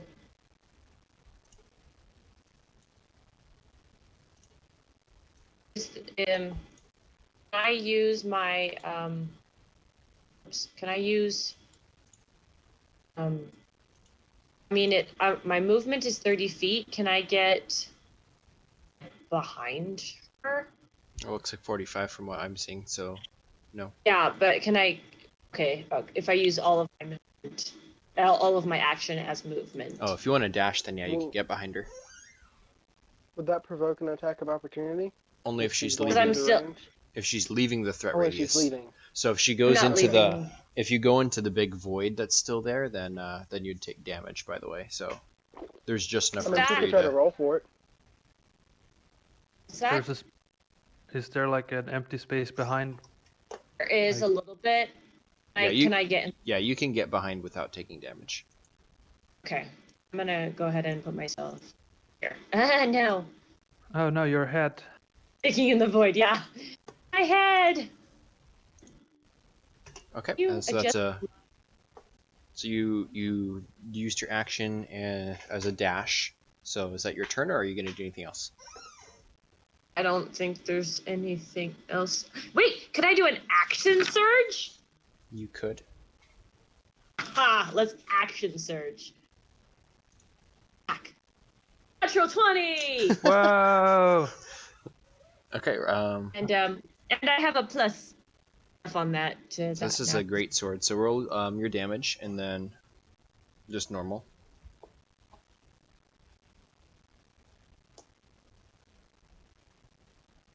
Nine. Okay. Do you have a strength or anything on top of that? Oh, 9 plus. I forgot to do my strength. Okay. So that's My 9 strength plus is 12. strength is a 3 and my proficiency is a 2. I'm not sure what I add to my damage. Just strength. +3. 14 plus. So plus strength, 3. So 24. Okay, so that's So you do Whoa. another 24 points of damage, and you basically dissipate most of this column of air, but it's not gone yet. Remy. Yeah, I have my 25 feet of movement. I guess I'll do that. So I'll be up here. And then, I'm so sorry, Adrian. I was actually using my longsword because I'm doing my shield, not my greatsword. Okay, just roll your longsword damage instead. Okay. 50 feet away. So 18 damage then. So 8 plus 3 is 10 plus 8, so yeah, 18. So you did 75 damage so far. Jesus. Does it look dead yet? It's close, but no. Oh boy. I can't identify it here. That would be pointless too. Let's see. It's not a person. Why did I pick all these spells that don't do anything? What spells do you have? I'll cast. I mean, she likes sleeping, so I'll cast sleep again. Dude, no, you'll hit us. The creature with the lowest health would be falling asleep first, and I assume I have that 9 health. yeah, but then you'll fall asleep, and then she'll also fall asleep because she also is very close to. No, it's dead. Well, how far is the radius on sleep? 20 feet. 20 feet. And I guess you could always just... yeah. Do you have healing word? Yeah, I do, but I don't want to cast that now. I'll cast it so that it goes So basically touches the on elemental Miles. and up. Okay. Yeah, So Miles is still doing good, right? Yeah, Miles has got loads of health. Yeah, so I'm assuming the elemental has less health than Miles. So I'll cast the sleep, not touching Manuel. We'll see. We'll see. roll your dice. And yeah, I'll see. Like so. Oh, 27. Okay. Does anyone will the elemental if she's a druid in elemental form and the elemental has 15 health, would the elemental in the druid form in elemental fall asleep, or would she transform back? I know Eric's in here. I assume it would just fall asleep. I kind of think so too. Eric, I know you've played. Yeah. You're listening. What was the question? I missed it. I'm sorry. Would she change back to a human, or would she stay in an air elemental? I'm looking up elementals. I'm not sure they're affected by sleep. Yeah, that's another question. Is elemental able to sleep? It doesn't say that they're immune to just poison, so... Condition immunity is unconscious. Oh, it's a condition immunity. Condition immunity, unconsciousness. Okay, so it has no effect. So I guess, does it affect Miles? Oh, I'm at 31 health. We're good. Okay, all right, good. That would be very bad. That has happened before, though, in a D&D game where somebody cast that and their own party member fell asleep. Yeah, that's a dangerous spell sometimes. I just remember 4.5 hours into the game that I'm a bard, so I'll cast Bardic Inspiration, and I will. Yeah. Oh, yeah. You wrote Bardic Inspiration just as I was saying that. Great. I will cast it on. I don't know. I'll say Manuel. Was next, so that's a good idea. Yeah. Thank you. Morthos could do some Cthulhu things. I don't want that. I don't want part of that. Yeah. So Manuel, I'll say. Don't try to make him sleep. He's immune. You go, boy. and kind of awkwardly saying, I don't do this often, so. So a slam on. So the area. 11 hit? I doubt it. But it tries to hit Manuel again with its slam. It gets 2 attacks with multi-attack. Second one is going to be a 10. So it just tries to bat at you with its arms, but it's pretty much on its last. This time I've got my shield It doesn't go for me because I just critted it? No, it's trying to get to Manuel. That puts it to Morthos. I'm assuming we're still trying to kill it, right? You can assume whatever you like. Okay, I'm going to use my Wand of Magic Missile, and I'm going to cast the 7th level Magic Missile. Oh boy. 7th level Magic Missile. Oh shit. So you roll 7d4, is it? Or how does... Let's see. I roll 3 for the first level, and then for each level after that, an additional dart. Yeah, so So, that's 9d4 10. or 10d4. 9d4. It should 94. be 9. Yeah, 3 plus 6, so Plus 9. 1 Yeah, on each one. yeah. So 9d4 So damage, 9d4 please. plus 4. 9d4 plus 9, I think, isn't it? Yeah, 9d4 plus 9. Yes. Okay, so roll your damage. 27. And then I have to roll a d20 to see if my wand breaks. Yep. It did not. This time. This So time. the streaks of magic missiles basically blast through the elemental, and she converts back, dropping to the ground in her human form. And so let's see, that's 27 minus 15 is 12 damage left. Let's see. Oh, so it's not dead? Nope. She drops down to the ground unconscious at -1 hit points. All right. -1. I'm not even going to move. I'm just going to kind of chill here. I say we put my return her sword in- alive. I put my Someone sword in stabilizer. and Let's hope. yeah, I think we're all Just- can yeah, you just- get rid of this big fog cloud? Are we out Okay. of initiative? Listen, guys, I have an idea. I have an explorer's pack which gives me 50 feet of rope. I also have 50 feet of rope if you need it. So what say we tie her up, be pretty quick about it, and then I can lay on hands her. I also have Spare the Dying, so we can leave her unconscious. Oh, that's Can we good. leave her I think first? we should leave her unconscious. Okay, yeah, we I'll should carry spare the dying, then tie her up. How does the sister react now? She Yeah. coming up from. Oops, I just deleted her. She died. She comes up from the back, and just is kind of watching you guys. Okay, we need to bring her to where we can hold her to bring her back. But do we want to tie her up before I carry her? Yes. Yeah, carrier, but Bella's gonna dash up and do Spare the Dying, so she's not doing any death saving throws or anything. Okay. Okay. From the back, she would just kind of nod approvingly, but doesn't interact otherwise. Can we? We Can I need roll to an figure Arcana check out, to see if she has any magic items? Oh yeah, check her body. Can I start? Maybe I should let Do I- it. She's kind of wearing a skin-tight leather kind of outfit. She's got boots on, kind of a utility belt, and a backpack.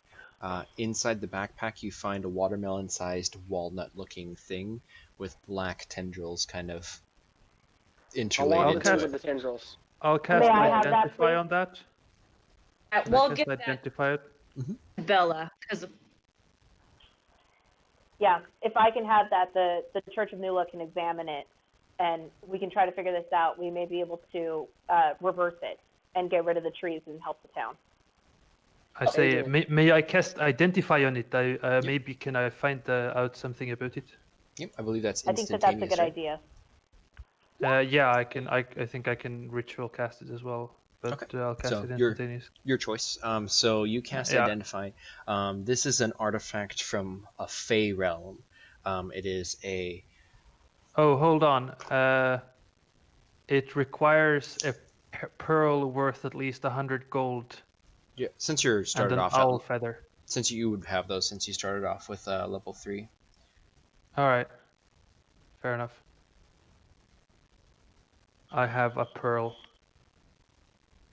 Not anymore. No, it's not consumed by No, it. It doesn't say. So No. I have a pearl, and it's pretty. So this Can I is tell if she has the boots we gave her last time I saw her, or the dagger that I gave her the last time I saw her? she has the dagger. She doesn't have the boots. So she's wearing new boots. Yes. Can I? I want to take them. You She just- had nice boots last time. no. This time she just has kind of a leather jerkin. Oh, not she can jerkin, keep but them then. So if they're just normal boots, I don't want them. yeah, they're just kind of a leather crafted boot. Remy, as you are casting Identify, you can tell that this is an artifact from the Fey realm. This is a Master Tree Seed, which is been corrupted, you can tell, with those tendrils. By being essentially set down and a ritual cast, it will grow into a 120-foot tall tree, which is awakened to some extent, and is fairly common in the Feywild. However, here it's been corrupted in this plane. Okay, cool. I relay that information. It's a Master Tree Seed from the Fey realm that has been corrupted. You should pick her up and not sit in the sewers for any longer. I got accustomed to these sewers. Now I don't want to leave. Yes, I think a good idea would be to throw her across my hindquarters. I've never really considered what this part of me is called. Your buttocks. I mean, it could be my back, but then I've got two backs. Manuel seems confused about his own anatomy, but what he's basically saying is we can throw Valhalla over his horse back. I can just hold her. I she mean, might it would fall be off. easier just to let me carry her. From You can tie behind, her to him. Parara says from behind that I would prefer you to treat her respectfully, at least. I understand we Carry must... her. Okay. So, you guys want to take her back? Yeah, let's do Who that. has the weird walnut? Who is carrying it? Bella has the weird walnut. Okay. Yeah, I have it. And I'll dash forward in front of the group to go get Lady Vera. I could stay with the group once. Okay. You're always That's no fun. running to this lady. Not such a hurry. You can calm down. If this can save the town that I love, I'm hurrying. And she's gone. Okay. Parara will go with you. And as you go into the church, I don't think any of you actually came back and talked to them when you came back from the forest. So the warden actually wouldn't be there. Is my I'm assuming my familiar's not in there, right?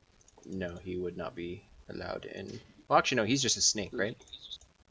Well, I thought that you was for all my familiars, I thought that you was fiendish, fey or something. Yeah, I mean, if it's a fiend, then I would continue to choose fiendish, but just because. Okay. Bye, like snake. fiendish. So you emerge into daylight from the sewers, and you have never felt such a wonderful breath of fresh air in your lives. It is completely nice to not have to smell that putrid odor from below the city. You go into the church. Bella, you kind of rush in first. It's before it really even opens, so it's fairly vacant except for a couple of the nuns just kind of walking around. And you can go summon Lady Vera, who would come back down. And what do you do? If Whiskerson is among the nuns, I'll give her like the "hey, come here" kind of gesture as I'm running. Okay. Whiskerson says you need a bath. Probably not wrong. She's probably too polite to say that. Nah, she'd tell Bella. She'd be like, "You stink. Go take a bath," or it'd be something like, "I'll run you a bath." She would politely offer to run one for you. Yes. Exactly. Exactly. Okay. Lady Vera comes out, and you just are having Valhalla just tied up and thrown on the ground. I'm carrying her. Okay. It is somebody's sister. Lady Vera, we have figured out what's going on. We have the device that's been causing all the issues, and I'll hand her the seed and say, if we can develop something from this, we can probably reduce the trees that are in the city that are causing so many problems. But we've also captured the culprit, who seems to be somebody of value to other people who are here with us in the party. So if there is any way that we may be able to conduct some formal business to hand her over as a prisoner versus handing her over to the guard, I think that would be very appreciated and would show a sign of good faith. So Lady Vera would look over at the druid amongst you guys, Perara, and looks from the prisoner to the druid and says, "We cannot just give away a prisoner who's done so much wrong to our city. She must pay her penance for what she's done. However, we are happy to pay out the reward. She seems to be alive, so I believe it was 1,000 gold pieces." I believe somebody informed us it would be 2,000. Don't press your luck. Good attempt. That was noble of him. I understand that justice must be served in situations like this, but I also know that the best justice to be served is of those of their own kind, and I think that you can appreciate that as well. They would simply let her go, which Perara would actually speak up and say, "Absolutely not. The druids will remedy her. She's most likely cursed, and we will have to undo that." Lady Vera does not look impressed. I understand. Manuel. Sorry, go ahead. Manuel takes a slight step towards Lady Vera. He's obviously, again, not happy to be in a rival church, but he's at least being respectful. And he tells her, "Believe me, nobody else in this party would appreciate proper justice being served as much as I would. But, at the same time, I made this young lady a promise that I would bring her sister back to her alive and well. And I hope you understand how we get about promises." You can roll a persuasion with advantage, please. Certainement. Oh wait, no, I'm not the French one. Oh. 90. She looks very disgruntled and kind of steps towards you and kind of whispers, "Why would you make such a promise?" And then kind of looks over at Miles and motions for you to give the body back to the elf druid. And then she says to Perara, "I trust that this measure of good faith will be well received from your tribe out in the woods, and that you would be open to open relationships with the town once again." And I hope that you don't forget about the payment of 1,000 gold. Huh? It seems to me that we don't have a prisoner after all, thanks to your most gracious centaur here. We shall pay the amount of 500, I believe, is in order. But She's alive. Hey, you said 1,000 if she was brought back alive. I lean down very close to her face. I hope you understand the wording of your statement as much as I understand the wording of mine. She points up at you. And can I make an intimidation check? You can.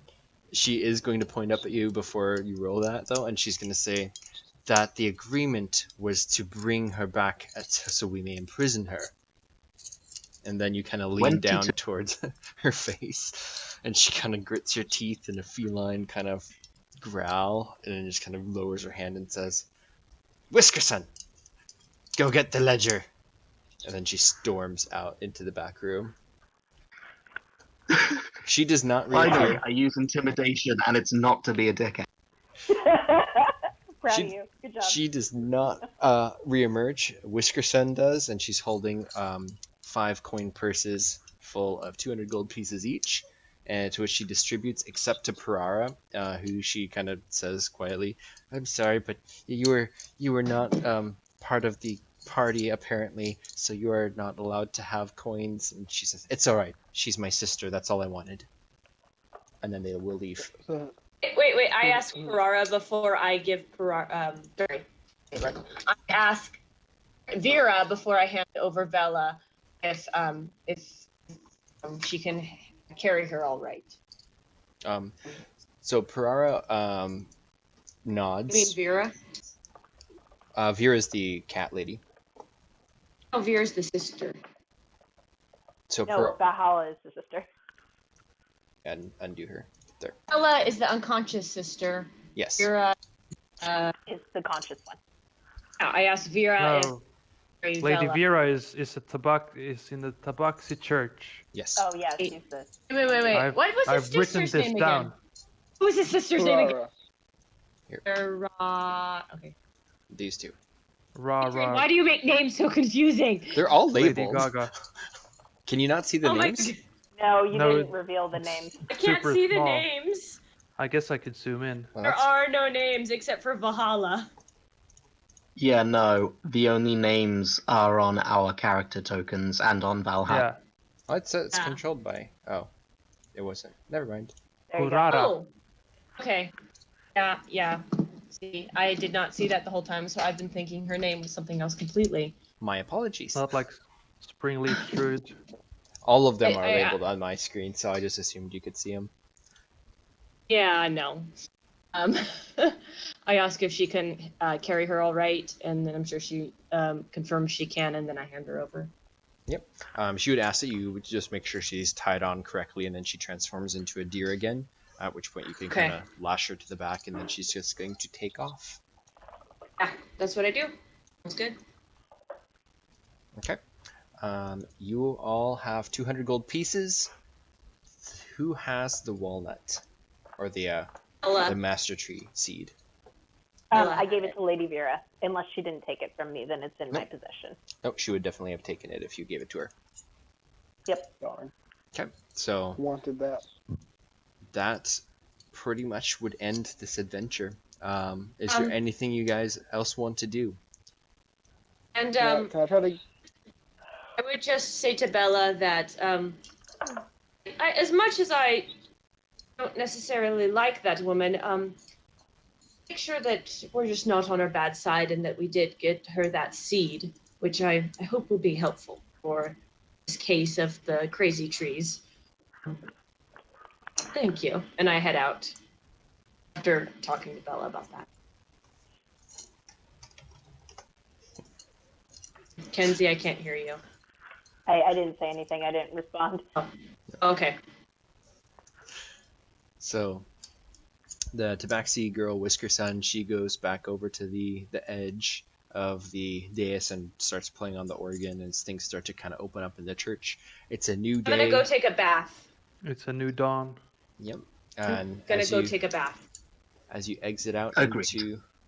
into the city, you can see that there are still the 4 trees looming above the town, but with the seed that you were able to recover, you believe those will be able to be resolved and taken care of.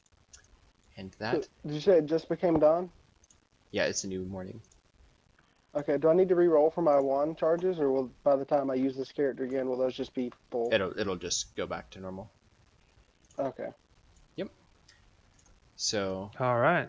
that concludes the adventure. So thank you all so much for playing. It was a little on the slower side. My apologies about that. But you guys completed it and saved the town. No, it was great. It's really fun to play different characters and see how much overlap. So this has been a very interesting adventure from a player standpoint, for sure. Yeah, it's been Yeah. good. It's my first French character. That's cool.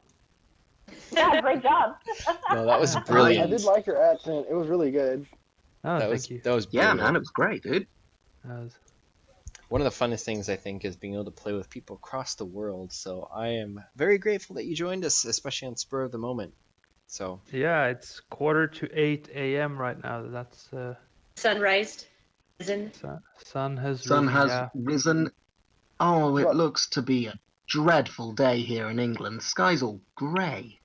Hey, think- that's think exactly that- how it is in Washington. So Guess I it won't be was- going. Oh yeah. Guess I won't be going is. outside like I wasn't going to be anyway. That is Washington's. That is Washington's primary setting. Gray skies. gray These and guys. drizzly. Hmm.